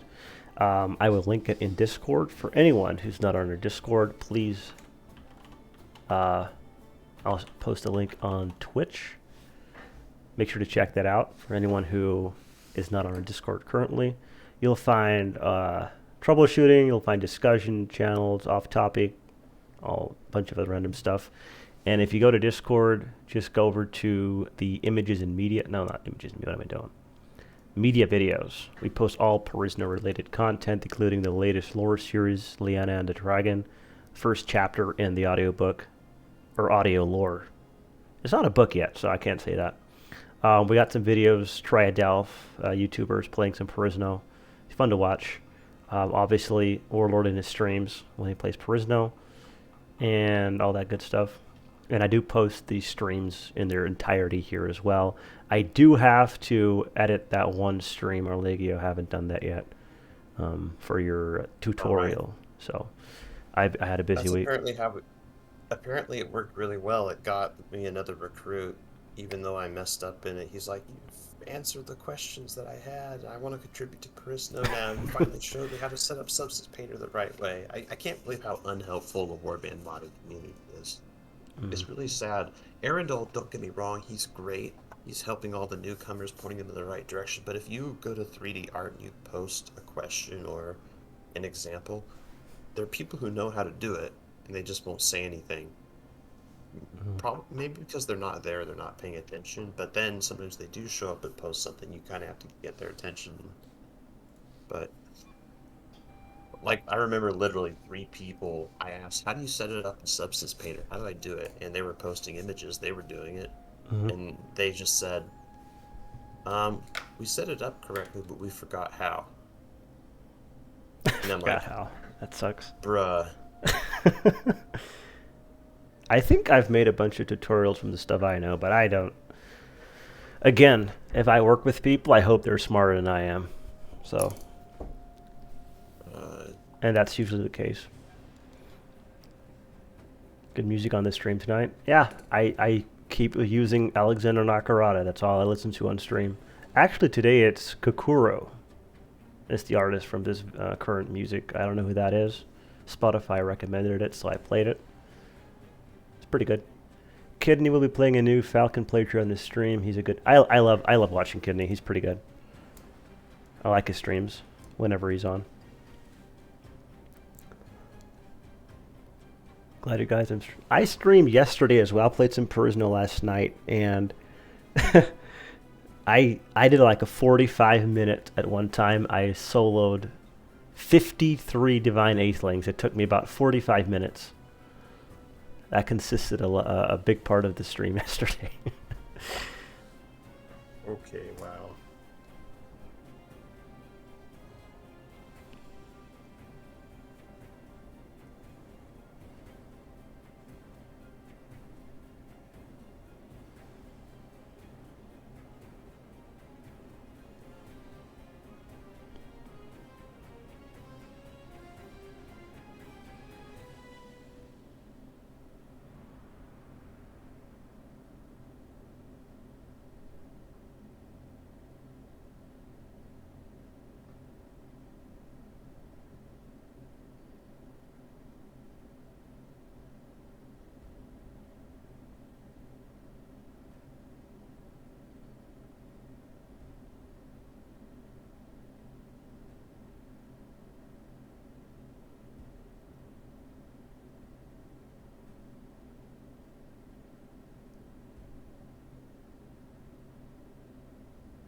So let's say I wanted to. Should I do buttons? Are buttons Nephali-like enough, or should I do belts on the front?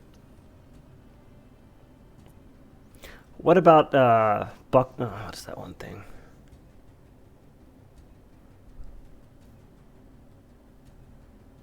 Roach? Well, not down all the front, but I don't know.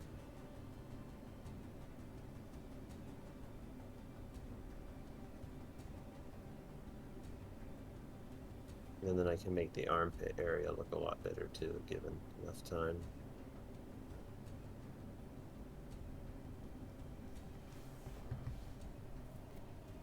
The person of noble male looks pretty decent. Still could have done better though.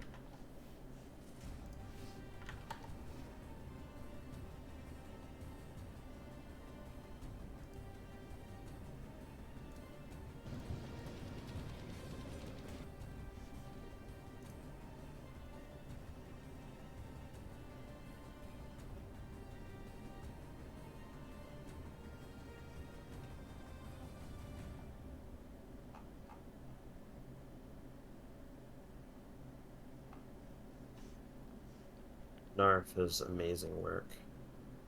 Yeah, he's pretty good.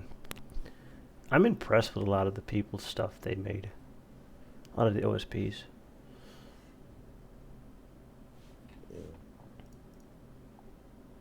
I'm gonna hire someone to try to make a better metal texture like what Narf made. See if I can benefit from that. I might hire someone to make a chainmail that works better as well, see if they can accomplish it. So these belt straps in front, maybe if they weren't such a vibrant orange, I could do something kind of like that.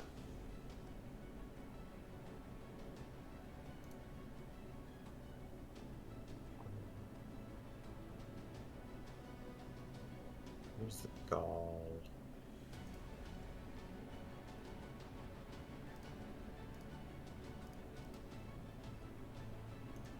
Something looks really wrong about this to me. I have some work yet to do for this.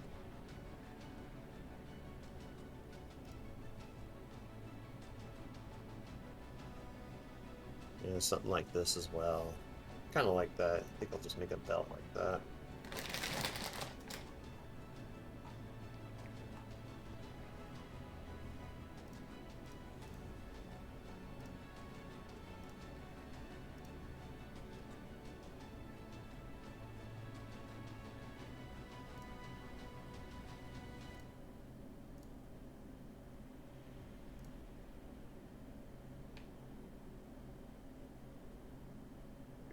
I activate triplanar projection. There.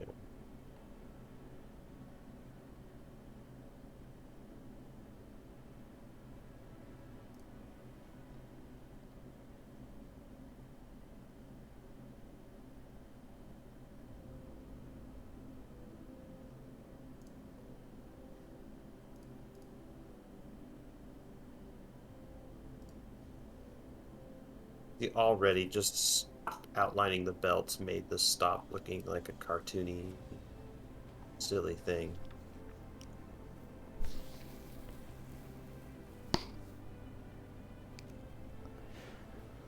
Yesterday, I almost defeated Zelodek with 440 Bakal warriors, not even top tier. The Giants, even though the lower tier troops are not as strong, they're still very good simply because of their Iron Flesh. They have so much health, they can tank a lot of shots. And I hate fighting the Giants for that reason. Because it takes so many hits to fight them or take them down.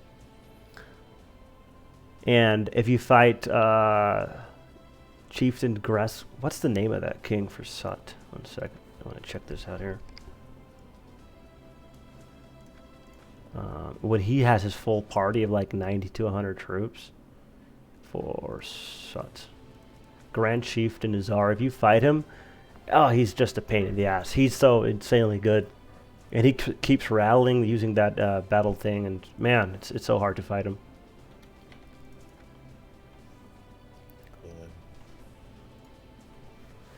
Thanks again for your donation to the Martian in this stream. Absolutely.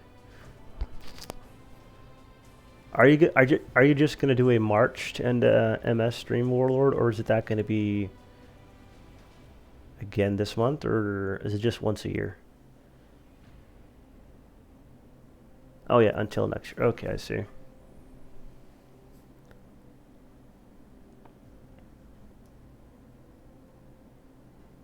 Yeah, if you go to yesterday's stream, I think around 19 minutes, I solo about 53 Divine Eightlings. It's pretty easy if you have a lance and a fast horse. I just, with their crazy big axes, I don't know if it was Byzantium or Dad who talked about their axes, he didn't like them or something.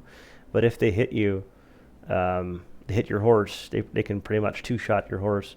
So what I did, I had my companions go to one corner of the map and dismount, and asked them to go to the other corner of the maps. Every time your horse got low, I just ran to the corner and changed horses and did it again.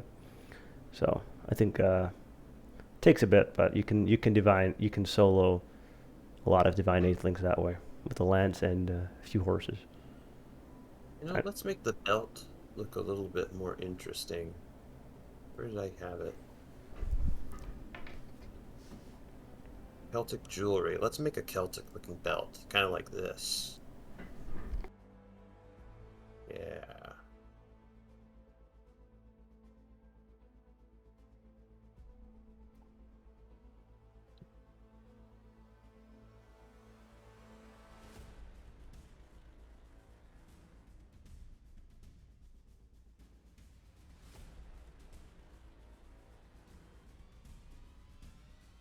Let's look up brooch.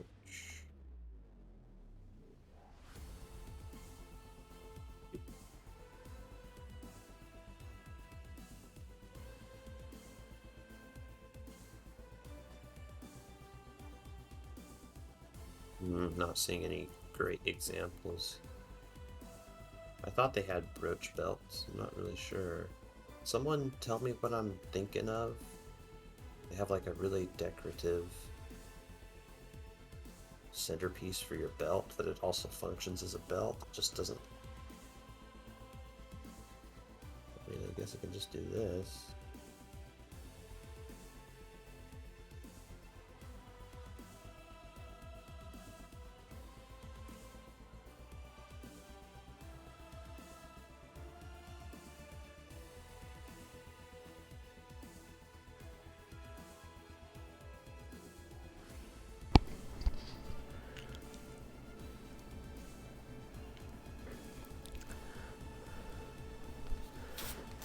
I don't know. Stop watching that ugly redheaded girl. I'm going to her stream asking. You do that. Tell me how that goes. That's not an ugly redheaded girl. That's my orangutan bodyguard. That's awesome.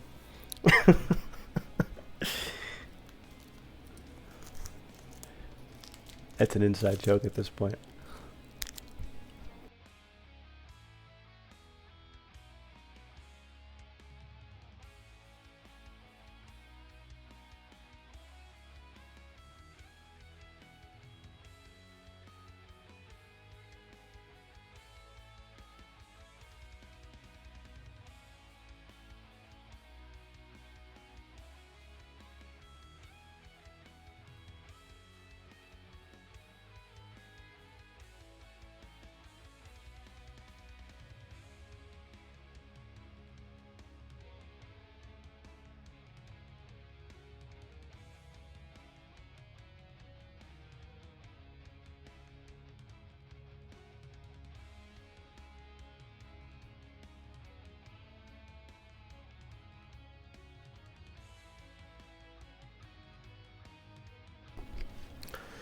That's how I met you. That's the very first thing I ever said in my stream.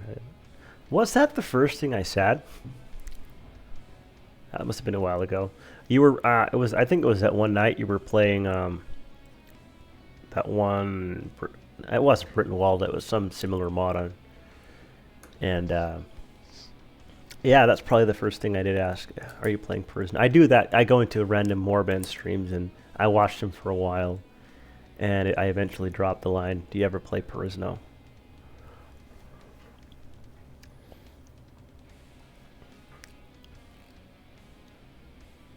Something to do.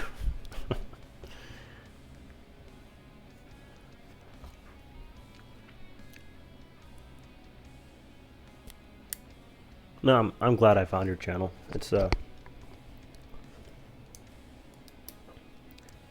It's something that stands out from all the clutter on Twitch.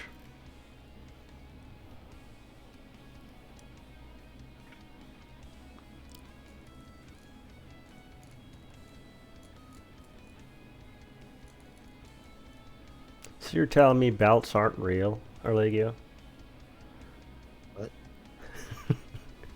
They're not actually real, they're just painted on.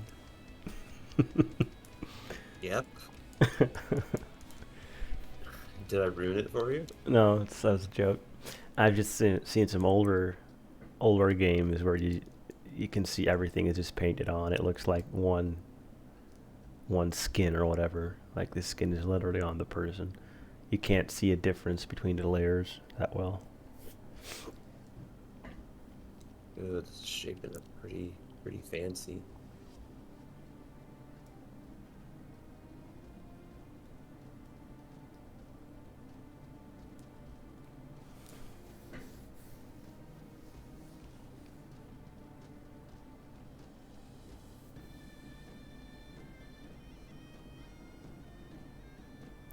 So when on the newer games, for like the different, trying to figure out how to best word this.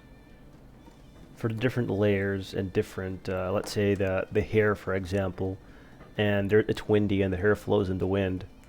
And then you have this different part, let's say your jacket or something is also flapping, and then your the flags and all that.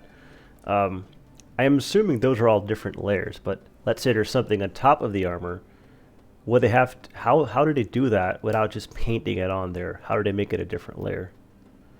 So the physics engine picks it up and makes it so that it feels like it's a different layer, and let's say you stand in the wind or whatever, and it makes it's moving. Probably just make it another model. I mean, Yeah. nowadays it's not the triangle count that busts your GPU, it's the textures. Mm-hmm. Stuff gets really high poly, and there's a lot of room to work in. It's fair. I just saw this one trick this one game did, and you walk down and it spawned like monsters and stuff for you to fight, but instead of every level of spawning the monster in the level as you hit the trigger, they had everything spawn in when you spawn in the map or whatever under the map, and they as you got to the trigger point, they just brought the mod or the whatever, instead of spawning it just brought it into view or brought it up from underground. And I think that was pretty interesting. Yeah, that's one trick.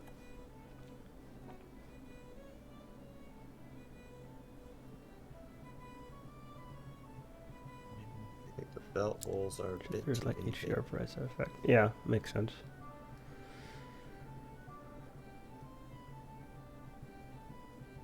I remember I had a shitty PC and couldn't play Perisno, so I only watched YouTube videos.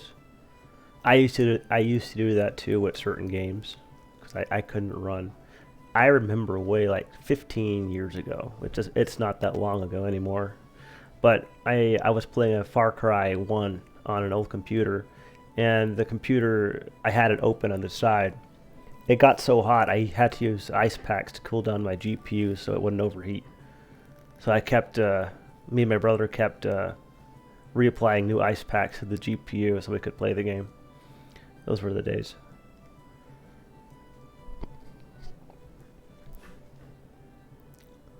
The texture for the last days of the Third Age painted on the belts under Rangers. It was the first thing I changed. That's fair. To be honest, I haven't played that mod all that much. I've just jumped into it and moved around a little bit. I haven't played it in depth yet.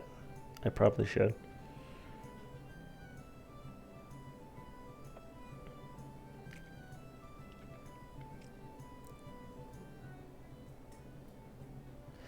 I've also seen people that have been able to do mod the physics in Warband, which it's quite impressive once you can do that. Some mods actually have hair physics. I don't know how much it adds to the mod or how heavy the mod would be after that, but the hair actually moves in the wind. That's quite impressive for Warband.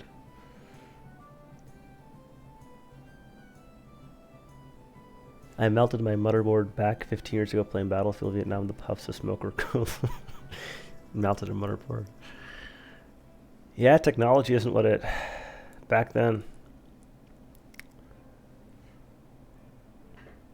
They just crammed everything into those cases.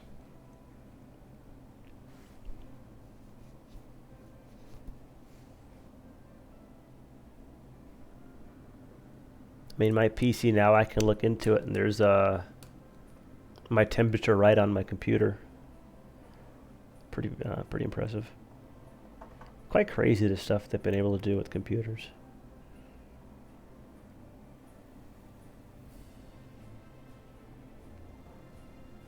I miss having a turbo button that actually worked for a computer. Say what now? A turbo button for a computer that actually worked. This was a while ago. I think they had it. Some models like they had it where you could go from like 100 to 133 megahertz. There was like a turbo button on the front. I don't even know what the hell it did. I think it was something with the bus, but yeah. So it just didn't crank up the fans. No. Interesting. It actually got like. So it was 133 megahertz. Ooh. So it was basically a manual overclock button, right? Yeah, something Okay. like that. I see. Yeah, I don't really have to overclock anything, so I just use NVIDIA GeForce Experience, which is one of the worst optimized programs I've ever seen.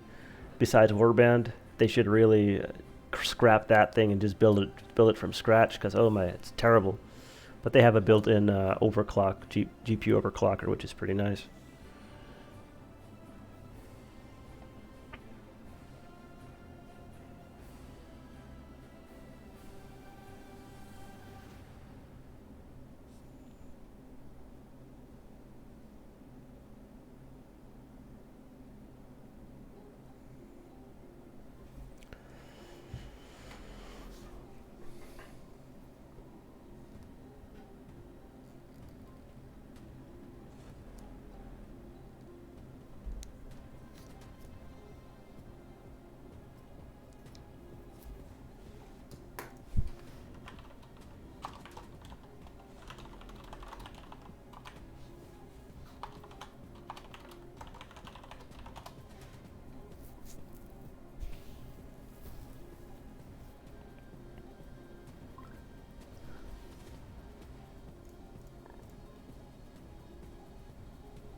GeForce Experience sucks. After the mounted blade MB meltdown, my neighbor was a tech guy from Navy SEALs. He modded my PC with multiple fans so it'd stay cool. He looked like The Rock. He probably was The Rock, for all you know. Yeah, there are ways to work around NVIDIA GeForce. I just use it for convenience. I don't want to spend all that time changing stuff. They have a monopoly. Yeah. That automatically makes me really dislike them. I was, before I bought my 3080, I was looking into buying an AMD GPU, and their software is not much better, if at all.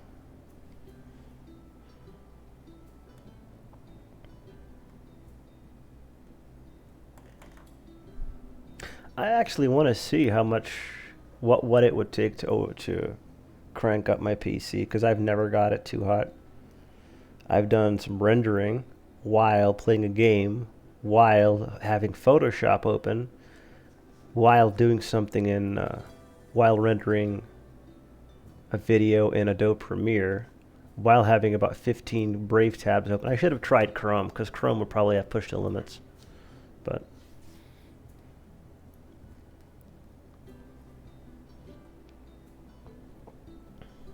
If you really want to stress it, you could run something like the Furmark 3D benchmark software, and then there's a little benchmark software called Prime 95 that basically just cranks your CPU and memory to max. Prime 95. Yeah. Actually, come to think of it, mining Ethereum cranks it up pretty high too. Oh yeah, that too. You'll actually might get something out of it too. Yeah. I might sell my Bitcoin soon. Aren't you going to buy NFTs, Arlegio? Come on, man. Good God. Like, if there was ever a sign that Bitcoin is no longer... it's getting to the point, dumb people do what dumb people do. It doesn't necessarily affect the smart people, but I kind of hate how Bitcoin is becoming, like, the normie idiot thing now. Have you heard of the theory that cryptocurrencies are a government project? Government experiment, I should say.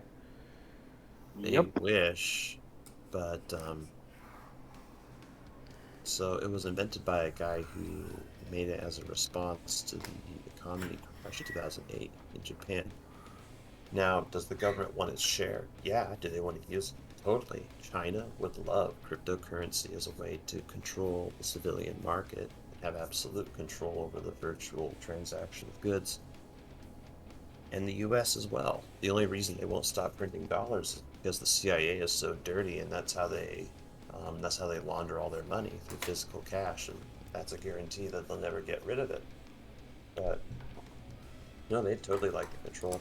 Eventually, what you're going to see is a cryptocurrency will be officially adopted by the state and the banks. It'll be a common man's land, and that's when it's absolutely time for me to get out, because there won't be that much wild growth anymore. And it will also be Cashless. controlled. No, the theory I was talking about, it was interesting because this guy brought up a bunch of points about the push for a cashless society and how cryptocurrency perfectly fits into that agenda. But again, that was just one theory. I'm not going to jump into the lake at this point, but there was also this weird off track here. I had another point, but I forgot. Hey, Arlegio, have you ever thought about modeling?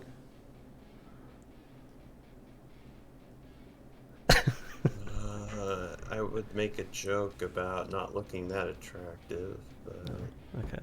No, I meant 3D modeling, but really, yeah, I can only textures see, so.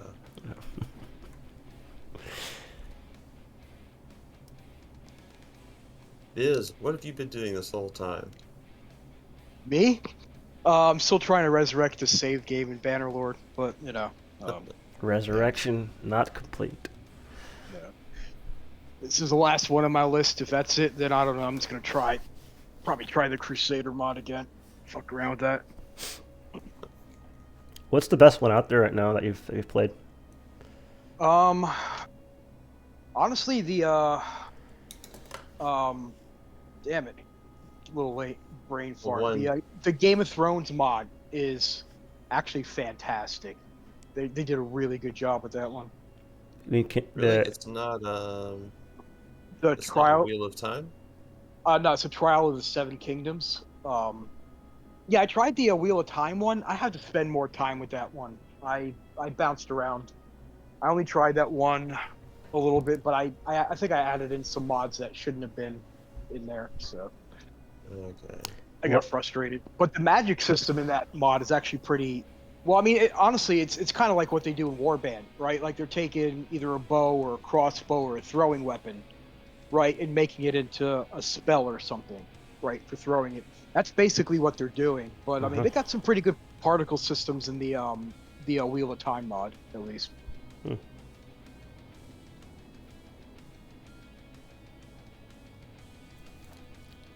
Looks good. Actually, no, I think. Yeah, I put the Wheel of Time mod aside because I'm waiting for them to finish the East Island Essos. That's kind of like half done, and that's kind of where I wanted to play, right? So I'm gonna kind of let them finish that. What on the topic of the Wheel of Time? What was your overall outlook on the show? It sucked. I think it was fucking garbage. Yep. Like it just feels so empty, right?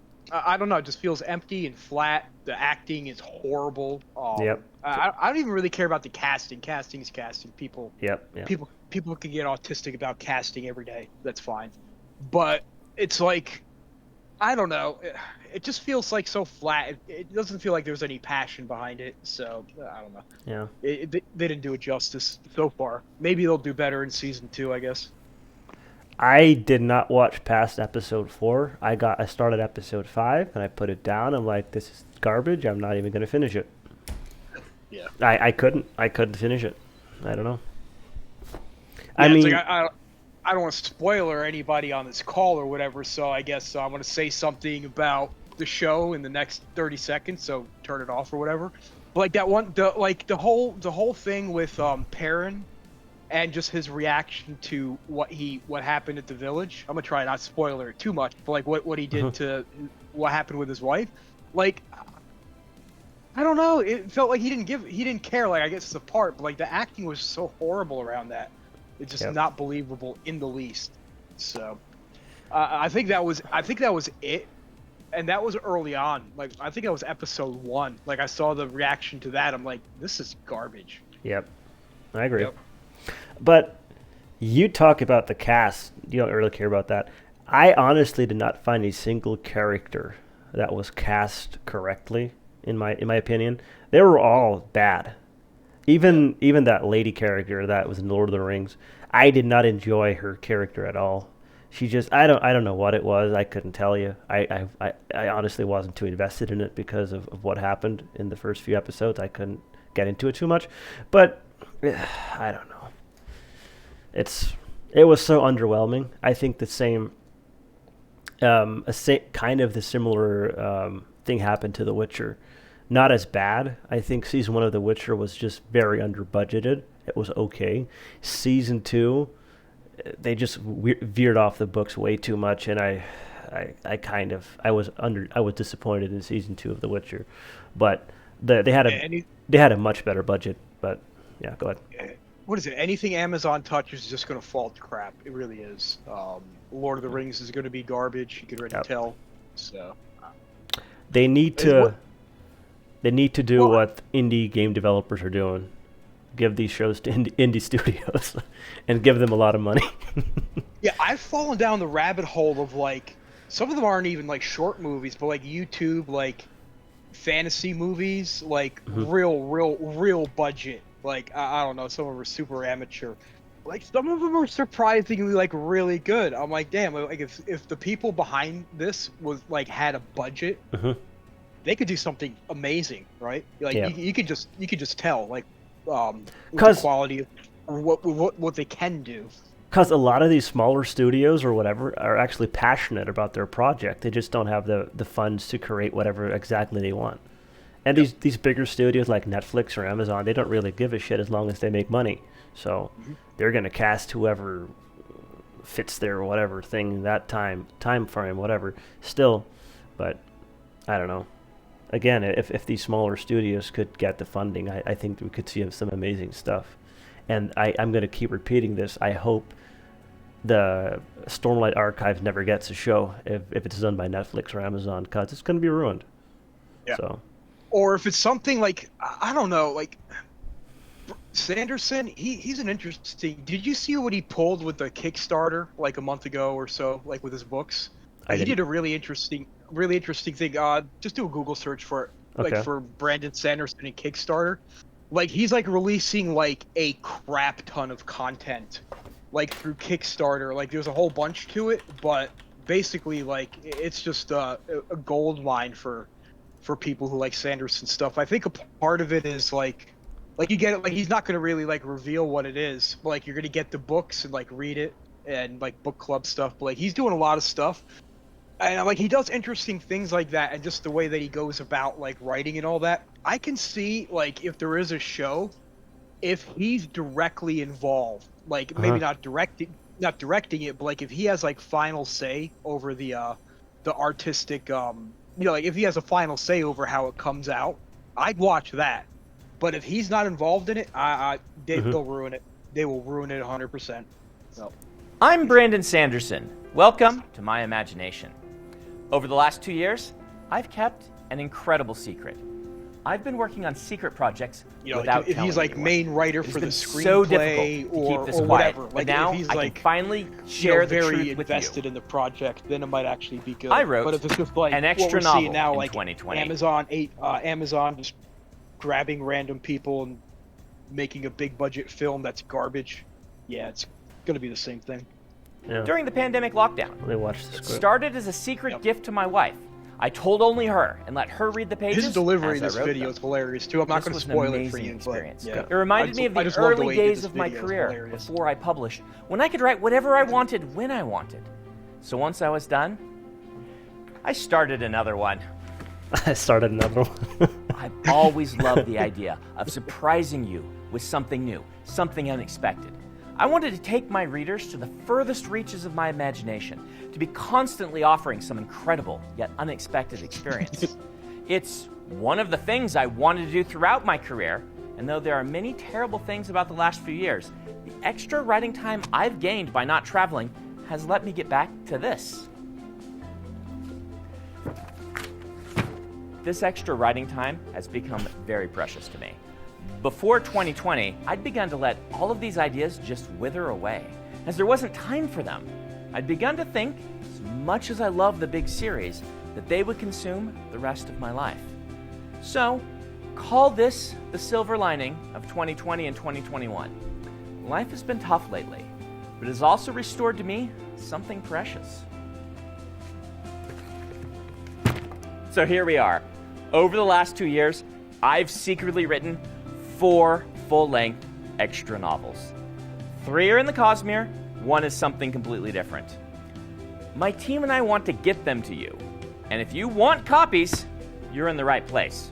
If you back this Kickstarter, we will send you one new book and really good content too. I don't know how he does it, but yeah. Each quarter in 2023. Even better, if you want, we'll send you a Brandon Sanderson themed subscription box each month next year. 4 of those boxes will contain the books, but the other 8 will contain a delightful assortment of merchandise and goodies themed to one of my worlds or concepts. Are you looking for a gift for the Sanderson fan in your life? Well, actually, I just realized that is one thing that maybe Or I Legio. be aware of. Did you watch this yet? This would got be your 20. This would be like a similar approach that you could do, or we could do to some books, like something like that. 23 I'm covered. finishing this and I'll let You you can know. find full details below, but we're offering print, ebook, and audiobook. You can pick your format for the books and add 8 months of swag boxes to it. Or you can go all in for our super bundle. That includes, for one discounted price, 12 months of Sanderson, including all 4 of these novels in ebook, print, and audio, along with all 8 subscription boxes. I realize that coming at you out of nowhere with 4 brand new novels is a huge shock. At the same time, if you think about it, it's kind of the most Brandon Sanderson thing I could have done. Surprising, yet inevitable. Just like a good story should be. Thank you as always for putting up with my... Yeah, that's interesting. Buzz.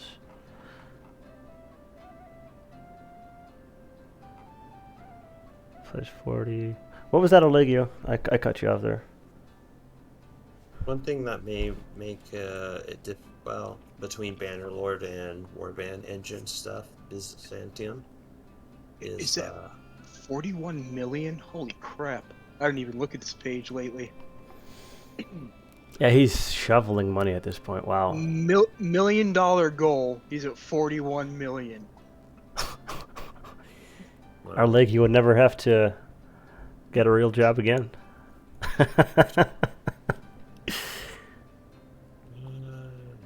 I wouldn't want ebooks. I want the actual copy. Yeah. I mean, you're at least for his stuff, yeah. $160 for a hardcover. That's a little much. I think I'd probably wait till they actually sell. Well, is it for all of his content or is it just one? If you do 60 or more, a quarterly ebook and a quarterly audiobook, it's not bad still. Gotcha. If you want to do, so that's all the books every quarter. But for 160, you get the ebooks and quarterly premium hardcovers. So you're paying $160 per book, essentially, for the ebook and the hardcover, which is kind of insane. Yeah, that is. $220 for quarterly audio, quarterly ebook, and premium hardcover unsigned. Yeah, I can see why he's making $41 million. Jeez, that's kind of 500 or more. I don't doubt he's not going to deliver though. So Yeah, I like the extra money. Yeah, and you see the delivery of it. That was fantastic. That whole video. If you watch the whole thing, like where he like kind of leads you into it, and he's like, you know what, I'm kind of disappointed, and then he like pulls that whole thing. That was best delivery I've seen in a long time. A new ebook available for download. So quarterly ebooks for the cheapest one he has 40. You're gonna only get the ebooks, and I don't do ebooks, so I'm probably just gonna wait till the actual books go on sale, which are probably gonna be 2 years from now, at least. Yep. No, it's a genius marketing strategy. He just made a whole crap ton of money. So Hoyd, Secret Project 2. So are these... Ooh, I want the Stormlight Archive theme swag box, though. That'd be cool. I wonder if any of these projects all look like a different series. Is that what I'm seeing? Well, again, like it's all the Cosmere universe. Like Mistborn's related. There was only a couple things that he wrote that wasn't related at all, but it looks like all of these are related, at least in the same universe. If you can go up on your page.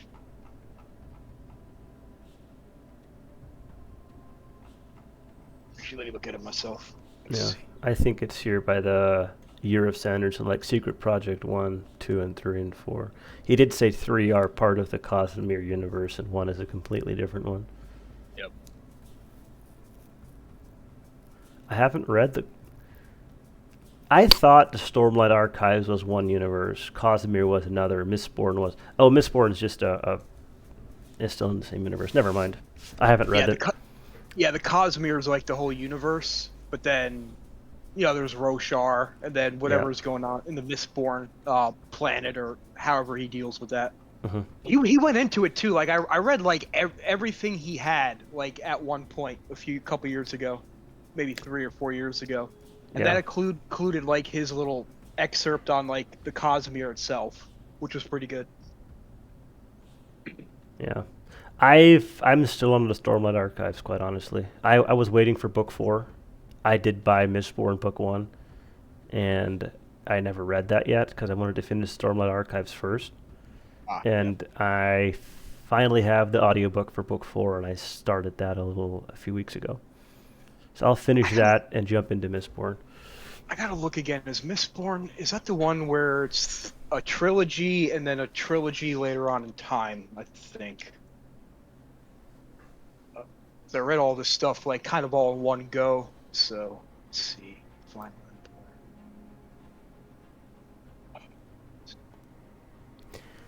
so 10. Yeah, okay, yeah, there's like 10 major books, 23.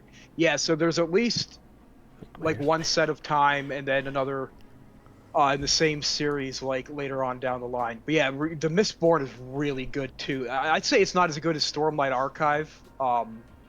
I guess just because the Stormlight Archive just kind of hits just with everything at once. But there's a lot of interesting stuff in Mistborn. I'm not going to spoil anything, but definitely read all that, all of those too. Mm-hmm. Yep. This is like 90% done now, Mitch.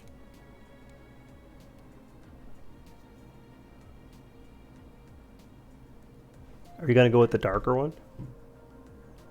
I don't know. Like the specular, you see how shiny white it is? It always looks that way in Substance Painter. It looks really ugly because there's a specular.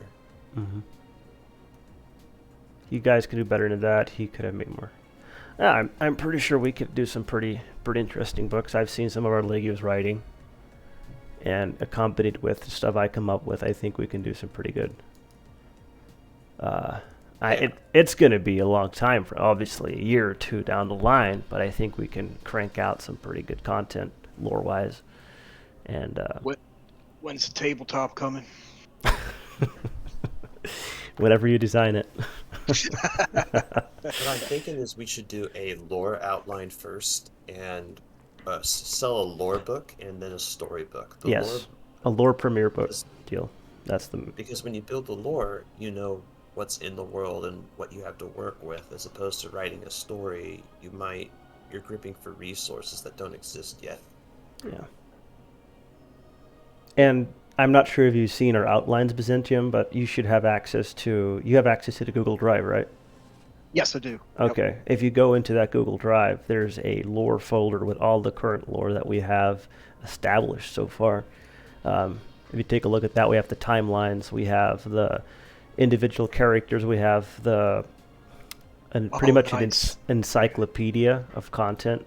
This is going to be a constant work, but all of this stuff that's in writing is there, and a lot of stuff that's still in my head isn't there. But you'll see what we have so far.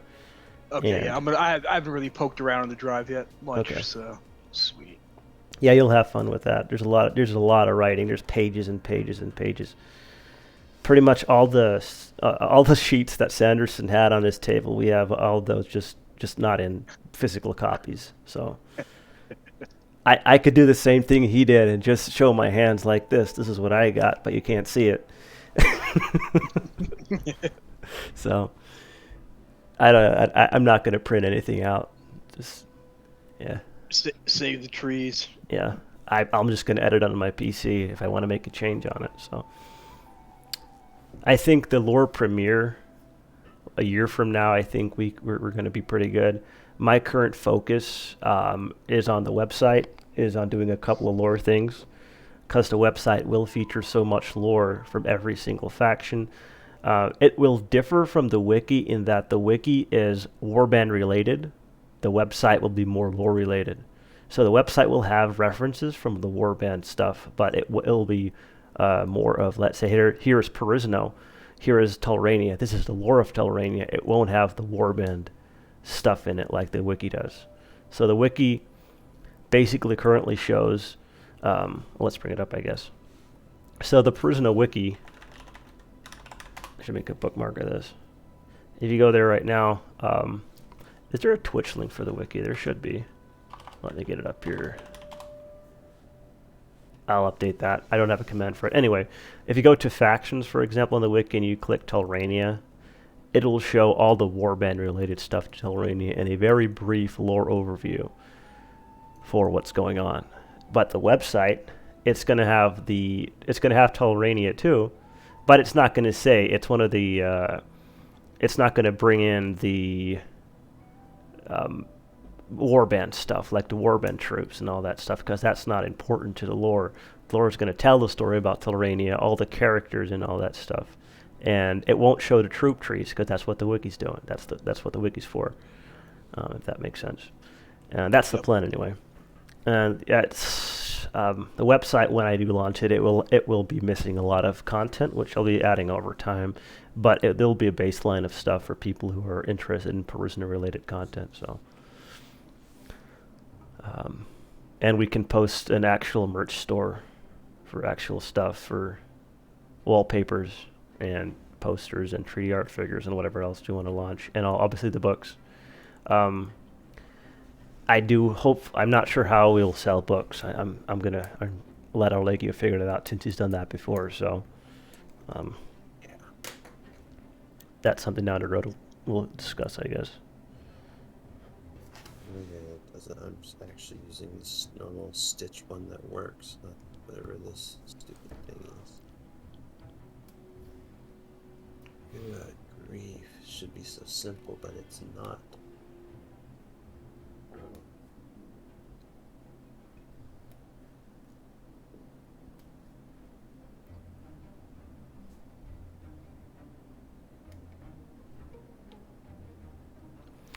Also, Byzantium, once you're, I know you talked about Hackon and all that stuff. If you have any lore-related topics, feel free to use our development Discord to make your suggestions and stuff like that, because there's a lot of areas we're working on, but Hackon is not one of them right now, and it won't be for a while. So if you have any good ideas where we could go with that, add stuff and whatever.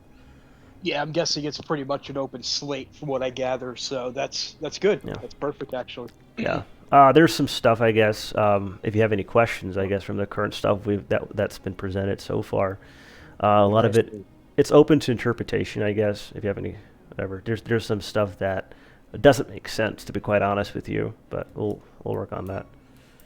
Yeah, I was going over some of that with our Legio before. I guess some placement. Just a whole bunch of stuff. I just got to look at it all, like big picture for them. So yeah. And the nice thing is, because it's an isolated part of the world, you don't have to worry about like how it interacts with the rest of the world as you write for it as much. Yeah. I do have an outline I was writing for one of the Grand Ruachs, though, who basically the one god appointed the Grand Ruachs to watch over different parts of the world, and the Snake Spirit was appointed to watch over the Hackett people. It's kind of a long, complicated story, because he tries to point them in the right direction, and they misinterpret him and do their own thing, and, like, basically make a pagan religion based off of him, which he didn't want. I mean, they were supposed to listen to him and write down what he taught them, but then they start treating him as if he's, well, I don't know how you say it. It's elevating someone to a position that they don't actually have, and basically idolize him. So yeah. Also, on the topic of Hackania, I know the name probably won't stick around since it's kind of, I'm sure we can come up with something better for their continent. Yeah. But the most of the continent, my idea of it was mostly a lot of trees, Mediterranean style. Think of, I don't know, Greece or something like that with a little something mixed in. A lot of water, and Hackania, the whole Hakan Empire, has probably the strongest naval fleet in the whole world, I should say.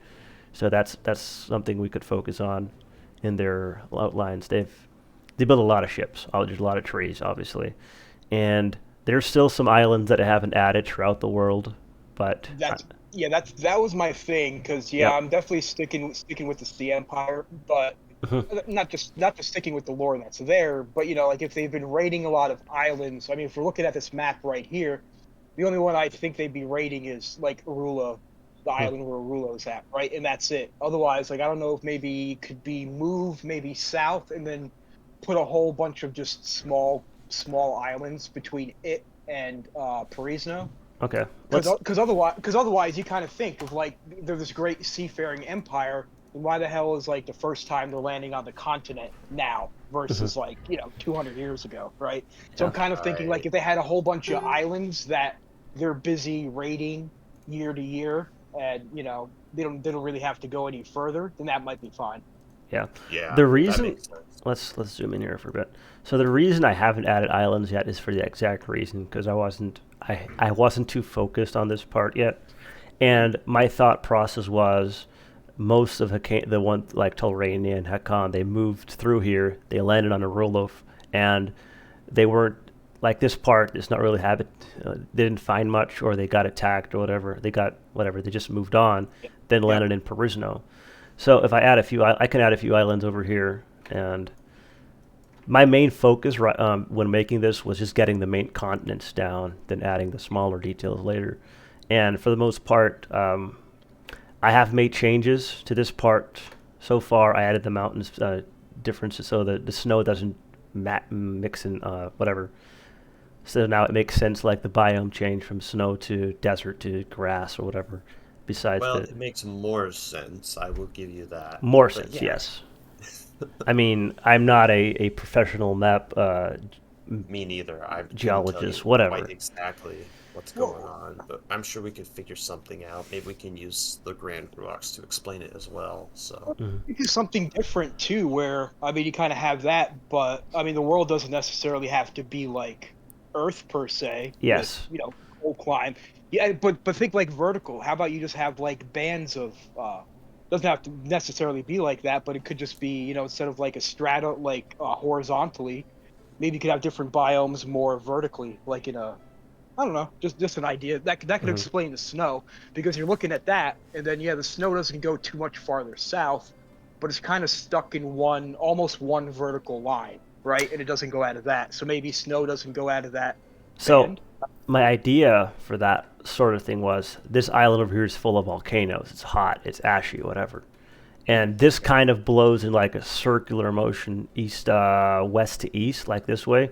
And it goes south down. That's why this area here is so barren, so desolate in a way, in a sense. And as further as you get inland, the storms or the winds, whatever, aren't as strong. You got the idea I'm going for. I'm sure you're getting the references, right? It's kind of like you have a Perisno El Nino over that. It's going clockwise. Yeah. Yeah, and it's going like this in the bottom and coming back up here in a sense. And then the snowy part area it's colder. It's not as touched by the winds or the storms blowing through here, cutting off and whatever. And then you have the Mediterranean style islands overall, because it's simply a different area of the world, I guess. So. I mean, I'm trying to make it make sense in a standpoint, but also this is a completely different world. So, Yeah, Perisno's flat. Well, according to Where's- this, it's flat. I mean, Where's the firmament? Okay. I'm not going to go into anything like that. I'm just a map drawing my map. So leave me to that, and I'll be happy. Yeah, Mitch the flat earther confirmed. I could I guess break my screen and just make it into a ball. That might work. I don't know. Anyway, so yeah, I guess I'll go back and forth between this and our Legio stream. Okay, that's a good start. So yeah, Orlegio showed me the map, but yeah, I was just trying to figure it out in my head. But yeah, that explains it a little more.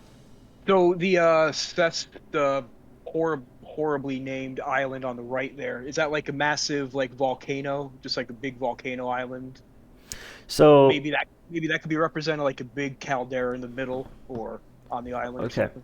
so this island, the basic theory of this was let me bring up my. It should be on the wiki. I think I added it to the wiki. Give me a second here. So I have Perisno, and then I named Gaishar as or Gaishar, whatever you want to call it.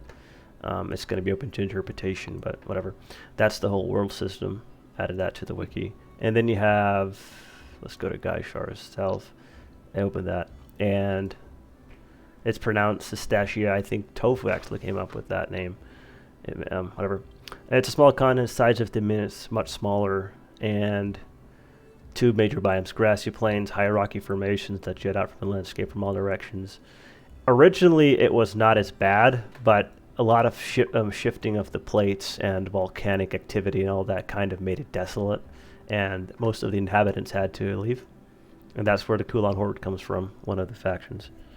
Oh, finally some lore for the Kulan Horde. Holy crap. Okay, I did good. update that in-game, and it should be on... Yeah, it's on the wiki, and I did update it in-game. So Nice. yes. The Kulan begins from Perisno on the continent of Cistachia for centuries. Yeah, you can read that yourself, for anyone who's interested. Yep. It's found on the Perisno wiki. So that's the backstory of Cistachia. It's on the right side of the continent. There's some islands missing, obviously, but anyway.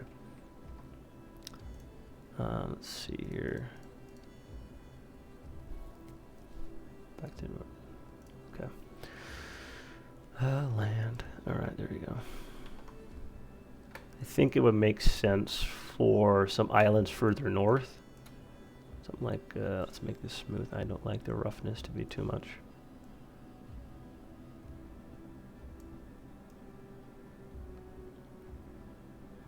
Oh, and this is for the people who are always asking of why the Aruba Islands to the north are uninhabited.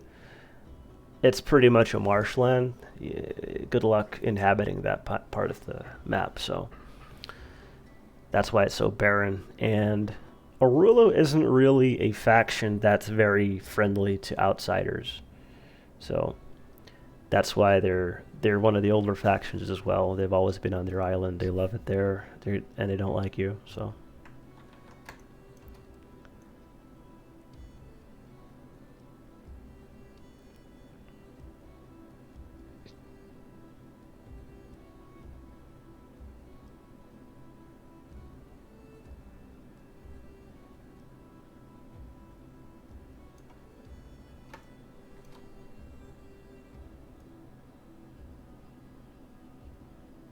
Feels like I'm playing Age of Empires using the map editor.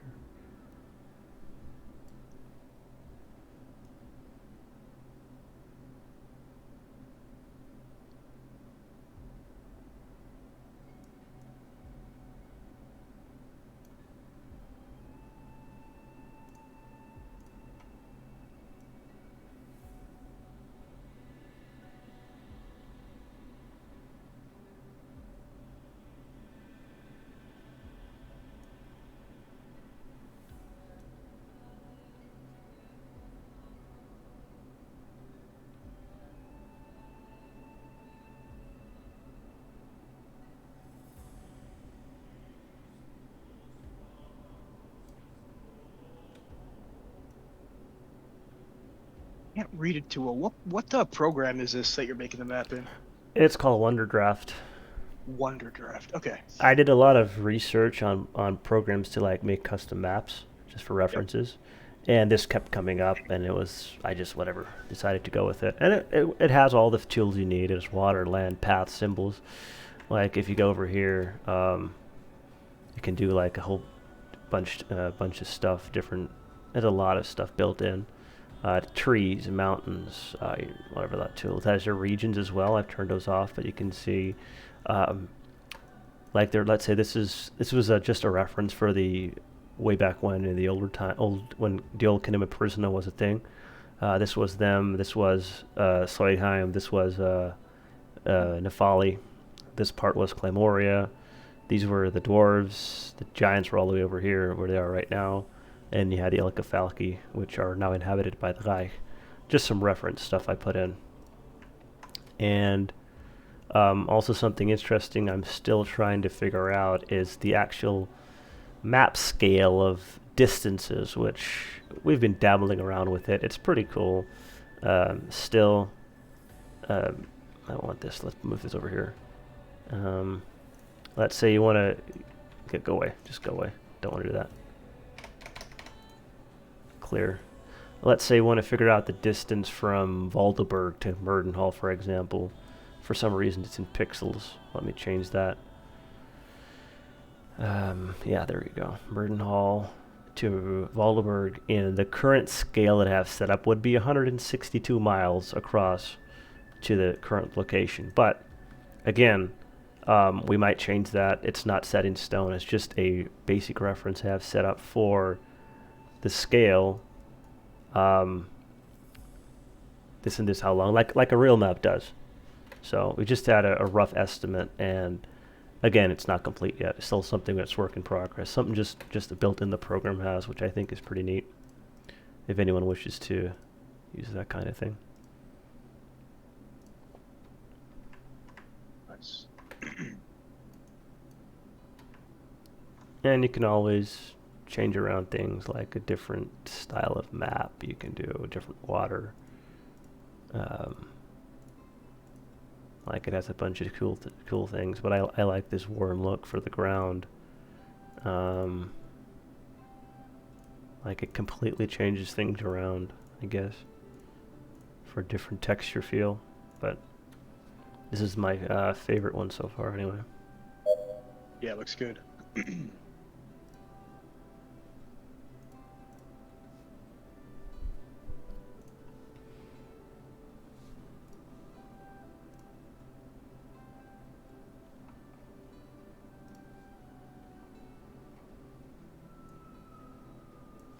I don't like the river tool. The river tool's kind of funky. I just use the land tool and bring down, like, I make my own rivers like this. But I guess each to their own. Yep. And I need some Mediterranean. I need some... Not really important which type of symbols you use. I just... whatever. And once this is complete, we'll have a good reference of, let's say we're working on a banner war, for example.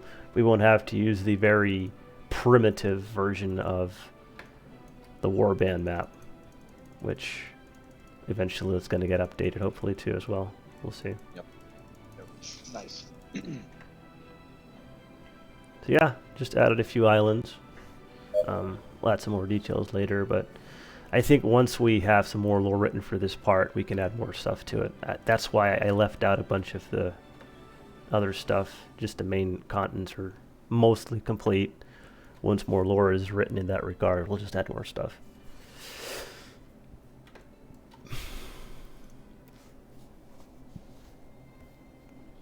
Arlegi, what's your plan for the for your project for tonight?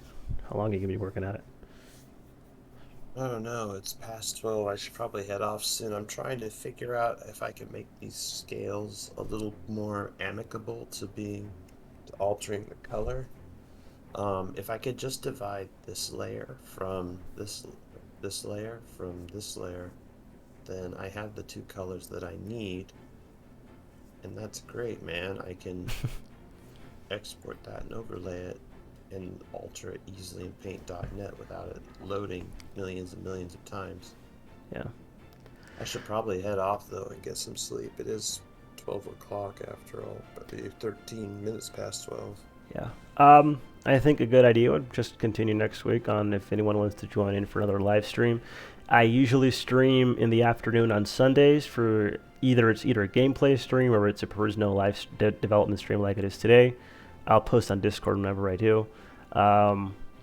Thanks to everyone who showed up tonight. Thanks to everyone who followed this channel, followed Perisno, and all that fun stuff. Thanks for Byzantium, Dad, and our Legio for showing up on the live stream voice channel. And everyone, please welcome Byzantium to the Perisno development team. And that is pretty much all I have for you guys today. Thank you for showing up. Thank you for everything, all the people who play Perisno, for all the good stuff and whatever else I missed today. All right, it was a fun awesome. stream. Yeah. Yeah, I didn't expect to stream 6 hours today, but I think it was a fun stream. Really enjoyed it. Thanks to you guys for showing up. Really good time. You too. Thank you. Yep. Till next time, guys. All right, have a good one. All right, see you everyone. All right, I'm going to end the stream off here in a little bit. Once again, thank you for the follows. Thank you to Zora, MS Warlord showed up. We had a few other newcomers here. Melothric Younger Prince, one of the newer guys who showed up today. Thank you, and welcome to the world of Perisno. And MS Warlord, love your streams. Hope to catch you tomorrow, whatever you're playing. Hopefully I'll be on yours. Hopefully I can catch you as well. And for all this stuff, there was a new video released today, the Perisno Lore Series, Episode 1, or Chapter 1, I should say. Catch that. I'll link that one more time on Twitch. And be sure to check out the Perisno channel on YouTube. Just type in Perisno. I also have it listed in our Discord. If I can find this Discord, there it is. So all you have to do is go to the... Scroll up here. Media and Videos channel. All the new videos will be posted in that channel. If you're a YouTuber or streamer playing Perisno, just share your link here in this channel as well. Tridelph has shared some stuff is here, and MS Warlord streams here or two.